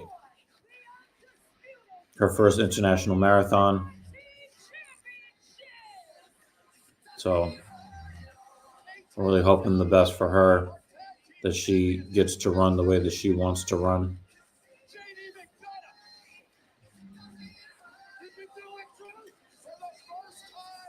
So I'm very proud of what she's doing, and it's going to be cool. I think I'm going to try to hit the gym tomorrow. I'm supposed to hit shoulders and triceps, although my triceps had real trouble after yesterday's triceps work, but I don't know. I think I'm going to try it anyway. Again, I really do appreciate you guys for hanging out. I think this is the longest of these live streams that we've done, about 8.5 hours. So I'm going to shut it down here. A little bit of let's talk about the people that supported the platform. JL with the $2 Canadian. MK3 Kratos, 2-month membership. Dan Jensen.